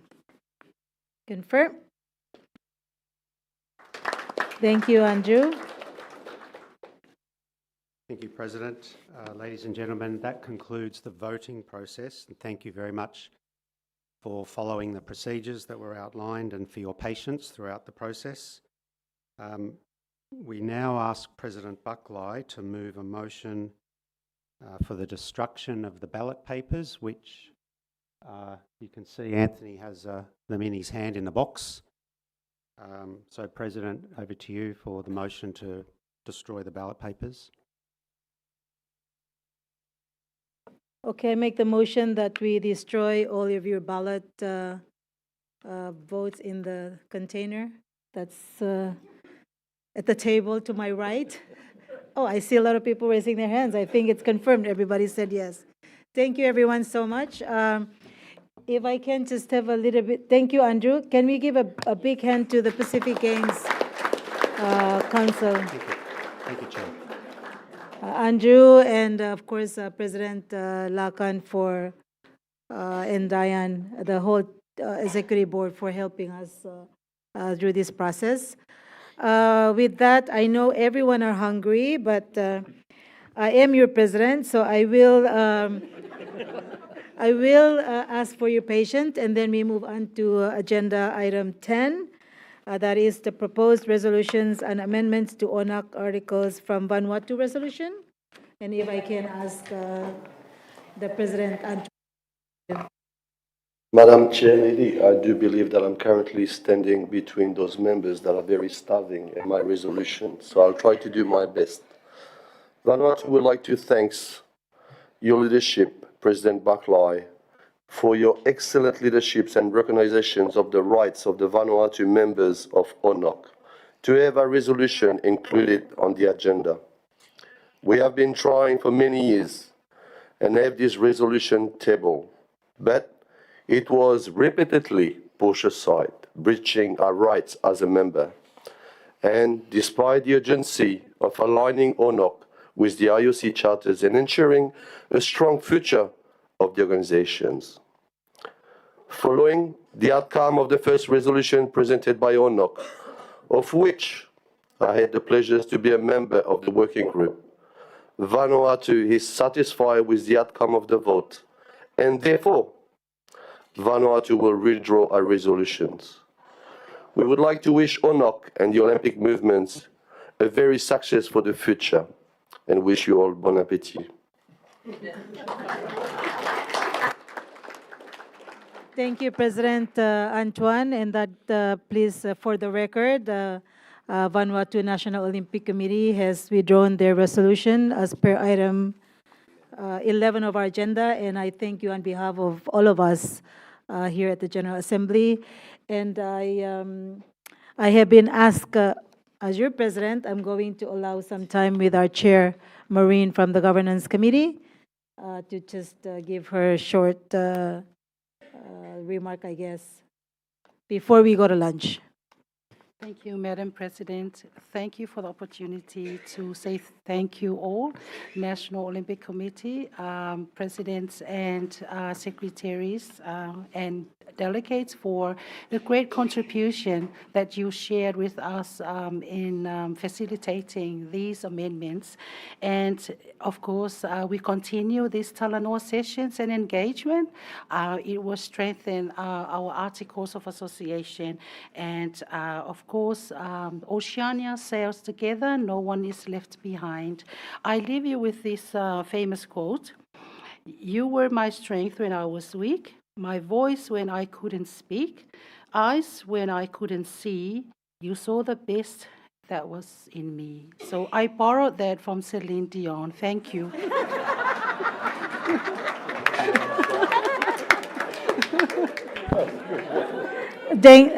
Thank you, Maureen. Just before we leave for lunch, if I can indulge you in just 1 minute. First of all, that was for me a wonderful exercise. We have done an extraordinary mandate on our part as leaders. So it's a win for all of us. It's a win for all of us because we have done what we need to do. I'm so humbled by the leadership of everyone, and I'm so much more aspired to do the things that we must do together, to continue to listen, to contribute, to mold the sail that we're sailing together into the future. But before we go to lunch, I wanted to just really thank the IOC members. This is not the end of it. This is just the beginning of great work to be done because they contribute to the work that we're doing. They will continue to sit on our commissions, on our table together because they are part of us. The green ring is a green ring. That's a circle that connects, and we have to embrace that green ring. And this is just the beginning, and I really, really applaud all of you for taking the time, the patience, and the courage to instill in us that there's possibility and best days ahead of us. So this will continue to strengthen the relationships that we have, continue to be frank, to open, and continue to take the lead as we engage with our partners, with our friends and the athletes. Can I have all the athletes please stand up? All the athletes, can you hear me? Let's give a big hand to all the athletes. Yeah. You must continue to mentor us and be visible in every space that we have. All of our partners are going to be with us in the next 6 years. That's a mandate on our part. If not, we're knocking on their doors. And trust me, we'll be knocking on your door to make sure that we continue to deliver the work that we need to do. Let's give a big hand to Maureen, the executive board, our IOC members, all of you, the partners. Celine Dion for the great message she gave us during the chilly winds in Paris. And thank you for all the partners for being with us to support us in the process of reviewing our AOA, and enjoy lunch. Thank you, everyone. We'll see you again. Madam Chair, if I may, Sorry, through you. I have to give it to my executive director to do the protocols. Thank you, Enoge. Yes, and advance apologies. We will only take break for lunch for 30 minutes, so if we can reconvene at 2 p.m. We have a few items to push through, and we want to finish by 3 to give you the break ahead of the dinner, and it's going to be a treat this evening. And the dinner's not in the hotel. We're actually going to the New Zealand Civic Centre. Yeah. So we're going to ask if you can please, it's a standing lunch, so that's intentional. So you can do 30 minutes standing and then reconvene at 5 to 2, so we can go through the remaining presentations. Thank you, Chair. Through you. Thank you, everyone. 30 minutes.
Afternoon session. As mentioned, we have a few more presentations or reports to go through before we then close off. And we're trying to round off things by 3, the latest 3:30.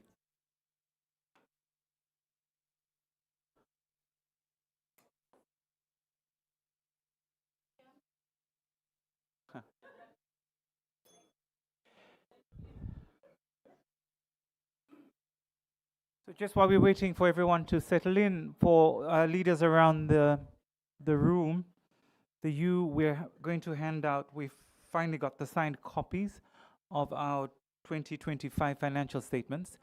We're going to hand them out to you, and we'll also send them to you on email. We will begin with a motion that the SG needs to put to the floor. Any staff can check where SG is, please. Betty, can I get you to distribute this?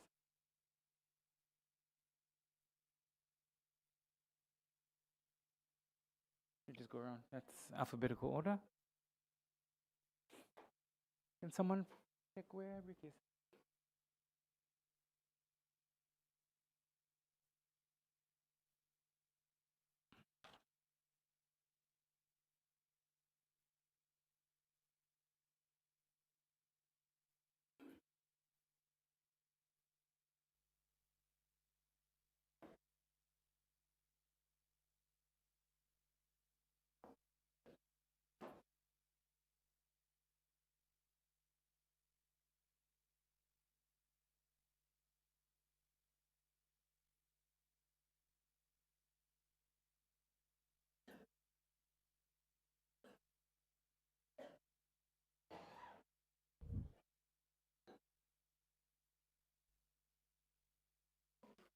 And come back to this. Okay. So I'll hand over to the chair of the meeting, President Buckley. We'll skip this, we'll come back to it rather, but we'll go straight to the next presentation. Thank you. Thank you, NOC. Yes, we still have 2 more commissions. So I ask, continuing from Agenda 12, I ask Sustainability Commission, Marcus Daniel, to present.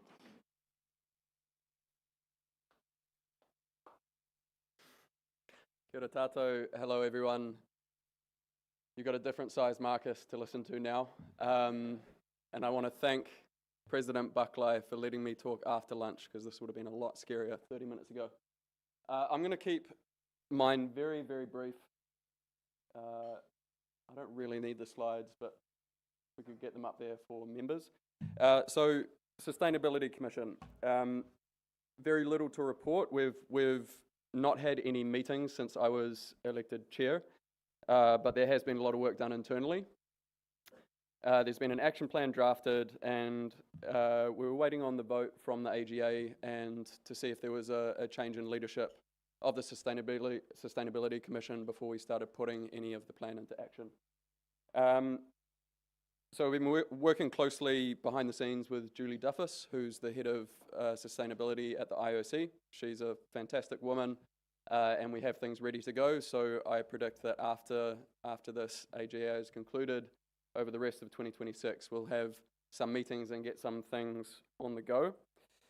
There have been a couple of small membership changes. One of the ones from the top of my head, if I don't have the slides, from the athlete representation angle, Lua Rikis has been replaced by Matalita. Matalita was the liaison from the Secretariat, so it sort of made sense not to double up athlete representation on that side. And then the last thing I wanted to say is I think we have a huge opportunity in this space, in this region. Of all the regions in the world, Oceania is most at risk, existentially at risk from climate change. And so I think we have a really powerful story to tell and a really powerful set of actions that we can take, and using our people and our stories of our communities to really make something resonate with the world. And given that we have Brisbane 2032 coming up, I think we should use this next 6 years as an opportunity to tell the story of our region, to say, hey, this is really, really important to us. It's existential for us, So let's do something about it together. And I reckon that's about it. So unless there are any questions, thanks for having me. All good? Thank you, Marcus. Yeah, apologies. It was a keynote format, so we couldn't pick it up on the screen. Okay. Yeah. Thank you, Marcus, for the update on the Sustainability Commission as an important commission for our work in Oceania. If we can move up to the next commission, the most important one and the last commission, chaired by Kathy, the Games Commission. Thank you. Let's give a big hand to Kathy. I didn't bring my leg extensions today. Past leaders of Oceania, current leaders of Oceania, and the future leaders of Oceania. As a medical practitioner, I keep it very short and sweet. Thank you. Can we have my first slide? The Games Commission is a very new commission introduced by the current board for the sole purpose of launching towards Brisbane 2032 and beyond.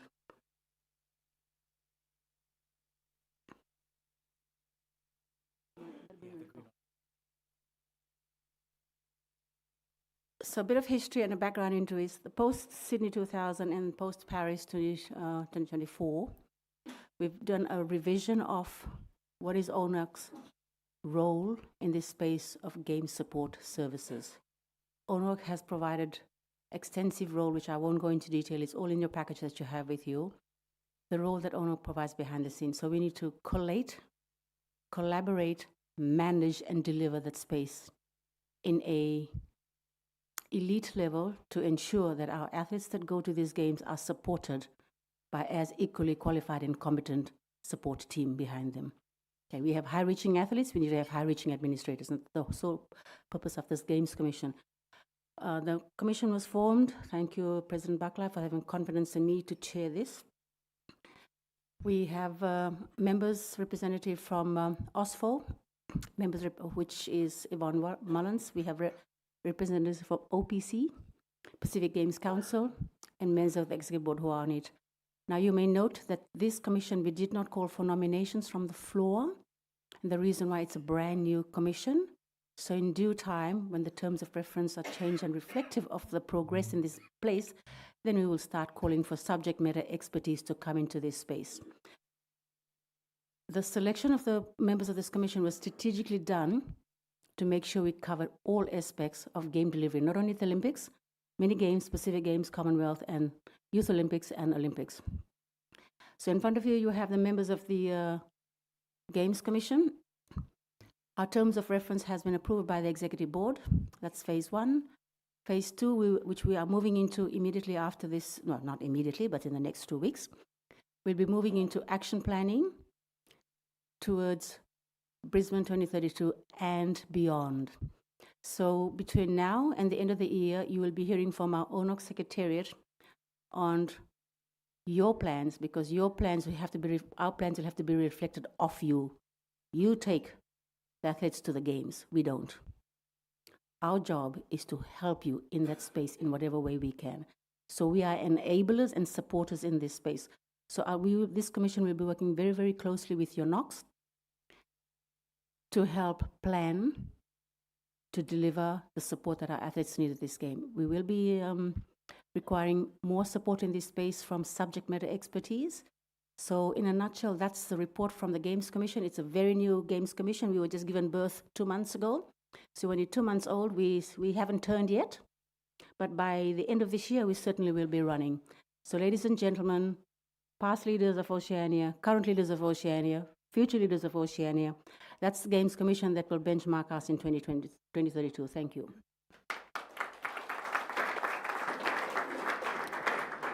Thank you, Kathy. I just wanted to highlight that with Kathy's leadership and the members, we have been engaging with, as have mentioned by the 2032 reports, organizing committee. We have been engaging with Kit and Cindy and the team. We have met twice in terms of our engagement and the planning for 2028 and 2032, but it's a an important commission that really drives key priorities and target goals for our athletes, specific goals, so we can invest what is the mandate coming from the NOCs and going to 2027 next year, 28, and then of course the other games coming up, Glasgow, and leading up to 2032. With that, we have finished all of our commissions and committees update from ONOC. On item 13, it's the International Olympic Committee report, but before we get there, I ask Secretary General, we have the finance report to present to you, so I'll give the floor to SG. Thank you. Thank you, President. And first, I just wanted to thank Ian. And Ian, did you get a copy of the confirmed? All right, thank you. Based on yesterday's presentation and the before the members and the approval to present it to the Assembly this afternoon, we did have a slight delay because the partners here, in Australia, were still reviewing, and we finally received the full confirmation of the audited account, and therefore I'm presenting it for acceptance and approval at this Assembly. So can I get a motion to accept and approve the Assembly of the audit report? Guam and, okay, Fiji? No. Any objections? All right, thank you, President. Thank you, SG, and thank you, everyone.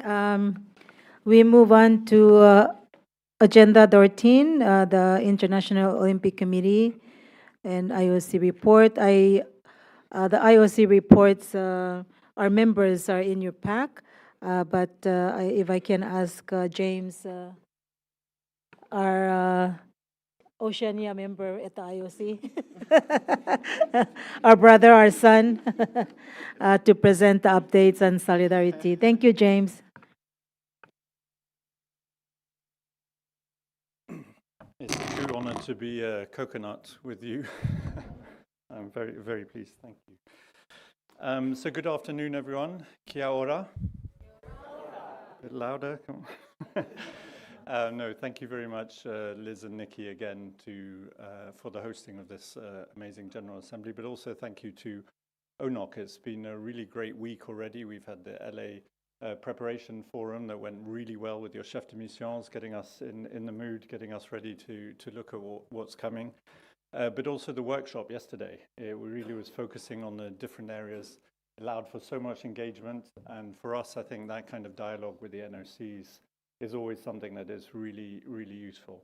And then finishing off, obviously, with the Athletes Forum that's going to happen in the next couple of days. So good luck with that. And we're very happy that the athletes are here with you, because I've got a few messages for both the NOCs and the athletes later on. As the President said this morning, we're in a process of being fit for the future. The IOC President, when in her campaign, said we wanted to look at everything that was going on in the Olympic movement just to make sure that we were fit for the future. You're going through a similar process here in ONOC with President Baklai's reset program. And I think it's always good that organizations continue to have healthy debates and discuss where they've got to go, where they've been, and obviously looking at the reflections of their traditions, etc. This was looked at in 3 stages, one which is really the pause and reflect and the consultation phase. And then the next one is to look at where we're going to get to. And the IOC has a session in June of this year where a number of elements are going to be discussed and put on the table. It's not going to be a definitive strategy like you saw in Olympic Agenda 2020 or 2020+4, because a strategy has got to live. It's got to continue to evolve, and it's got to continue to respond to the changing times. And so what you'll see in June is some early indications, and some of them have already come out. For example, the protection of the female category, so some other elements that I'll go through now that are showing that evolution. So I'll take you through some of the elements that are relevant for you as the NOC so that you've got a bit of an update. Some of it is being held on. There was a lot of discussions at the IOC Executive Board a couple of weeks ago that is going to lead into the June session. So first of all, a huge thank you to Oceania NOCs. 100% of you responded to the consultations. Now, in the NOC world, it's never easy to get you to answer questionnaires, but all of you did, and you were all able to look at the challenges and opportunities that existed for you in the region. The consultation was not just with the NOCs, it was with the IOC membership, it was with the international federations, it was with the athletes community, the OCOGs, but also expert groups. So the consultation has gone wide. We've had a lot of feedback, a lot of data has come back in. What you'll see on the screen there is some of the key opportunities and challenges that came from the ONOC NOCs. In quite small print, I must say, but the key that when you look at those, and I'll just leave them on the screen for a while, is just a few elements I'll pick out there. First of all, you all asked for more financial and technical support for your athletes. That was a common theme throughout the consultations, is how can athletes, and we always say they're at the center of everything we can do, how can we support them better? How can we support them through financial needs, through Olympic solidarity, but also how can we support them through other ways? And there are some very good ideas that came through that consultation.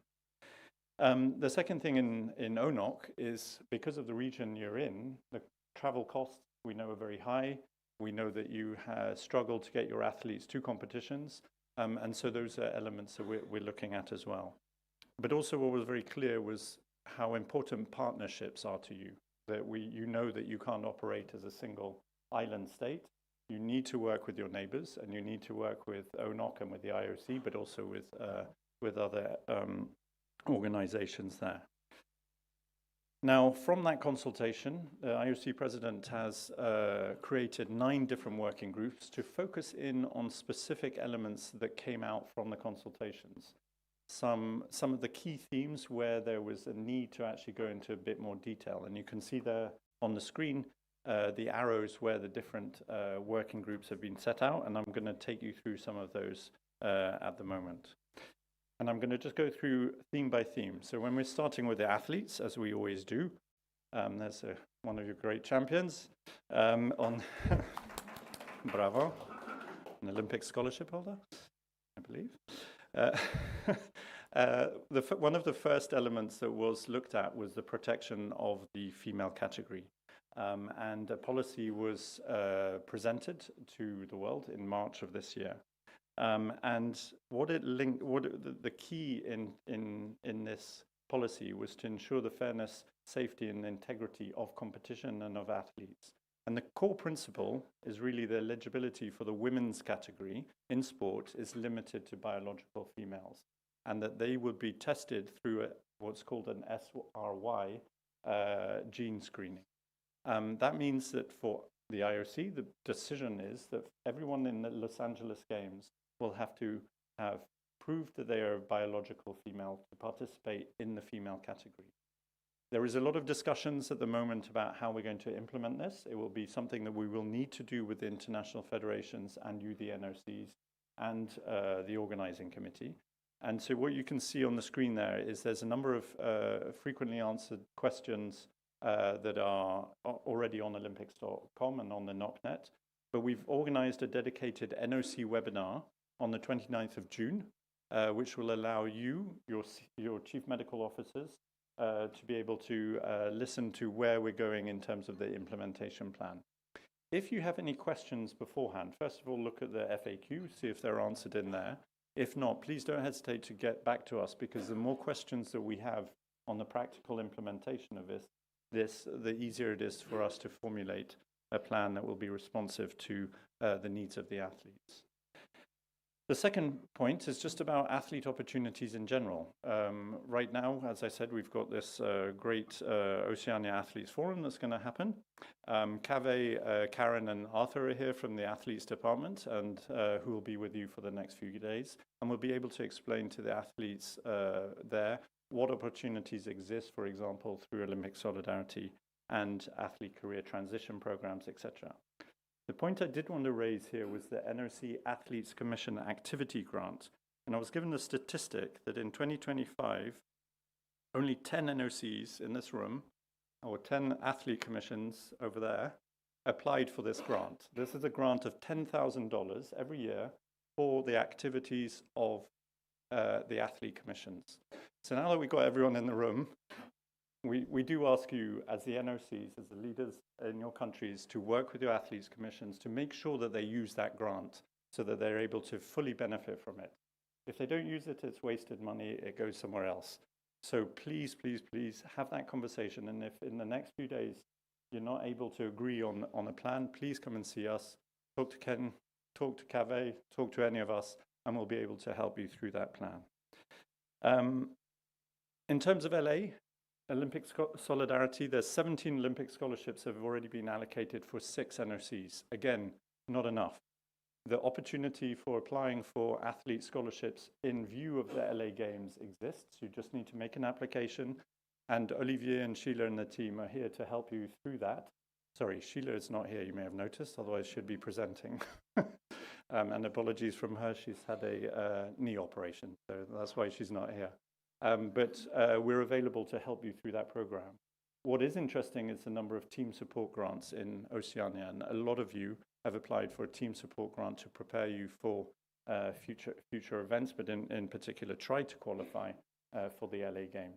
So again, a huge opportunity that is there for you to help your athletes more, and so please apply for it. In terms of the Olympic Games, I mentioned previously the LA Preparation Forum, and you'll hear from LA afterwards, but it was a great success. It's the first step in terms of your chef de mission's preparation for the LA Games. Next year, obviously, is the chef de mission seminar, which is a huge milestone for the organizing committee. And hopefully you'll be able to, your chef that was here at this forum will be able to take a lot of the knowledge forward into that chef seminar. One of the big bits of work that the President mentioned this morning is the review of the Olympic program. As she mentioned very rightly, in LA there will be 36 sports, and this is not something that is sustainable for an organization.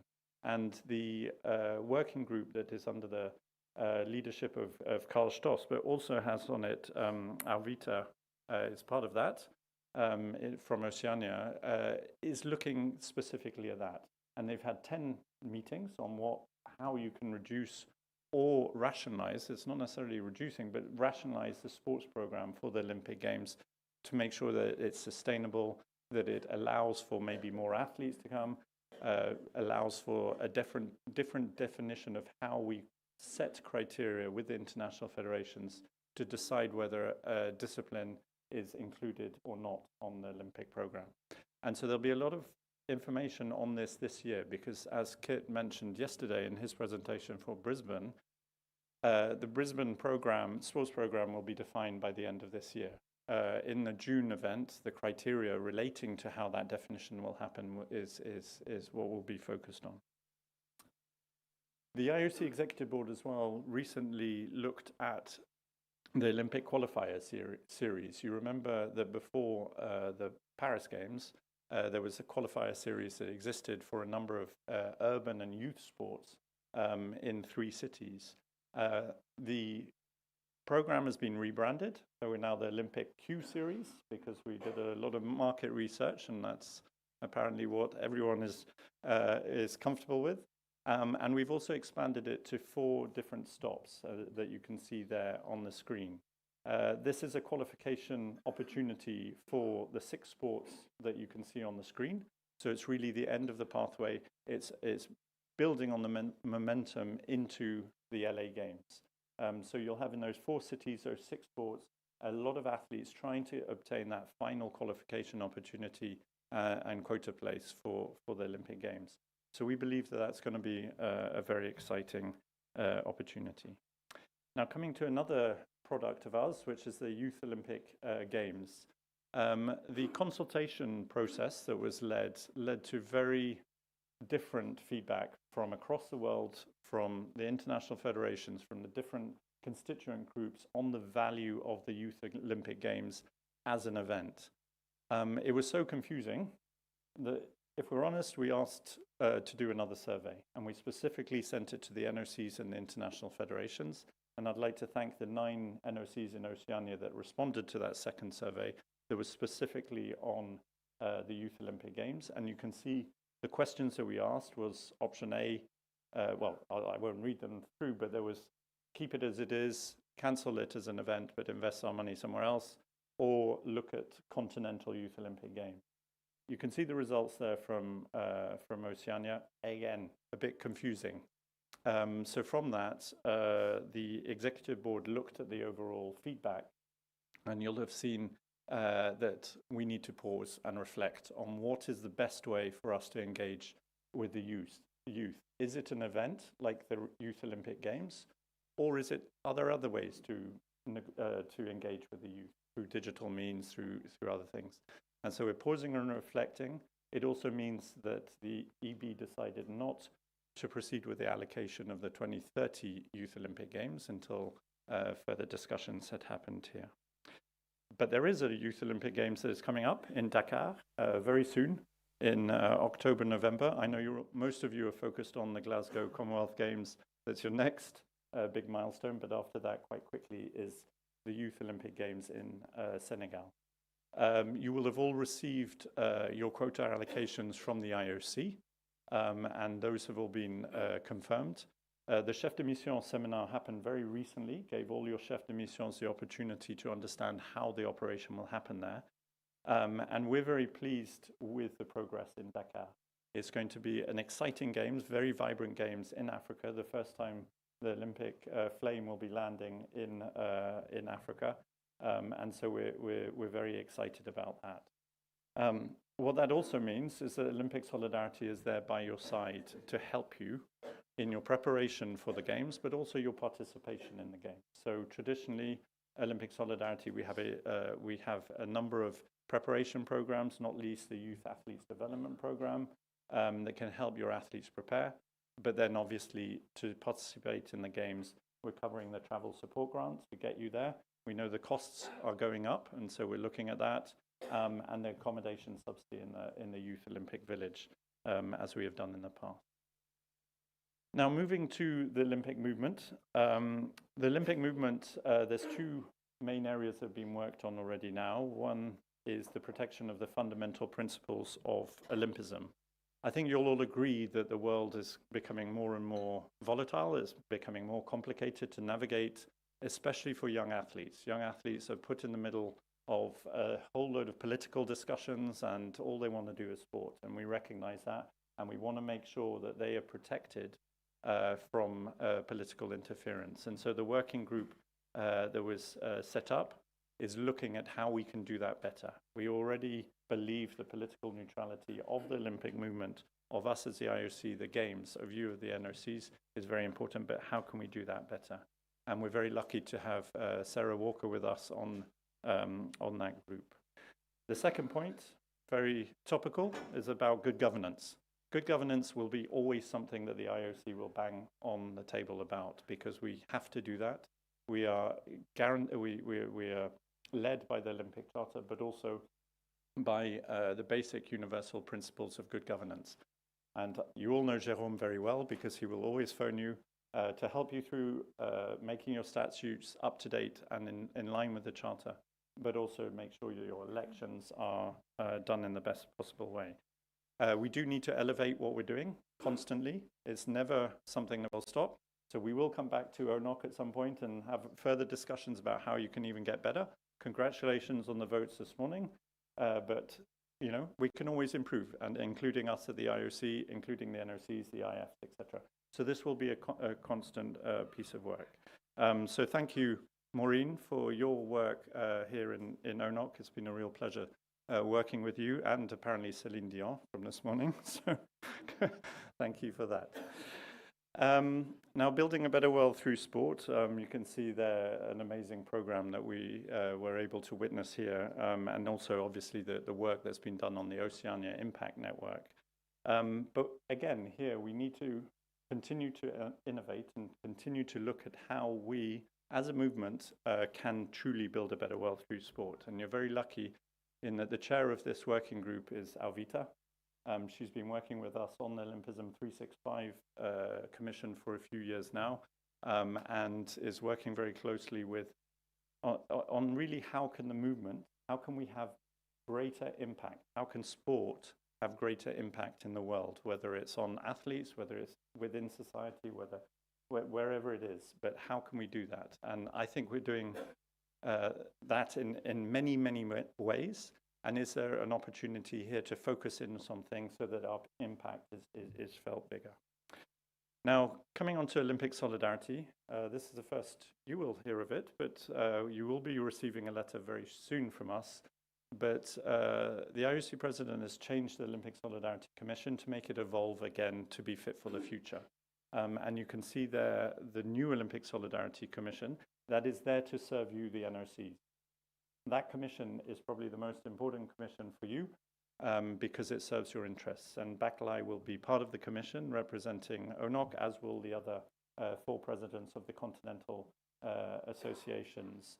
But we have increased the athlete representation from the chair of the Athletes Commission to 3 athletes because most of the Olympic Solidarity money, as you know, goes to athlete development. And then we have individual members that are part of the commission as well. In terms of Olympic Solidarity, the current quadrennial plan, as you know, runs from 2025 to 2028. Between 2021 and 2024, ONOC NOCs received a total of $24 million. That has been already now, okay, in April 2026, so a year and a half into the current plan, you're at $20 million. So that is going to increase. And as Rick said, we're working very, very closely with the ONOC team to make sure that that money gets to your programs as quickly as we can. Make sure that you're able to apply for programs as easy as possible. So please, we will continue to educate you on how to apply for those, but all the opportunities are there for you to be able to be very responsible and strong NOCs. Now, finishing reach engagement and revenue generation, this is how we make the money. How do we make sure that we are reaching out to new audiences to make sure that everything, so that the Olympic movement is funded? There is a working group looking at the funding model, which we know that there's a changing landscape in the commercial world, in broadcast world, in the digital world, etc. And so this working group is really there to make sure that we keep a finger on the pulse for that. And that gives us some very good news. I think you'll have seen a press release from the IOC. We were able to recently announce a new top sponsor, JP Morgan Chase, that is part of the banking sector category, which is a first for the IOC, and it was that is going to extend through the LA to the French Alps Games. Always a positive sign when sponsors are coming into the movement. And with that, last point, thank you very much. What you can see on the screen there is the Olympic Solidarity and NOC Services Annual Report from 2025. Again, you received an email on that. I hope the QR code works, but in there you've got a number of interesting stories about how Olympic Solidarity and the IOC and you, the NOCs, is impacting throughout the NOC world. So please download that, distribute it to your national federations, more importantly, distribute it to your athlete communities to make sure that they understand what we're doing collectively for them. So with that, Vinaka, thank you very much, President Baklai.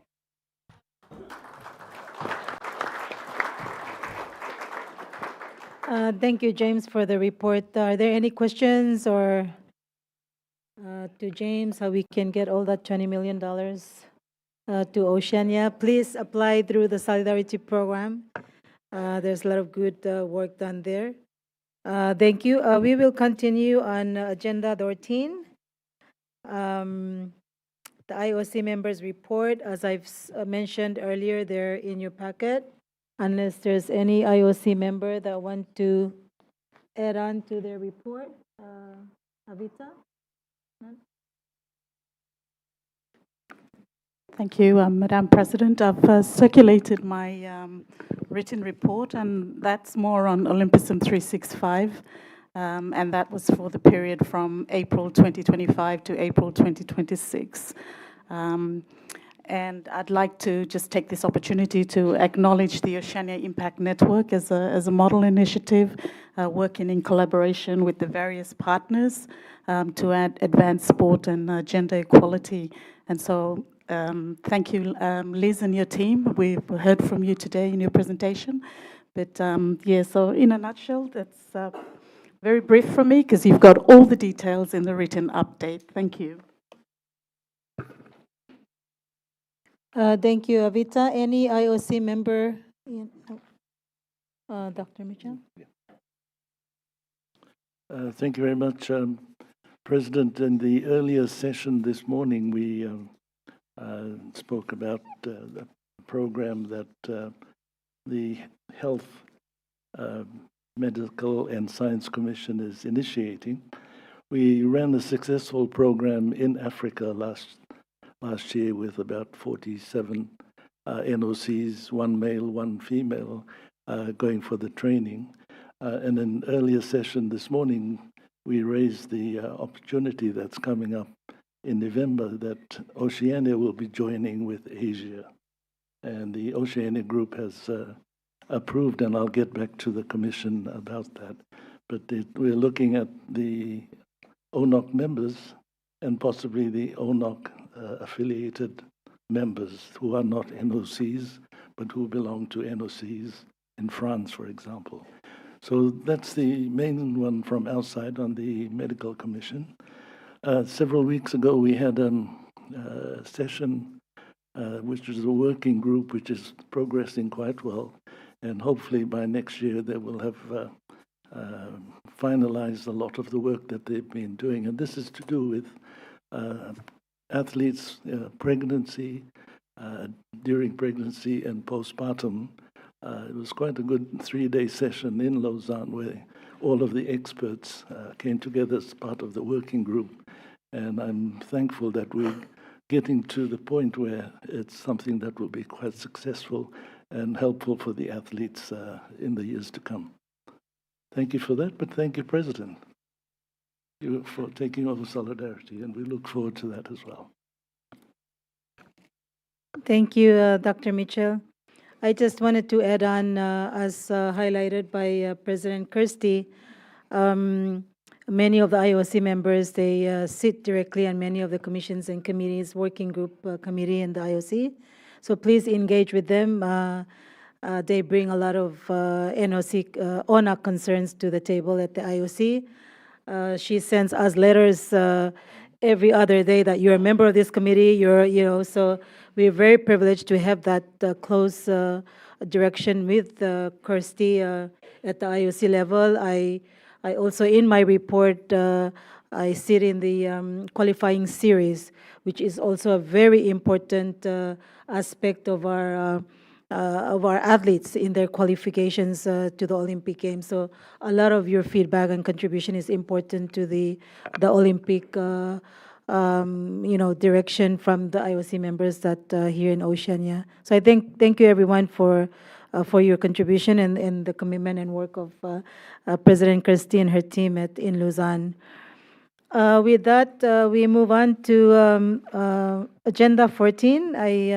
On behalf of our President and, of course, Kirsty and everyone, all the Presidents and Secretary General, our sister from Sweden, all the way from Sweden. If we welcome Secretary General of ONOC, Gunilla, to present her ONOC report. Thank you so much.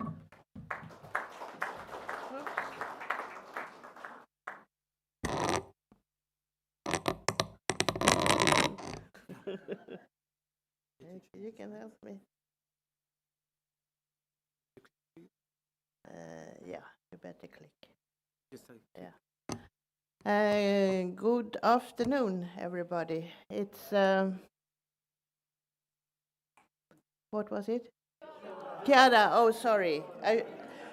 I should know after having been to this continent, I think at least 20 times. During the past at least 15 years, and I say it every time I come here, I feel at home. You're very special, you're very nice, you have very good discussions. I must say that we don't find in the other continental associations. I don't know if you're more outspoken or if it's the leadership or what it is, but it's always good to discuss. Whatever you think, don't need to think the same thing, but in the end you manage to come together, which is the most important, and maybe it's easier when you're 17 countries and not the 206 that I'm working with, but sometimes we manage anyway. So we are all different, but we are not so different as we think.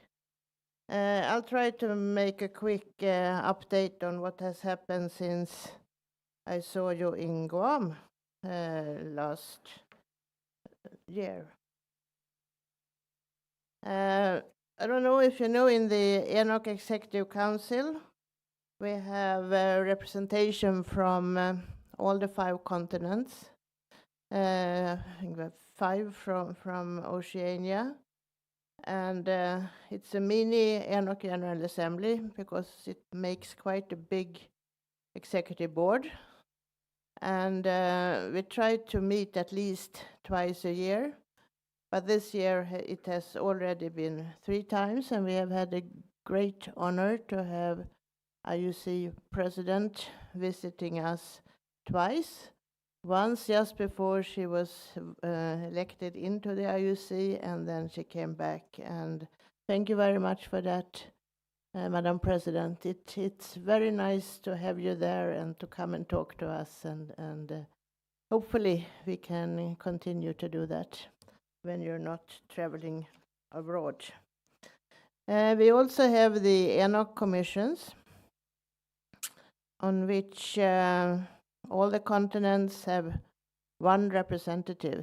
We try to make it small, no more than 6 or 7 members of a commission, because then it makes it very difficult to talk. But we also try to meet online to save the cost, because we don't have so much money. But it works quite well. And we have a legal commission. We have a medical commission with which Dr. Milne is sharing, and he told you about earlier about the good work between the different continents. We have a very good sustainability commission where we have done a lot of work, so maybe you can come and visit us in Lausanne if you're there, and for the solidarity from the Atlas Commission here. Oh, sorry, the sustainability. And we have also had an overview of our constitution, so we had a small working group for that. So we have quite a lot of things going on. We also have started an NOC NOC voice program. So what is that? Yeah, we try to contact you, all the NOCs, before we have the coordination commission meetings that IOC is sharing, and so that the NOC representatives in the IOC commissions really are updated on what we feel in the NOCs, what is bothering us or what is good. So we are trying to do that before each commission that is taking place. And the previous one we were in Dakar.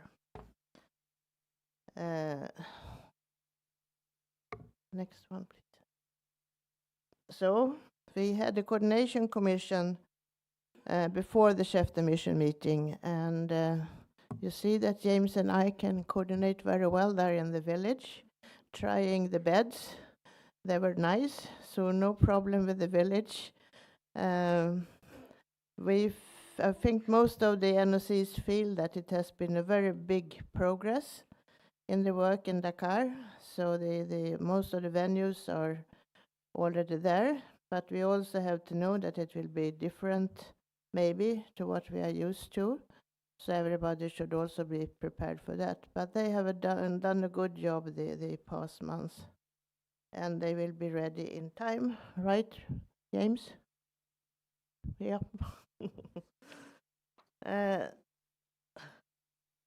Then we have also been invited by IUC to take part in the different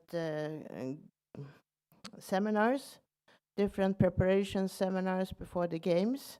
So those of you who were here in the LA seminar, you had some reports from NOC, from Gustavo and Andres, and we're trying to cooperate and do the best possible of this preparation, because preparation is very important both for the NOCs and for the athletes and for the different organizing committees.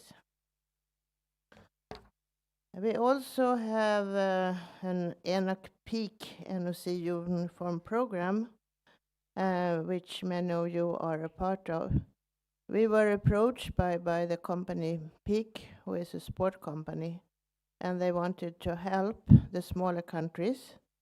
So we signed a contract with them and until Brisbane, where they will help the smaller NOCs to have not the sport equipment, but your leisure equipment for the games. We started in Milan.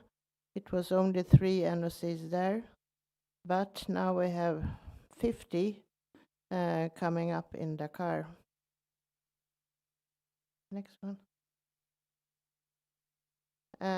It's of course quite a complicated project, because everything is made in China and has to be transported to Dakar. And we have been in touch with you to get your sizes and also to have a specific look for every NOC. Next one, please. Here, it's not a football team. It's the different design for the different NOCs that are there, and they have been approved. And as I said, it's very important to say it's not competition clothing. This is leisure clothing. So we are not colliding with any other program. And you can see here which countries from this region. We have American Samoa there. We have Kiribati, Marshall Islands, Micronesia, Palau, Papua New Guinea, Solomon Islands, Tonga, Tuvalu, Vanuatu.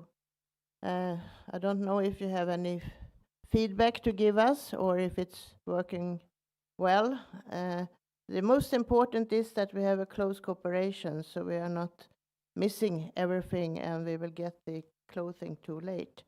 But those sport bag will be delivered in Dakar when you arrive, a couple of days before the opening ceremony. As you see, it's a tracksuit and a t-shirt and some shorts. Okay, next one. Yeah, we have a sustainability accelerator program that we started in 2023. We are working also here with IUC, and we have a dashboard that we can follow the NOCs on how you are doing. We are having on the 21st of May, is it today maybe, a webinar on the different works we are doing. And if you have not been a part of the webinars, I recommend you to do that. Go in on our website and you see when the webinars are. We have about 100 NOCs every time, where we have a presenter, and we have also NOCs who are talking on what they have done and how we can learn from each other. So I recommend you to go for there. And we also have the digital accelerator program for the social communication, etc. There we have the next webinar on the 4th of June. So mark that date and go in and check, and hopefully you like it as many others do. We had also together with IUC, we had a NOC photo program in Milan for the smaller NOCs that cannot afford to bring a photographer. and that was also very successful. We had 35 NOCs taking part, and they are finding the athletes that might not be a gold medalist, but might end up number 22 or something. But still, we can have very nice pictures which they can promote in their home countries. So that was a very popular program. We will also have, together with IUC, a joint debriefing of Milan Cortina on the 8th and 9th of June in the NOC office in Lausanne, where we will see what went good, what was not so good, and how we can do better in the future. I think overall, most of us think that Milan did a great job, much, much better than the expectations. And we had a lot of nice competitions, but we also had challenges because of the distances, and it took a long time. And maybe for the athletes, we were missing the Olympic Village because they were so much spread out. We were also at the Pacific Mini Games in Palau with the ONOC TV studio. We are setting up a studio where the athletes can come and make videos and make promotion. And actually we reached more than 2 million people here. I think we have a video here, Inoke, if you push twice. Yeah, should be a video coming here. What it means to me representing my country, Tokelau, at these Pacific Mini Games, it's a huge privilege and a great honor. You're showcasing your country's best, so it means a lot to me. My message to my family and friends is wish me luck and hope for the best for me, please. My village are supporting me throughout this whole journey, so yeah, it's an honor. Our goal is the same, one team, one dream. This is my first international competition, and so I just feel blessed to be here. So my main goal for this competition is obviously to bring a medal home for my country. Je suis super contente que 2027 ce soit les Pacific Games parce que c'est les Jeux à la maison. Yeah, our mission is to spread the love, spread the unity of everything, but also, of course, aim for the gold, right? Empowering unity, together we stand. Hearts beating as one across this land. From the ocean wide to the island shore, we are the people united in heart. Let the spirit of force light our way. With pride and strength we rise today. Empowering unity, together we stand. Hearts beating as one across this land. From the ocean wide to the island shore, we are the people united in heart. Let the spirit of force light our way. With pride and strength we rise today. Empowering unity, together we stand. Hearts beating as one across this land. From the ocean wide to the island shore, we are the people united in heart. Let the spirit of force light our way. With pride and strength we rise today. Yeah, it was a very nice event, and as we said, we could spread it out to many, many people who was not able to see it otherwise. We were also asked by the Islamic Solidarity Games if we could do a similar thing in Riyadh. And this is quite a big competition. It's 70 NOCs and many different sports, and they were also happy. It was good competitions, and most of all, it was a big activity in the evenings where the athletes came and made the videos, and we put up the photos of the gold medalists on a big wall. So also nice to see happy athletes there. Yeah, you see maybe your President and me down there, we're trying to sit with the mascots, and it was really very interesting and much more different than I expected it to be. Okay, what are we doing at the moment? Yes, we are preparing for the big meeting we will have in Hong Kong. A video, please.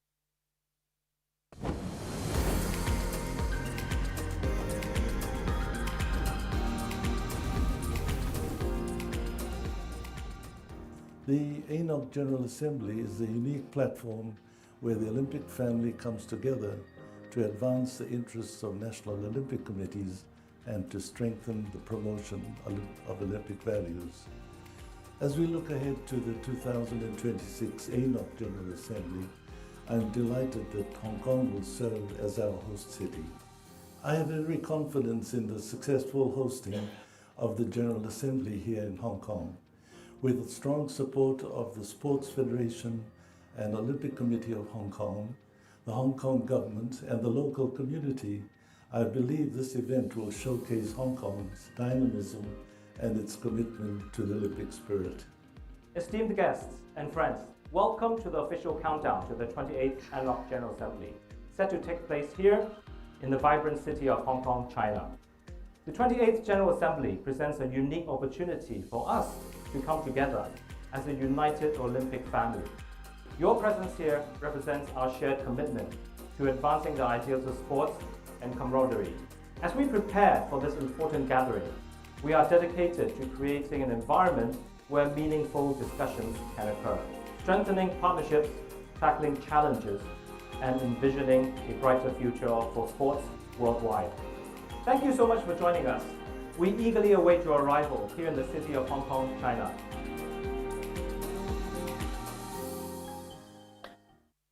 Yeah, the invitations will be hopefully sent out in 10 days' time, where we explain everything on how to get there and how to register, and also with the visa process, which they have promised us to facilitate a lot, so it's not so complicated for the world to come there. Of course, it's a big interest because it will also be election for the new NOC President, as Dr. Mitchell has decided not to stand for re-election. And we will also have a lot of interesting topics on the agenda, and IOC President will come and meet all the 200 NOCs.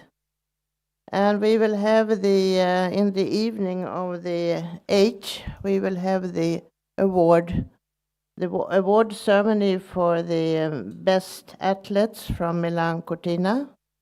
Maybe not the one with the most medals, but the one who has done a special performance. And we have 7 different categories, so that will be a big gala dinner. The hotel, you land in Hong Kong, and the Congress Center is by the airport. You take your bag and you walk there, and also for the hotels. So it will be easy. We will not have problems with a lot of transportation, and very easy to come and go. Of course, also we will have a tourist program which will be described in the invitation we send out, if some would like to stay a little longer, which of course everybody hopes. And we will, on the 9th, we will have a cultural night with 3 different programs. So you can either see horse racing, you can take a tour on a cruise on the beautiful bay there, and or you can go shopping in a big outlet, or have a small dinner, or whatever you would like to do. But we have planned quite a lot of different programs. So with that, yeah, I already said that. As we say, we will send out information hopefully in 10 days' time, and then we want the registration back by August to be able to with the flight tickets, the hotels, etc. And ONOC, we are paying one business class ticket for each NOC. You are invited to come with more people, but what we are paying is the travel for one business class ticket. You can of course change this to economy ticket if the flight is more than 5 hours. So I stop there, not to take more time, but if you have any questions, please shoot. No, very clear. Thank you, Gunilla, for the report and the update. And a lot of good support to the NOCs, and thank you for that. We'll see you in Hong Kong. The next in our agenda, item 15, update on the games of LA 2028.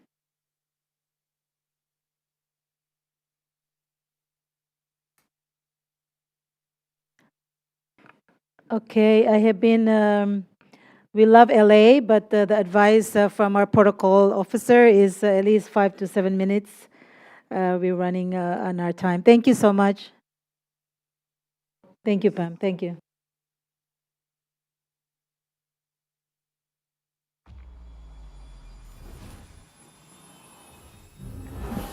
Welcome to Los Angeles, the sports capital of the world.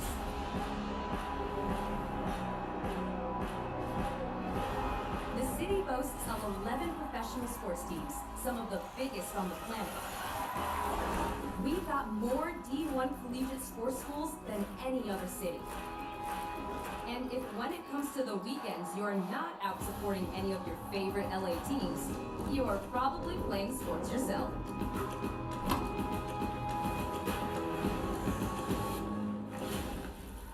Now, this is not our first Olympics. Los Angeles has hosted twice before. And yes, we loved it so much, we wanted to do it again. And this time, we're also hosting the Paralympics for the first time ever. It was about LA being a city that defines culture around the world, that has this incredible sporting history, that is so much more than it was in '84. And so I don't think there's a better place in the world to have the Olympics than Los Angeles. The venues, the backdrop, the weather, and we love welcoming the world to our city, so what a better place. LA 28 is already supporting our future athletes.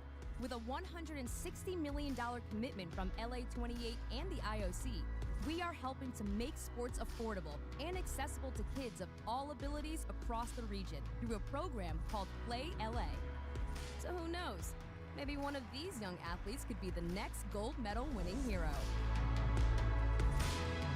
We can't wait to welcome the world to Los Angeles.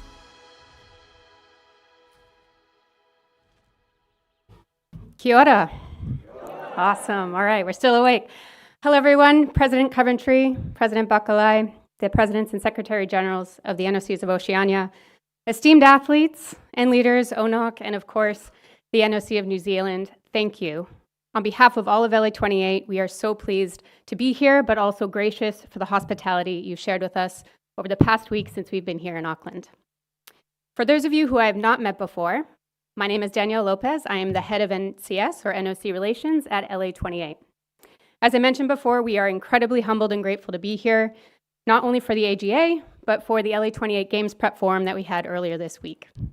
We had an intense, fun, but very productive 2 days of learning and sharing together, working alongside you, the IOC, your chefs, ONOC, and Olympic Solidarity on the foundations of the Games planning, or your delivery plans that will carry you and your athletes to the LA 28 Games. Yes, there are 786 days until the opening ceremony, at least for my colleagues in LA. You guys are one step ahead, 785 for you, but we look forward to working with you to maximize each and every one of those days to ensure your athletes are prepared for the journey ahead. Now, since we've already spent 2 full days with you guys and we've got a protocol order of about 5 more minutes, we're gonna keep this nice and short and sweet, but you're not gonna hear from me. It gives me great pleasure to introduce to you the Oceania Continental Lead, Ms. Natalie Tong. Now, let's hold one moment.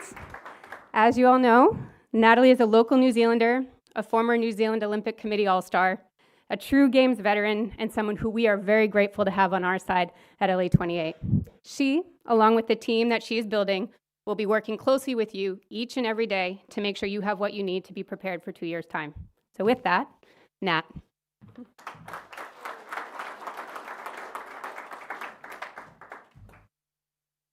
Good, everyone. Thank you all for the opportunity to be here with you today and provide an update on the Organising Committee's progress for the LA28 Olympic Games. So over the last few years, LA28 has worked closely with our key stakeholders, including the IOC and international federations, to finalise our sport program and games plan. With 31 sports from Paris, plus the 5 sports proposed by LA28, 36 sports will feature with 51 disciplines, 353 medal events, and an athlete quota of 11,198 athletes. Building off of the success of Paris, a major focus was gender parity through the program, and for the first time in Olympic history, we will have more female quota than male quota, and with every team sport featuring an equal or greater number of female teams as male teams. In November last year, we released the full Olympic competition schedule, so the schedule by day, session, and event are now available. In the coming months, we plan to release day 1 of training for each sport, as well as information on the test event strategy and program. And just as a reminder, the Olympic Games start in July, with the opening ceremony held on July 14 and the closing ceremony on July 30, 2028. With the recent announcement of the football cities, we will have upwards of 50 competition venues, with the final venues for athletics and cycling road events to be announced later this year. Alongside the Olympic Village at UCLA, there will be 3 satellite villages, including one at Oklahoma City University, and other additional accommodation housing your NOC delegations. And as part of our efforts to maximise efficiency and utilise existing venues, we are very fortunate to have 46 out of the 51 disciplines with training either at the Olympic Village or the competition venue, allowing athletes to train as close as possible to where they recover and compete.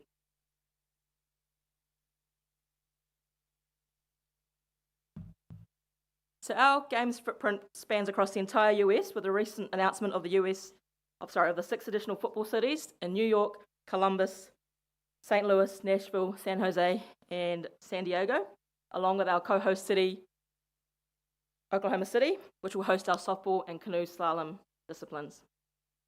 In LA, we have looked to cluster our sports together, including 5 large sport parks, to increase the excitement for athletes and spectators. There will be a number of opportunities for engagement in advance of the Games.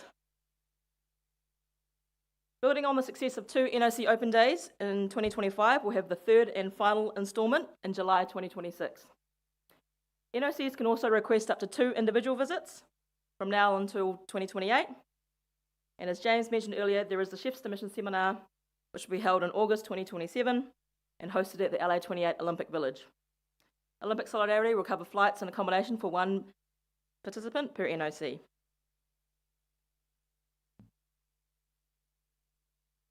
For pre-games travel in preparation for LA28, we have a dedicated team working with our federal partners to help support your entry. We encourage you to reach out to them early to discuss your individual circumstances. They may direct you to our Visa Link platform, if appropriate, to help confirm your affiliation to LA28 and streamline the visa application process. The LA28 Global Mobility Team are also hosting a webinar for Oceania dedicated to country entry and intended to allow for more dialogue, questions and answers, and any relevant updates. This will be held on the 9th of June 2026, the Pacific Standard Time. So details for registering for the webinar were shared in the Games Preparation Forum with your chefs de mission, but we'll also ensure they're shared again to our points of contact. We just wanted to remind you of a few upcoming deadlines for your teams. The registrations for NOC Open Days and the requests for NOC guest accommodation are both due on the 29th of May. As I just mentioned, the LA28 Entry Help webinar for Oceania will be held on the 9th of June. Our sport webinar series will kick off on the 30th of June, with shooting being the first sport featured. And on the 18th of July, ticketing and hospitality requests are due. Thank you, President Coventry, President Buckley, and thank you to you and your teams for your meaningful engagement this week. We're really looking forward to working with you to prepare your delegations for the Olympic Games in Los Angeles in 786 days' time. Thank you. Thank you, Nat. And thank you for the past few days, especially the 2 days with our chef de mission. It was a fun time to hang out with all of you and really prepare our teams to LA 2028. Thank you for that.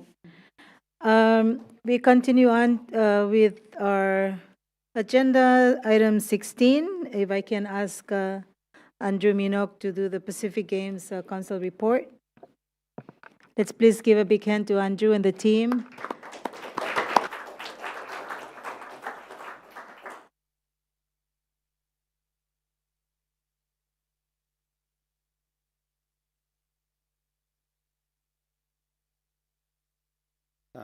President Buckley, President Coventry, Executive Board and NOC delegates, thank you for the opportunity to be on the agenda for today, and kia ora again, everybody. Just the first slide is a big thank you to ONOC for the ways in which you pull resources together to assist us to deliver the Games. In particular, the Voices of the Athletes program, I think, deserves special mention as something that provides tremendous value to us. A big thank you also to ONOC with the creation of the Games Commission and providing a seat for the PGC on that. Our President, Vidya Lakan, and our Executive Board members who are all here this week are delighted with that initiative, Chair. And the Sport for Oceania group that we've had meeting on and off in the past that brings those organisations together.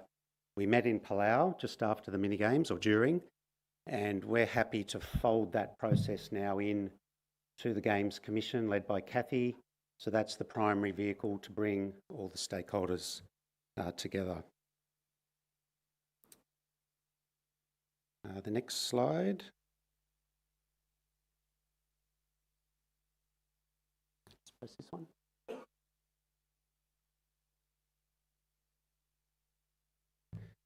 The next slide. This one. Okay, there we go. Thank you. Agenda item A was the report on the Palau 2025 Pacific Mini Games. The 12th edition hosted late June to early July last year. President Buckley at the very beginning talked about it being the biggest mini games ever. The numbers are on the board there.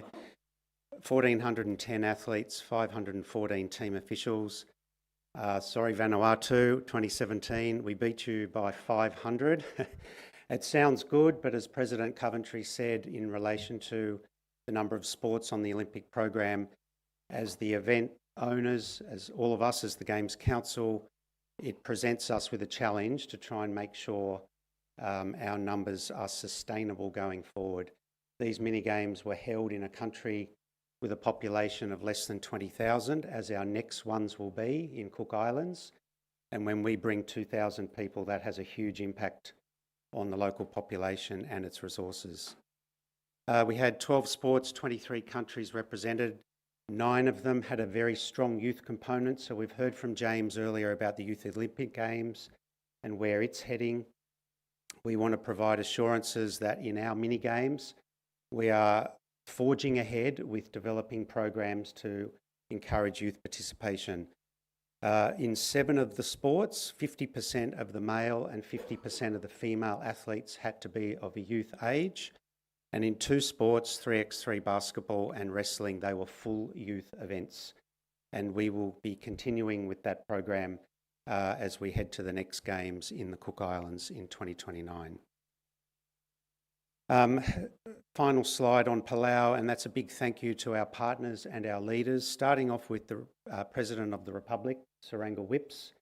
He became President after Palau had won the bid to host the Games, and he fully accepted and took on the responsibilities of being the host government, working with us and the Palau PGA, PNOC. A big thank you to Dr. Patrick Tilley, who was our chair of the organising committee. He had that role in 2005, so it was a person of great experience leading the Games organising committee last year. And finally, our Palau PGA President Frank and Secretary General Buckley for your leadership and support in delivering a fantastic games.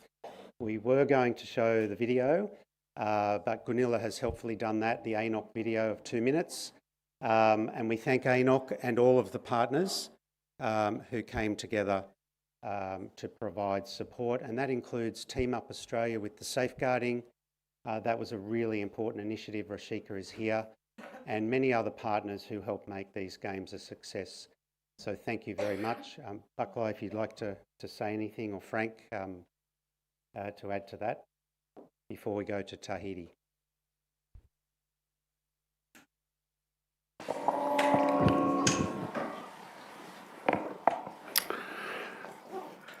Thank you, Andrew. It's my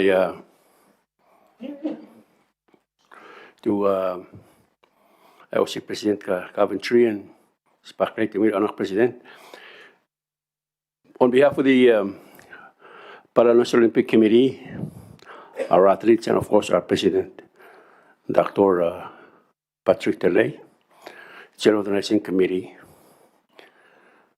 we convey our sincere thanks and gratitude for giving us the opportunity to host the Games. And we hope we were able to live up to the expectations. And thank you for believing in us and giving us the Games to host.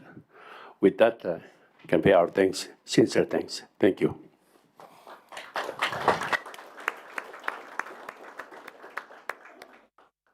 Thank you, President Frank. I think the numbers of athletes that came and the beautiful images captured on the video show what a successful game it was. So congratulations to Palau. Moving ahead to Tahiti 2027, the Executive Board has just had a week in Tahiti. I'd like to acknowledge Michelle Summers and Jan, I think, is here, 2 members of the host, there we are, host PGA, the COPF. And Michelle, very timely, is President of Swimming, and we'll talk about that shortly. But we're delighted that they've joined us here in Auckland to be part of this assembly. We have total confidence as a board, and I'm sure you will as PGAs when you come to Tahiti in August, that our organising committee is doing a terrific job and will deliver a fantastic games. President Lakan this morning had a short, brief meeting with President Coventry and has invited the IOC President. We would love to see you there, President, and you'd be much welcomed at that Games next year. We're talking in an Olympic context, so we wanted to provide some updates on Olympic qualification and what will happen in in Tahiti next year. We've got direct qualification in archery, tennis, triathlon and squash, and the ones with an asterisk, the athlete that wins the gold medal in those events has to meet the world ranking criteria, but this is terrific news in those sports, that the winners at the Pacific Games go directly to Los Angeles. Indirect rankings points in the sports of athletics, judo, taekwondo and weightlifting. Some of those sports have been doing that at our Games now for a while and will continue next year. To be confirmed, boxing, sailing with the laser category or ILCA, wrestling and swimming. I do want to say in relation to swimming, I know a lot of people heard the news over the last few weeks that the government was backtracking on its commitment to provide a new competition 50-metre pool and a 25-metre warm-up pool. It's took most of our week. Last week in Tahiti, we had 2 separate meetings with the President of the country. And at the end of those 2 meetings, we went with him to a press conference in front of all the media where he undertook, and his government undertook, to providing a new 50-metre compliant competition pool, somewhat near an existing 25-metre warm-up pool. We're in consultation with Oceania Aquatics to make that work and keep it as a qualification event for Los Angeles. So we are working hard on your behalf, on behalf of your swimmers, to make sure that that program is suitable next year. And finally, in relation to football, we have a quota in 3 sports, again, to manage our numbers. Basketball, Amanda from FIBA Oceania is here. They have a well-established tradition now of using sub-regional qualification tournaments. Oceania Volleyball will be hosting championships this year in Guam, and that will determine the 8 teams that will come to Tahiti next year. In football, we are going to apply the FIFA rankings after the World Cup. Finishes in July. Basically, a year to go, we will invite the top 8 teams based on the FIFA rankings. Key dates for PGA's NOCs, the 5th to the 7th of August is our General Assembly, just after the Glasgow Commonwealth Games. Hotel Intercontinental will look after us, and the Pacific Games Council is paying 1 airfare and 1 hotel for a delegate for each of our 24 PGAs, 22 full members, and Australia and New Zealand as associate members. A lot of you will know we've been through the first numerical entries phase. Phase 2 will be in January next year, and we're looking at a chef de mission meeting sometime in March next year. You as presidents and or SGs will get to come in August, but your CDMs will get an opportunity next March as well, and that will be a funded trip between PGC and the Games Organising Committee. Just in conclusion, President Lakan and I have, just prior to going to Tahiti, went to both Tonga, our 2031 hosts, met the new Prime Minister there and got his assurances that they are fully behind the 2031 Games. We went to Cook Islands, were hosted by Louisa and Jeff, and they are well on track to hosting the 2029 Pacific Mini Games. They're both on track, and we think going to be good, capable hosts for our events looking into the future. And that's a thank you, Chair. If there's any questions, we'll be happy to take them. Thank you, Andrew. Let's please give a big hand to Andrew.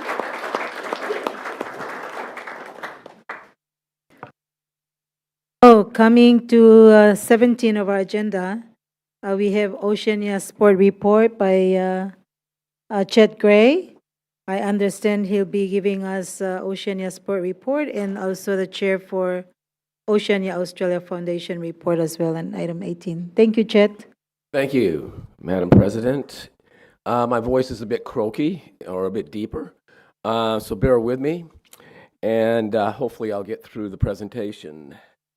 Yeah, I've got 2 reports. My name is Chet Gray. Most of you know who I am, and the new ones. I'm the Secretary General of a group that was around for 20 years, started by Dr. Robin Mitchell and also Kevin Gosper, which was OSFO. How many remember OSFO? That's it. We've been around for a while. That's the Regional Sports Federations. So this last year, we've gone through a rebranding, and we're now going to be referred to as Oceania Sport. And with Oceania Sport, what we were looking at is a new identity transition to the Oceania Sport aspect of it. Most significant milestone of the year last year has been to form the transition of from the organization of sports, Oceania Sports Federations, to our new name, which is Oceania Sport. The change reflects clear, more contemporary identity for us in the region. We represent the regional and international sporting bodies, and we have for the last 20 years. The name Oceania Sports positions us in a greater visibility and influence as we continue to advocate for the needs and the priorities of our members. Our vision, so what we've also done this past year, is updated our strategic plan. And our mission, again, is we want to lead advocacy in inclusive collaboration across all sports in the Oceania region. Our mission, all right, is to lead, sustain, and develop and advocate, okay, enabling the environment to assist our members, again, the sports, with the athletes, to enhance the role of sport in this region. We operate with integrity, leadership, inclusion, and collaboration. So pretty much we've heard these words before, but we've actually updated it. We have 4 strategic pillars that we've gone through and updated: advocacy, stakeholder engagement, governance, leadership, and the capacity and sustainability side of it. Now, key milestones this past year. We've established 2 working groups, and one is called the Governance and the Leadership, and the other one is Capacity and Sustainability. Like most groups or organizations such as ourselves, we need volunteers, and we have a very good group of volunteers that meet regularly now with their project plans and report back to the executive on a regular basis. So we're making a lot of good headway this past year on our strategic plan and our priorities. Secure funding from ONOC and the Pacific Games Council. This was fantastic last year because one of our key aspects is the development and the training of technical officials. And last year, prior to Palau, we were able to run 7 to 8 courses for technical officials throughout the region, which gave close to 10 sports the opportunity to train up new leaders in the technical officials area for the Palau Games. So we continue to do that as well. The Pacific Mini Games initiative in the developing of the chef de mission's well-being and safe space guide for the games of leadership responsible for the athletes' support and safeguarding. So we ran a program in Palau last year with the Athletes Commission as well. Creation of the Voices of the Athletes Well-Being booth, which was also provided during the games last year. So we're out there putting our good work together at these games. Going forward, Oceania Sports membership now, for the first time in almost a decade, has hit over 30 members this year. Now, I'm not sure if it's due to the new name and everybody wants to get on board. Could be because our fees are very small but and attractive. But what it means is we've got over 30, which is a great start with our new branding. Our collaboration with ONOC extends well beyond, and as I said, it started 20 years ago. This was a vision or a dream that Dr. Mitchell and Kevin Gosper has to say we have all these regional sports federations that come knocking on our door every year. We come here to the ONOC Assembly, we talk to all the NOCs, our sport's the best sport, how do you get it incorporated, da-da-da-da-da.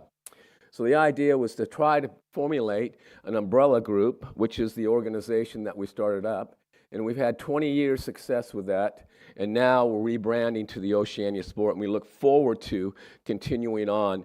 And we've also got representation with our partnerships. So Jim Tobin was talking about OSEP and also the Education Commission. We have 2 members, Jill Jennings and also Reagan Karma from the 2 sports that are sitting on that commission as well. And then Makaroa from the Cook Islands also sits as an official on the Pacific Games Technical Officials and the Human Resource Committee. Also on the Sports Commission for the Pacific Games, we have representation. And also, I've heard 3 times already, Oceania Sport is proud to be part of the newly established ONOC Games Commission, which a few other partnerships have also come out of this. So that's great. Our president, Yvonne Mullins, all right, is ecstatic to be part of that group going forward. Now, what I like to do is I like to acknowledge, I have some executive members here in the office, so in the room. If they could stand up. So we have our vice president from FIBA Oceania, Amanda. Thank you. Rhonda from International Touch. Thank you, Rhonda. Ryan, there you are. Ryan's also our Athletes Commission. Hopefully I've got everybody because you want to make sure. I'll hear about it later on. My second part of my presentation is about the Oceania Australia Foundation. This was established 15 years ago. Again, a brainchild of Dr. Robin Mitchell. I'm not dobbing you in, Dr. Mitchell. And Kevin Gosper. That they started up this foundation some 15 years ago. And I'm going to say a few things about where we've come in 15 years, especially in the last year or two. The highlights. The foundation has been for 15 years trying to get DGR status by the Australian Taxation Department. That means tax exempt. We can take donations, and they are tax exempt for those donations. Kevin's dream was to get this status. So for 15 years, many, many applications, many, many opportunities to sit down with government, and they all eluded him. Well, just shortly after he passed away, Helen McMurray, who's been the administrator of that organization, was able to achieve it. So we finally got what we needed, which was the tax-exempt status that Kevin was striving for 15 years. That gives us the opportunity to go out and look at philanthropic donations and also other donations to build this foundation. It keeps Kevin's legacy alive. And I'll speak about the legacy in a minute. Kevin had a dream. We've all heard it. Probably for 30 years we've heard about how he had a scholarship to the United States, to Michigan State, as a track and field athlete. He went over there in the early 50s, and he ran. And he came back and ran for Australia, and he was in the Olympic Games. He always refers to that story. And he talks about it very proudly, that his opportunity to get that scholarship and be exposed to that higher level of education, number one, and secondly, the opportunity to also be a participant in the sport that he loved, gave him the foot up that he needed to go on to do what he's done at many, many levels, as you're all aware. So he wanted to make sure that every Pacific Island opportunity like that was still going on. So this foundation made it possible that over the last 15 years, 60 athletes in this region, all right, were able to get a scholarship to go to the United States. And just more recently, we've been able to open up Griffin University as well. 60 athletes from the region. 10 countries been involved. 5 sports have been involved. We have Olympians. We have Commonwealth Games. We have people who have gone back to their communities with degrees. This was a dream that Kevin had. But 60 athletes in 15 years on a modest budget, and this was a partnership between ONOC and the foundation. And they all shared the responsibilities of these basically scholarships. So after getting our tax-deductible gift aspect, our DGR, which was finally granted in 2025, that opens up the doors for us going forward in a lot of different areas. Kevin Gosper, this is his legacy, all right? So what happened last year, and prior to Kevin passing away, he spent some time with you, James, if I'm not mistaken, Dr. Mitchell, and also with Rick, and was able to secure some funding, which he didn't get to see until after his death, but it came in. And that funding was to be earmarked as the Kevin Gosper Scholarship Program going forward. So I'm here, plus the directors that are with me, is to continue that legacy of Kevin and make it an important part of going forward in this region to give every athlete this opportunity and continue to get more and more scholarships to the United States and also into Australia.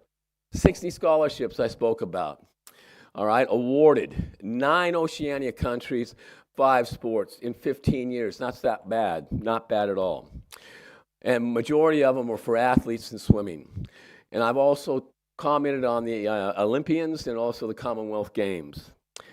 But it's to assist in 2 ways, academically as well as their sports in improving that. And we've had some great, outcomes over the last few years. And what I like to do is introduce one of those outcomes, who's now a director of the foundation. And what better way to end this is to bring Cheyenne on, who would talk about it because she was a scholarship holder under the foundation. And where she's gone, she's an Olympic athlete, also a Commonwealth Game, and now a director of the foundation. Thank you.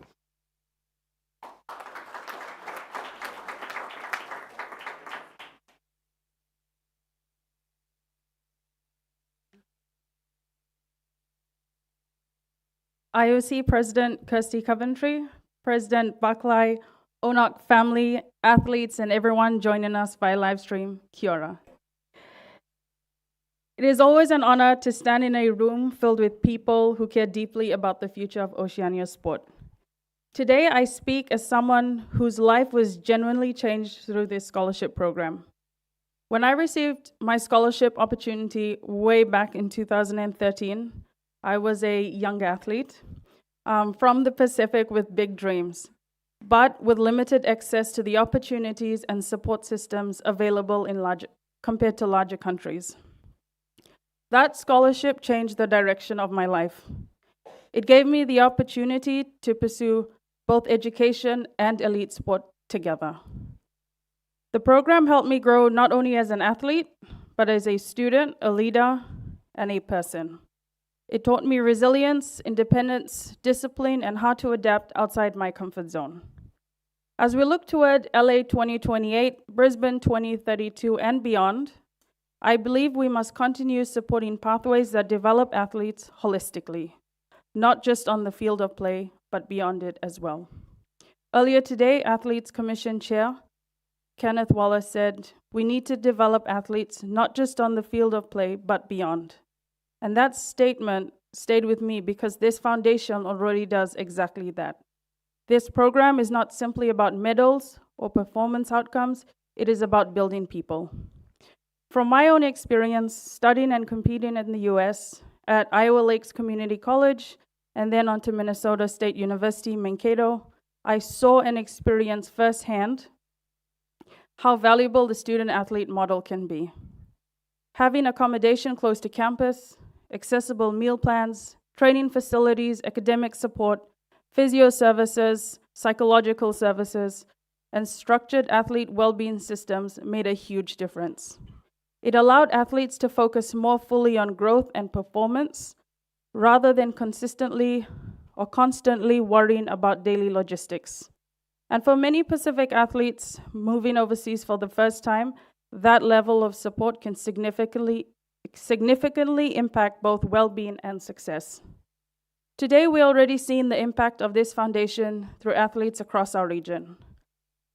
Rusiate Matai, he's studying and competing in the USA, where he became Fiji's national champion and broke a national high jump record that stood since 2003.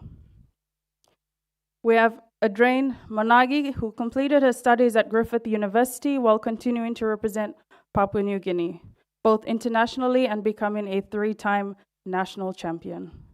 These are more than just sporting achievements. These are examples of what becomes possible when Pacific athletes are given the right opportunities and support systems. So I stand here today simply as someone who was once given an opportunity through this program and whose life was changed because of it.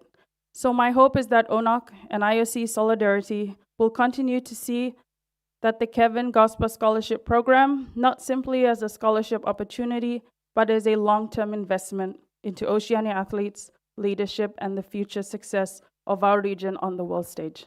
Thank you.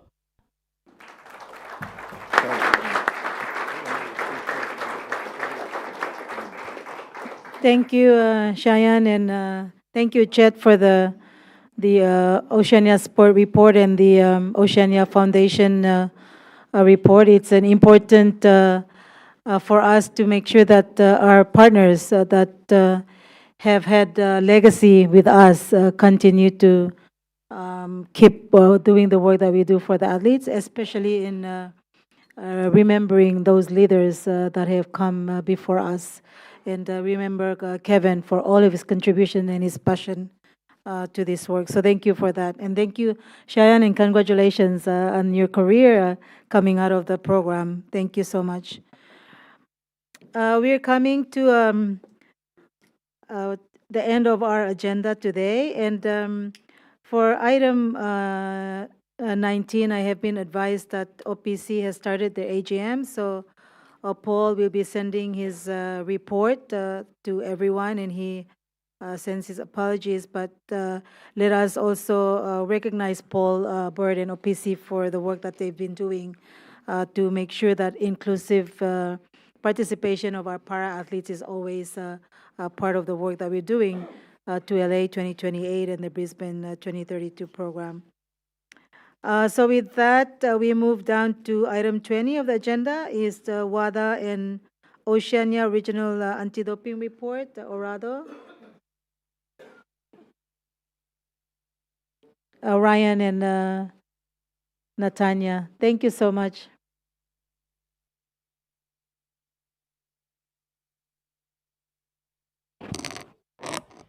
Kia ora. Yeah.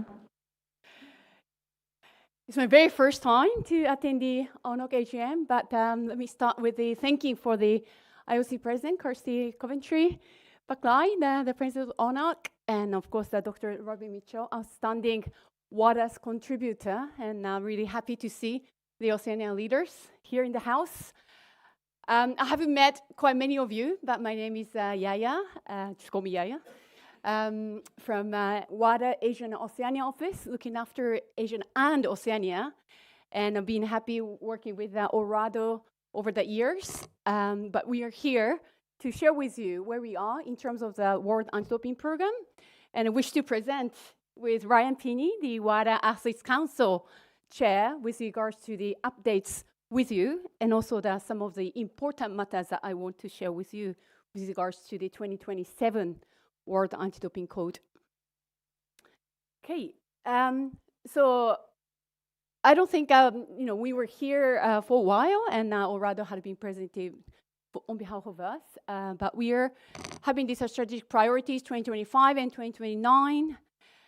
At this moment, we have 5 pillars working on, in particular, and now I'm going to give the floor over to Ryan on the athlete-centered approach, and then having governance reform taking place.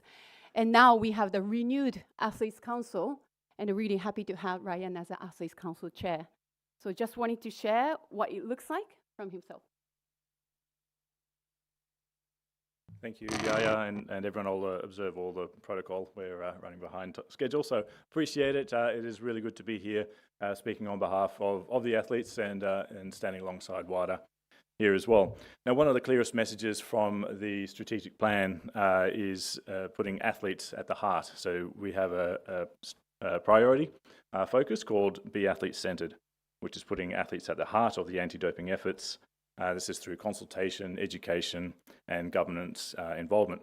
So this is a real shift in culture from where it was before, and to design athletes' systems with the athletes rather than for the athletes.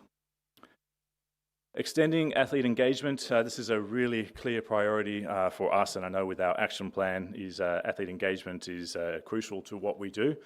This happens across the Olympic, Paralympic Games, the Youth Olympic Games, as well as continental games as well, and then all the athlete forums, whether international or continental.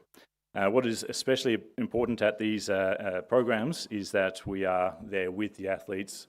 These are athlete-led programs, so we have athletes speaking to athletes, whether they're athlete council members or other members that we find that have a passion for anti-doping. So we're speaking with the athletes, which is helping building trust.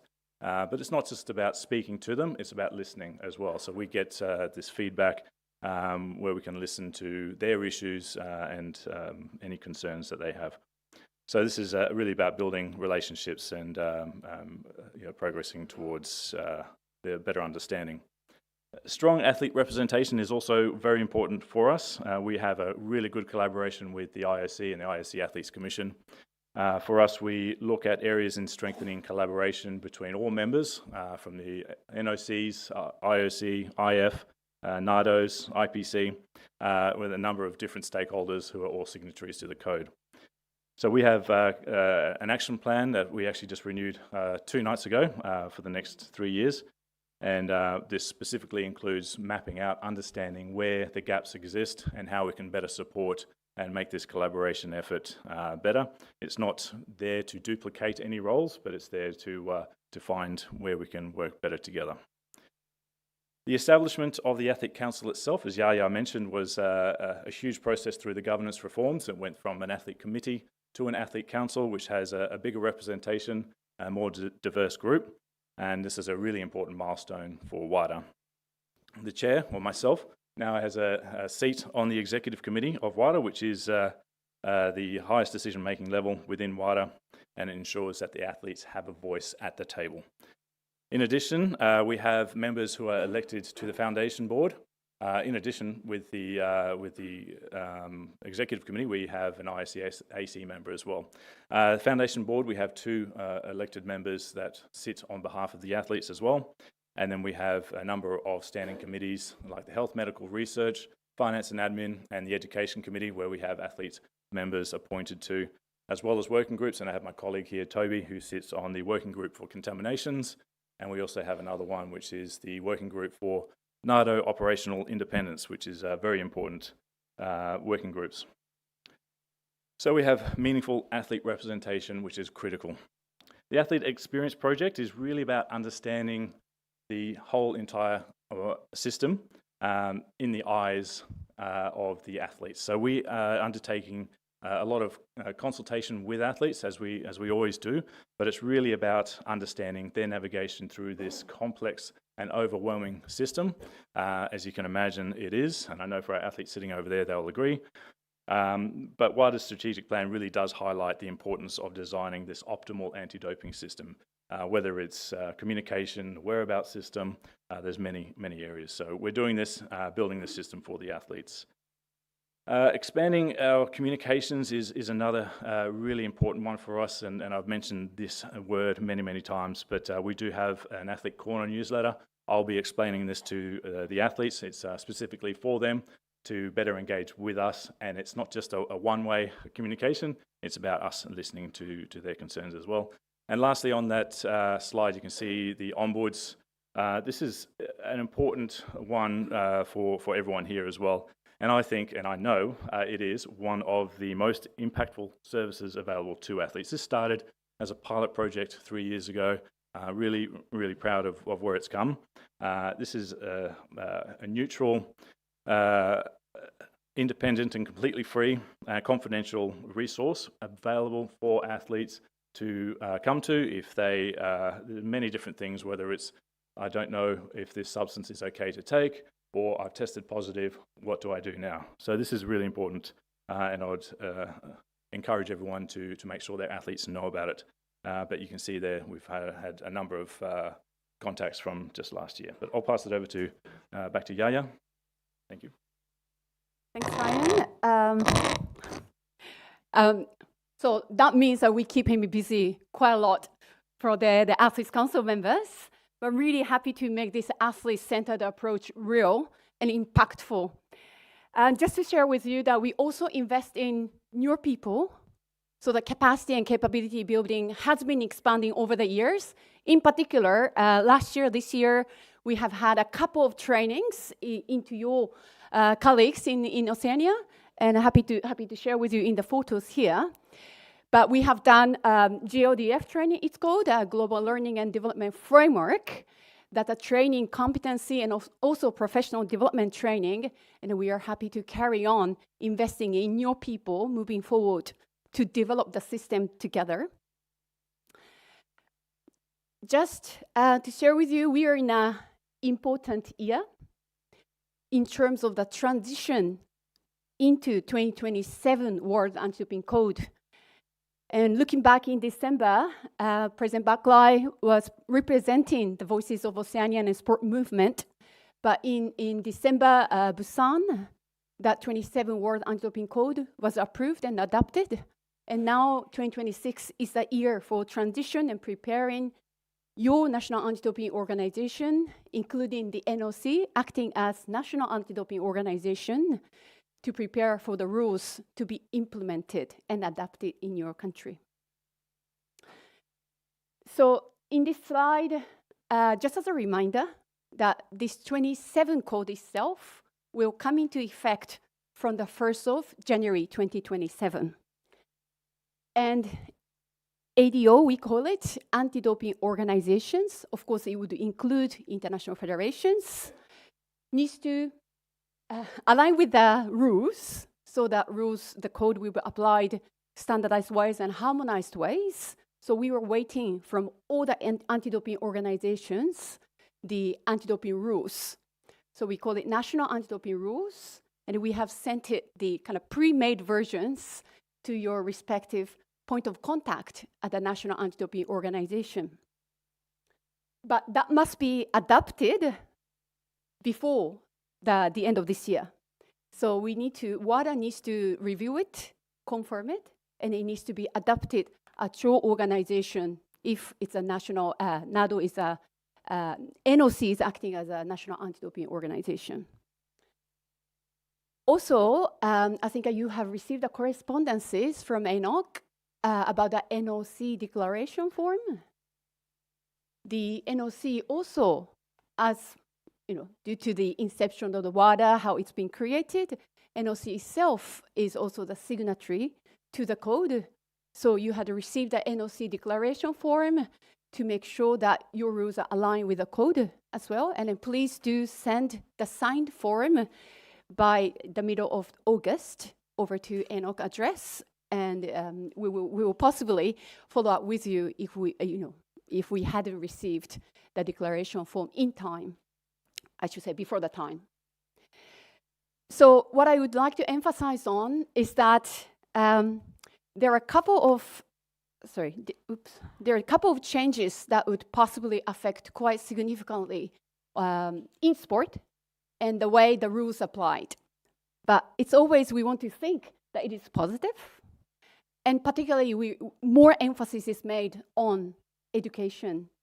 Education, you've been doing quite a lot, but at the same time, we had put quite a big emphasis on the protection of minors, protection of protected person is code, and making sure the human rights in principle to be protected. So do please collaborate with your national anti-doping organization, and we are here to support, providing a lot of resources, working with Orado, and Nathaniel is going to present around it.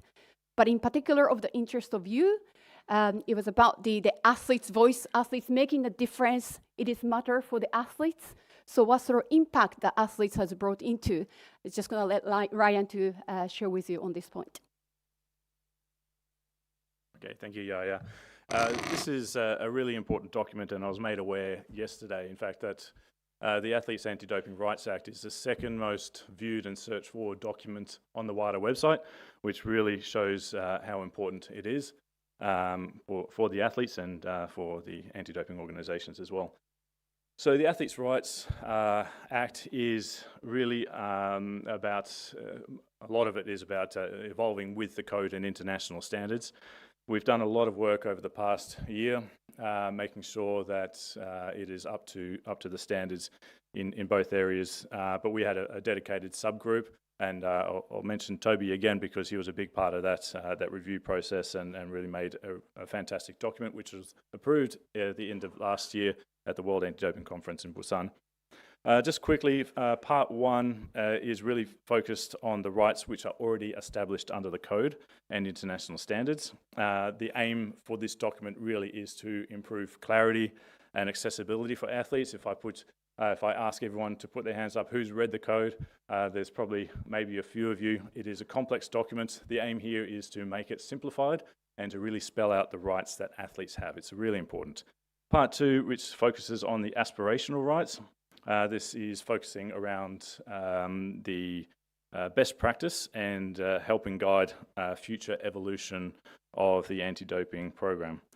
So this work was really heavily formed and informed by athlete feedback, which you saw on a few slides before. We had over 600 athletes, hundreds and hundreds of comments. So this is, and the code itself is the most impactful code edition from the athletes. So there's a huge part of athletes have gone into this. So this is really, the goal here is to ensure athletes better understand their rights and feel more supported within the anti-doping system. So I will just close on this. We do have a shared vision for integrity of sport. And we do have an ultimate goal of protecting the athletes. We're not the police. We're here to protect the athletes and make sure that they can compete in a clean environment. And we have a strong return on investment with that robusting anti-doping systems. We do like to see that there is a strong policy alignment that can be harmonised all around the world. So the athletes are playing on the same level playing field and strengthening partnerships, which is why we are all here today. But looking forward to the rest of the program and to seeing those of you who are going to be in Beijing for the Asia Oceania Symposium. Thank you.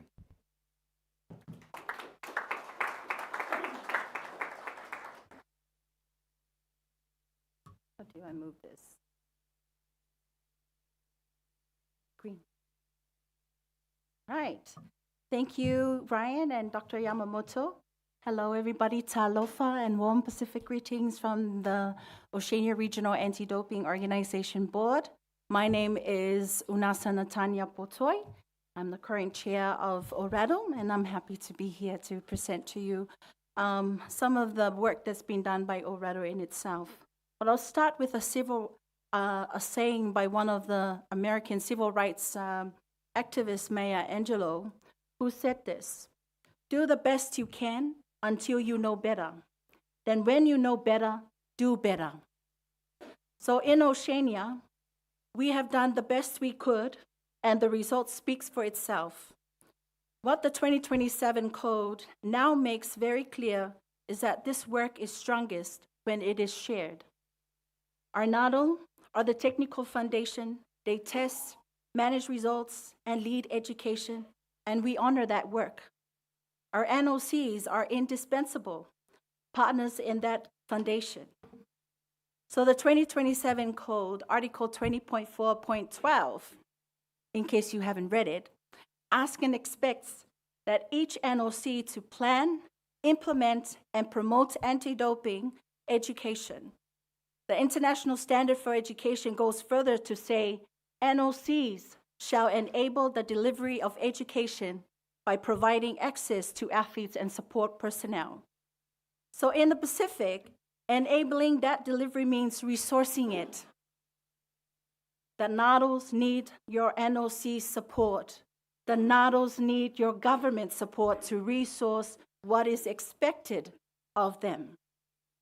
So this is also your commitment, and we ask from the ORADO is that we call the member NOCs to actually support your NADOs by giving them access with IOC funding and maybe some of your national activities program funding that you're not using at the end of the year to support their education, outreach, and training. And we are asking you to help facilitate this. So governments too have a recognized role under the UNESCO Convention Against Doping in Sport, and we look forward to that partnership deepening. ORADO has not waited for this moment to act. Our ORADO board just a few hours ago has endorsed a clear, practical three-phase strategy, and our commitment is to walk every member country in this room through each step. With phase 1 by June, we will look at distributing self-assessment checklists to all 15 member island countries, not including Australia and New Zealand. It is a practical starting point to understand where each country stands and what support you need from ORADO. Phase 2 is that by the end of September, we should have even the Pacific Games Council to have its anti-doping rules and regulations from the WADA template. And this is very important, where agreements will be reviewed and updated, and we will respectfully ask that every NOC declaration form reaches ANOC by the 15th of August. I want to re-emphasize that. Phase 3, through to December 2026, which is the end of this year, education plans are in place, testing, distribution plans are updated, results management pathways are confirmed, and every one of your 17 or your 15 Pacific Island countries returns with a verified code compliance. We do not come to this room with criticism. We come with a plan, with partners, and with a genuine belief that our region is ready to do this together. We know better now. Let us do better, for every Oceania athlete deserves to compete clean. Thank you.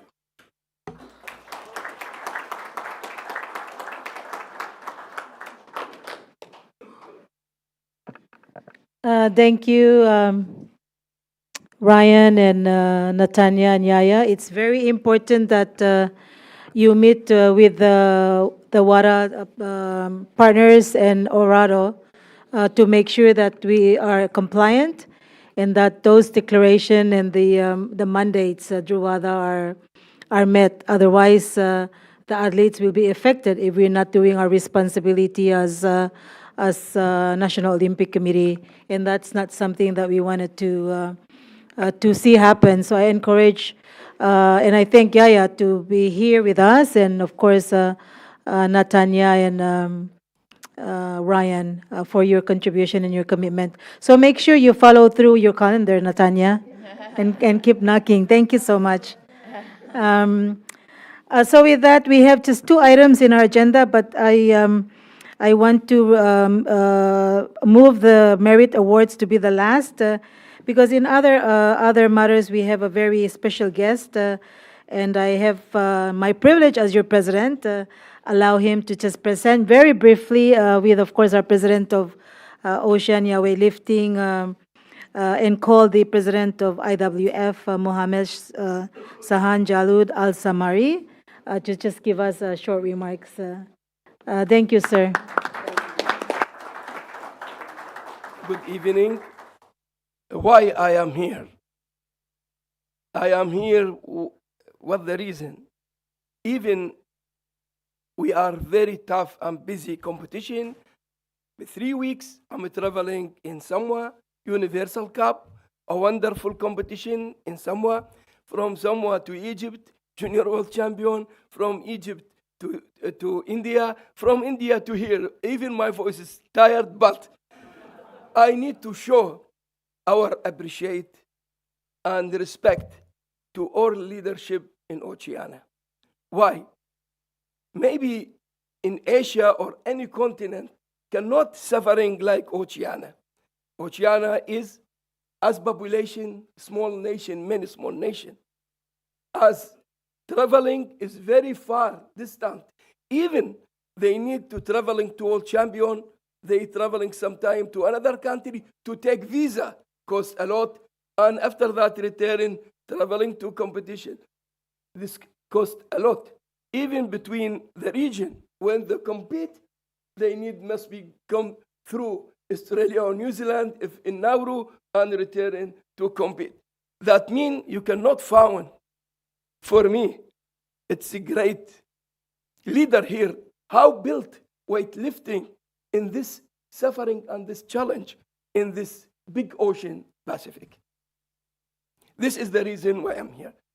On behalf of International Weightlifting Federation, I would like to thank Oceania National Olympic Committee, Special Big Lai President, for inviting me to here. Number 1, to attend this wonderful General Assembly, and second, mention weightlifting in the report when read her report. Thanks to Liz, President of Olympic Committee of New Zealand. Many thanks to our leader, President Coventry, here among all of you to show us reality. Leader, in anywhere you found our leader here with any continent. Many thanks to our president, strong leader, and in the critical time, in the Middle East war, everywhere problem, but we believe and we trust in the leadership of President Coventry to solve all the problem with no, sure, even with the, in weightlifting, we have maybe big problem with the visa because we have Iran, weightlifting strong team, we have Cuba, and we hope to can solve all this problem. Also, no interfere too much in the political, because in the life there is 2 things, 2 power, sport as power and political. All time, political try to influence and to control sport by sometime no give visa to the lifters. Even me, before a few days, I am in Egypt. And 2 team no allow it to him, no give him visa, and the competition start. And I talking with the Minister of Sport of Egypt. I say, if no allow to Iran to compete, I never support you. The competition start, and they order to come Iran. Iran, when attend the competition, become number one. All the medal take by Iran lifters. This is what mean we must be used, the sport, united, and to not allow it to political divided us.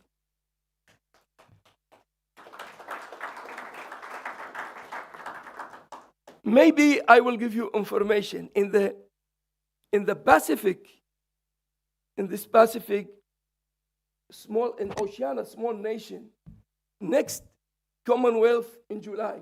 Remember my word. All the medal, majority of medal will go to small nation in weightlifting. Maybe only in weightlifting. This is in the games, in Commonwealth Games. Come to me, and you know how this small nation will make suffering to big nation like India, like Israel. Sure, believe me.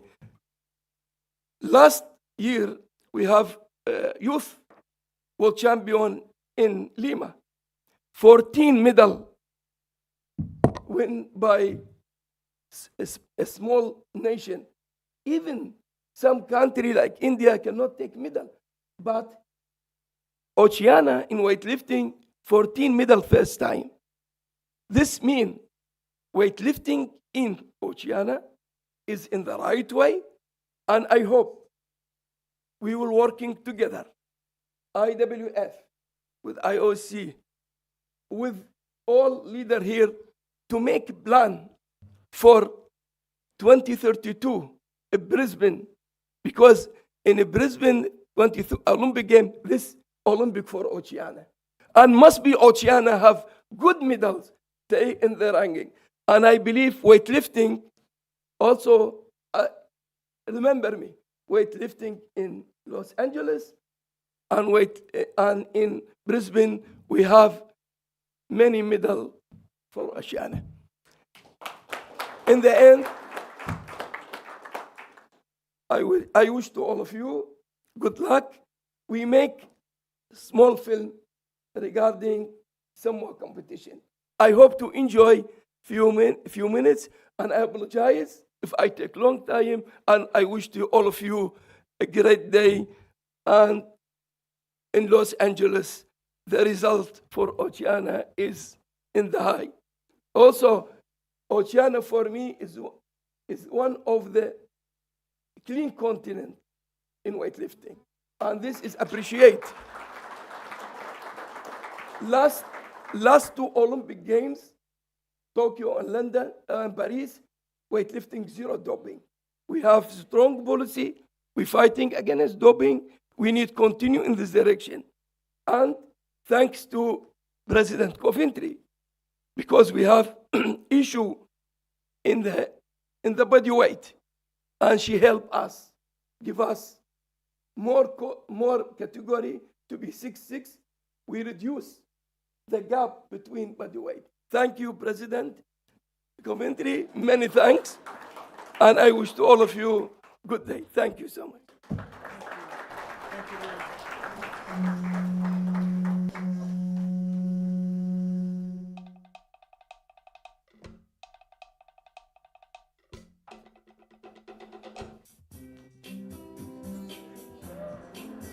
In the heart of the Pacific, strength is not just a measure of what the body can lift. It's a way of life. For centuries, the people of these islands have understood that power comes from the earth, from the ocean, from communities.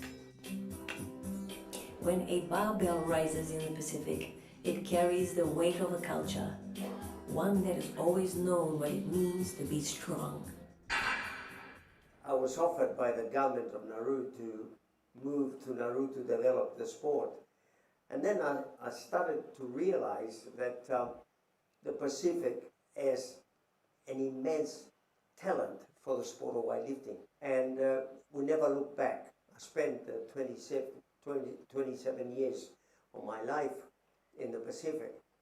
And we went from a few lifters to thousands of lifters throughout the Pacific. And of course, many lifters made the Olympic Games. From the Pacific Islands, welcome Samoa. The Pacific has given the Olympic movement some of its most extraordinary stories. A lifter from a tiny island nation who stunned the world with a historic silver medal. O le winga fo e o le sisi o na maf. Salai e fia vela tonga tanta sisi. I te tonga Pasifika e lawi loa toi isi e tumu. Ngā tai ngā o le tauta ua toi wa iei le au sisi I pēlau tātou Samoa. Fia vea tātou ma e tātou tangata sisi. Represent Samoa. Pa pēnā whoila Pasifika e fi mana o whoila tau ia. Papua New Guinea. A pioneer who stood on the Olympic platform 5 times, 5 games, 5 chapters of unwavering dedication. Now, every Olympic Games has its unique experiences, and I'm sure that every Pacific Islander who has represented their own country, represents themselves and also their families who have sacrificed so much. When you rank at the top 8 or top 5, or even coming close to a medal, that's just something incredible, that the Pacific is doing. A country of barely 10,000 people that has claimed dozens of Commonwealth medals in this single sport. And a new generation already writing the next chapter.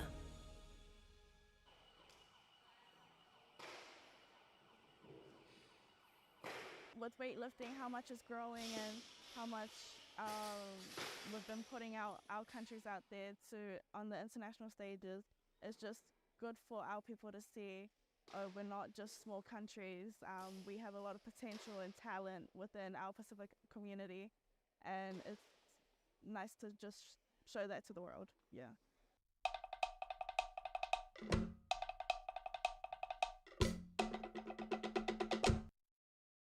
Now weightlifting is the leading sport in the Pacific for every country. If you look at the flag bearers at the Pacific Games, or flag bearers at the Commonwealth Games, Olympic Games, it is 80% weightlifting. Weightlifters are carrying the flags. Weightlifters are winning the gold medals for each country. And right up to the highest level at the Commonwealth Games, weightlifters are winning gold medals, winning medals. Even to the Olympic Games, weightlifters are winning medals at the Olympic Games in the Pacific. So yes, I think now weightlifting sits up there, now has a special place in the Pacific for our people. Today, the world comes to Samoa. 70 nations, 500 athletes, one stage, the IWF Universal Cup.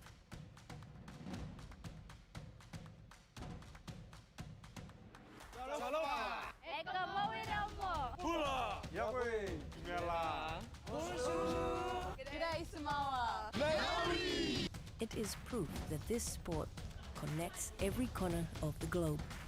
And it's happening here, in the Pacific, because this is where weightlifting lives and breathes.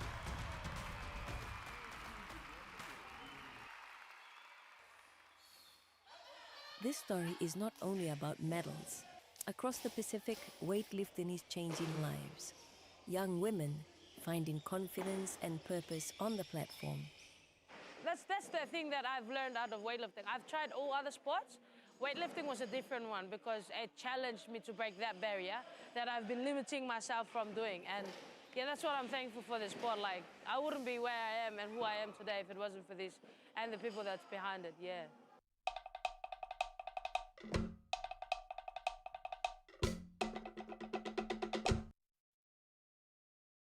And the culture in this region, for me, I am very appreciate as President of International Weightlifting Federation, because only this region is zero doping. International Olympic Committee appreciate what weightlifting, how fighting against doping.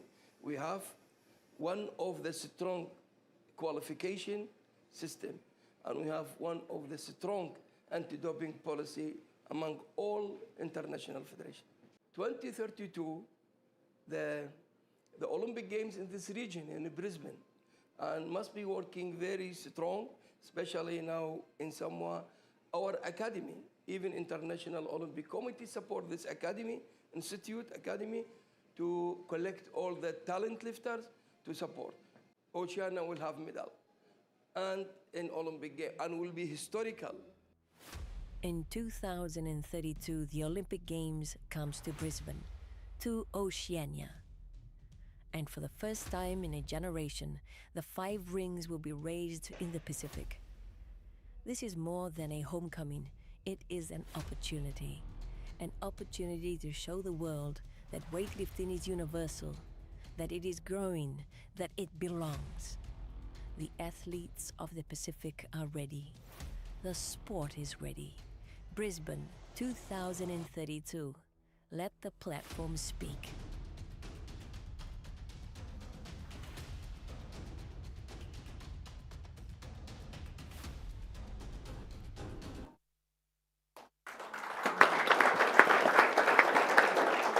Thank you very much, President Jalud, and congratulations, Jerry, and the weightlifting team for the great things that we do for the athletes around Oceania. And thank you, President Christie, for giving us solving all the problems, and President Jalud for making sure that Oceania get all the medals.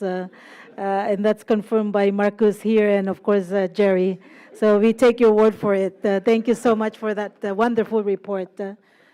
We come to the others, and we have our last item in our agenda. And if I can ask Inoke to lead in the next last agenda item.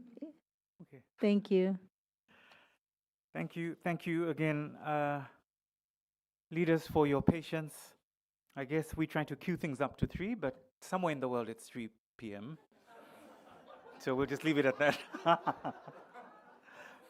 Sorry, I'm going to have to, through Chair and President Buckline, announce the merit awards. Yes. Okay.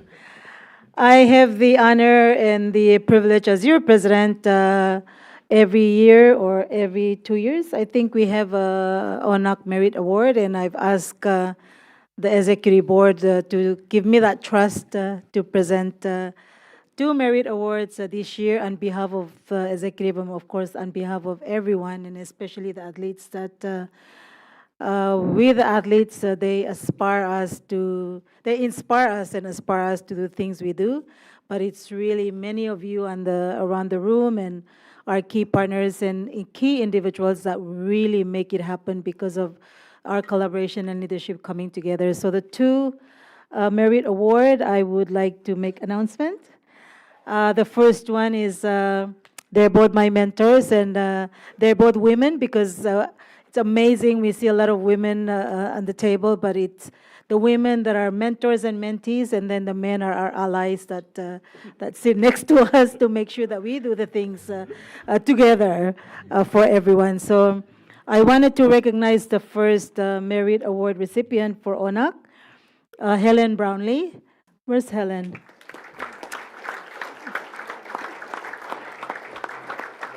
Helen is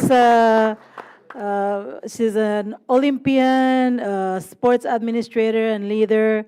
I came to know Helen about when I started our first Olympic Games in Sydney, and she sits on the executive board for AOC, the executive board for ONOC, and she was the first chair for our Women in Sports Commission for ONOC. And she, as many of you have known her, and those of you that are just new to the leadership table, Helen was always telling our executive board, when I was not in the executive board, Baklai can do that, Avita can do that. You know, she was the voice behind all of the work, not just for encouraging women to take lead, but all of us to take the bold and the courage to do the things that we do. Thank you. Oh. So as Helen makes her way up, Sorry. Thank you. I would just like to say that today the ONOC family proudly recognizes Helen with this 2026 ONOC Merit Award in acknowledgement of her extraordinary lifetime contribution to sport in Australia, in the Olympic movement, and in the Oceania region. We'll have you stand here. Thank you. Under her leadership, the ONOC Equity Commission strengthened regional programs focused on women's leadership, safeguarding inclusion. You heard President Liz Dawson of the NOC and Chair of the Equity Commission explain and also acknowledge Helen. So I'm going to ask both our presidents of IOC and ONOC, and I'll just have you look at the photographer, please, if you don't mind.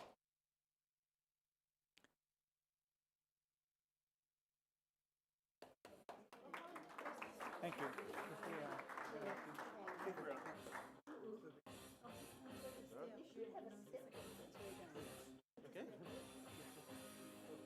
Very quickly, because it's been a long day, but thank you very much. I'm really humbled by this, because it's you guys, all of you sitting around the table, that have achieved so much over the years that I've been involved, and I'm just so proud of what you've done.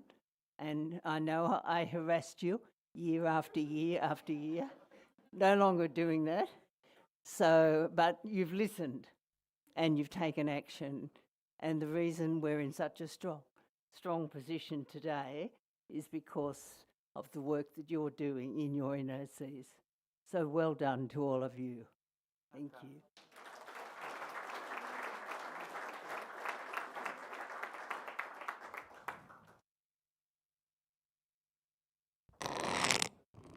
For the last time.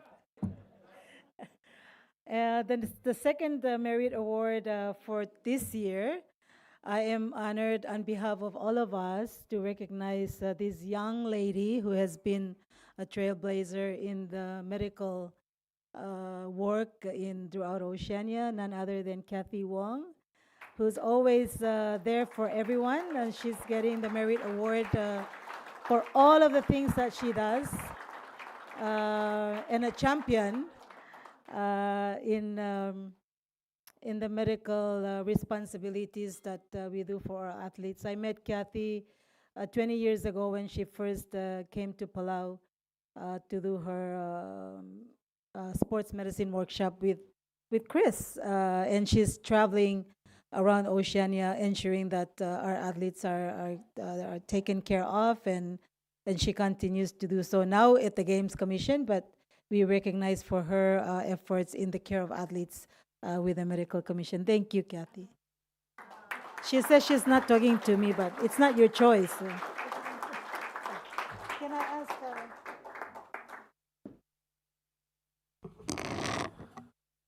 So Kathy, a respected sports administrator, medical professional, and advocate for women in sport, has dedicated more than 3 decades of her service to the development of athletes, teams, and sporting institutions in Fiji and the Pacific region, and in particular in rugby. Her contribution spans leadership in rugby, Olympic sport, athlete welfare, governance, sport medicine, and regional development programs. Can we congratulate Kathy?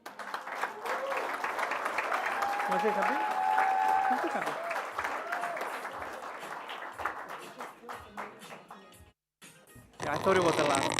I'm between you and a glass of wine, so thank you very much. This is on behalf of all the volunteers who give their time in this space. This is for the volunteers.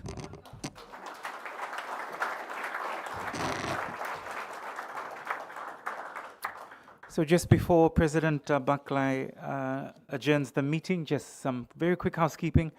As I mentioned, the dinner this evening is at the New Zealand International Convention Centre. Buses will leave here from 6 p.m, so if you can be up the front at 6 for transfers, it's about 10-15 minutes. Okay. Right, so 6:25, the buses will leave at, 5:55, the buses will leave at 6. And then after the dinner, there's a series of departures, I think beginning at 9:45, 10:30, and then the function closes at 11 p.m. And just from the ONOC logistics team, for those that are departing tomorrow, just please check with Melly for your transfers to the airport. With that, President Buckley to close.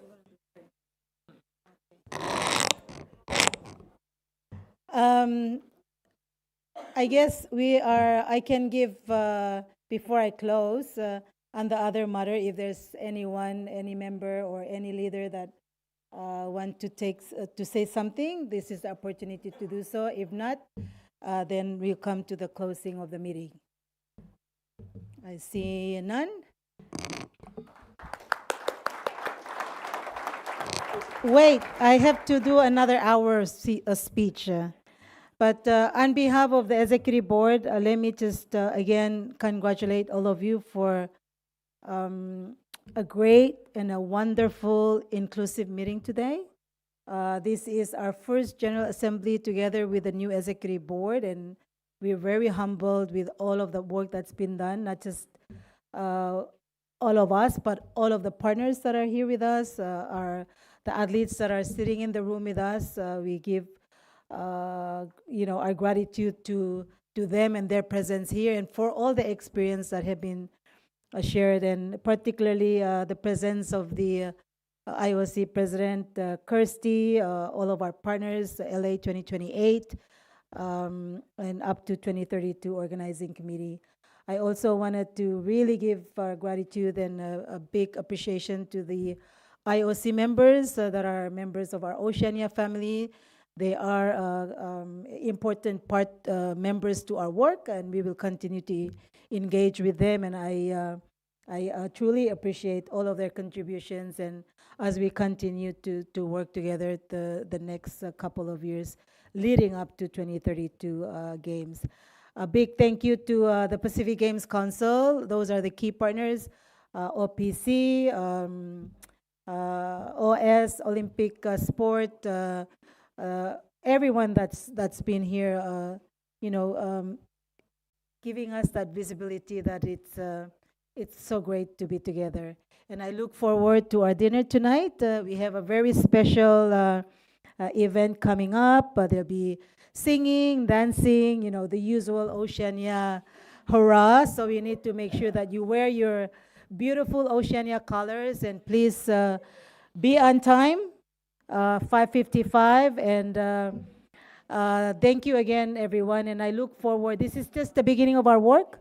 I look forward for more engagement and more work to be done for the athletes that we have to take care every day. Thank you so much. And with that, I've asked we started with a short prayer, so we close with a prayer. Thank you so much, everyone. And I make a motion to adjourn the meeting. Thank you.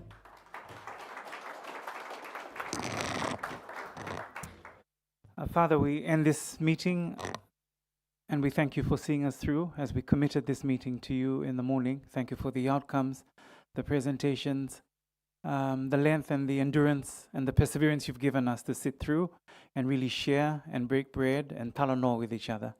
Pray, Lord, for your protection upon us as we go our different ways. And thank you again for President Coventry. Thank you for her leadership over the Olympic movement. Thank you for your call over her life for such a time as this. Thank you for our leaders in ONOC and in our individual National Olympic Committees. Thank you for our partners. Thank you for the President of the International Weightlifting Federation. What a great time to receive feedback from him and the assurance of what we do for our athletes. And thank you again for our athletes as they go into their forum tomorrow. We thank you that they are the future leaders who will be sitting around this table soon. Thank you again for tonight. Thank you for our families that continue to support us, love us, and pray for us. We ask all this in Jesus' name. Amen.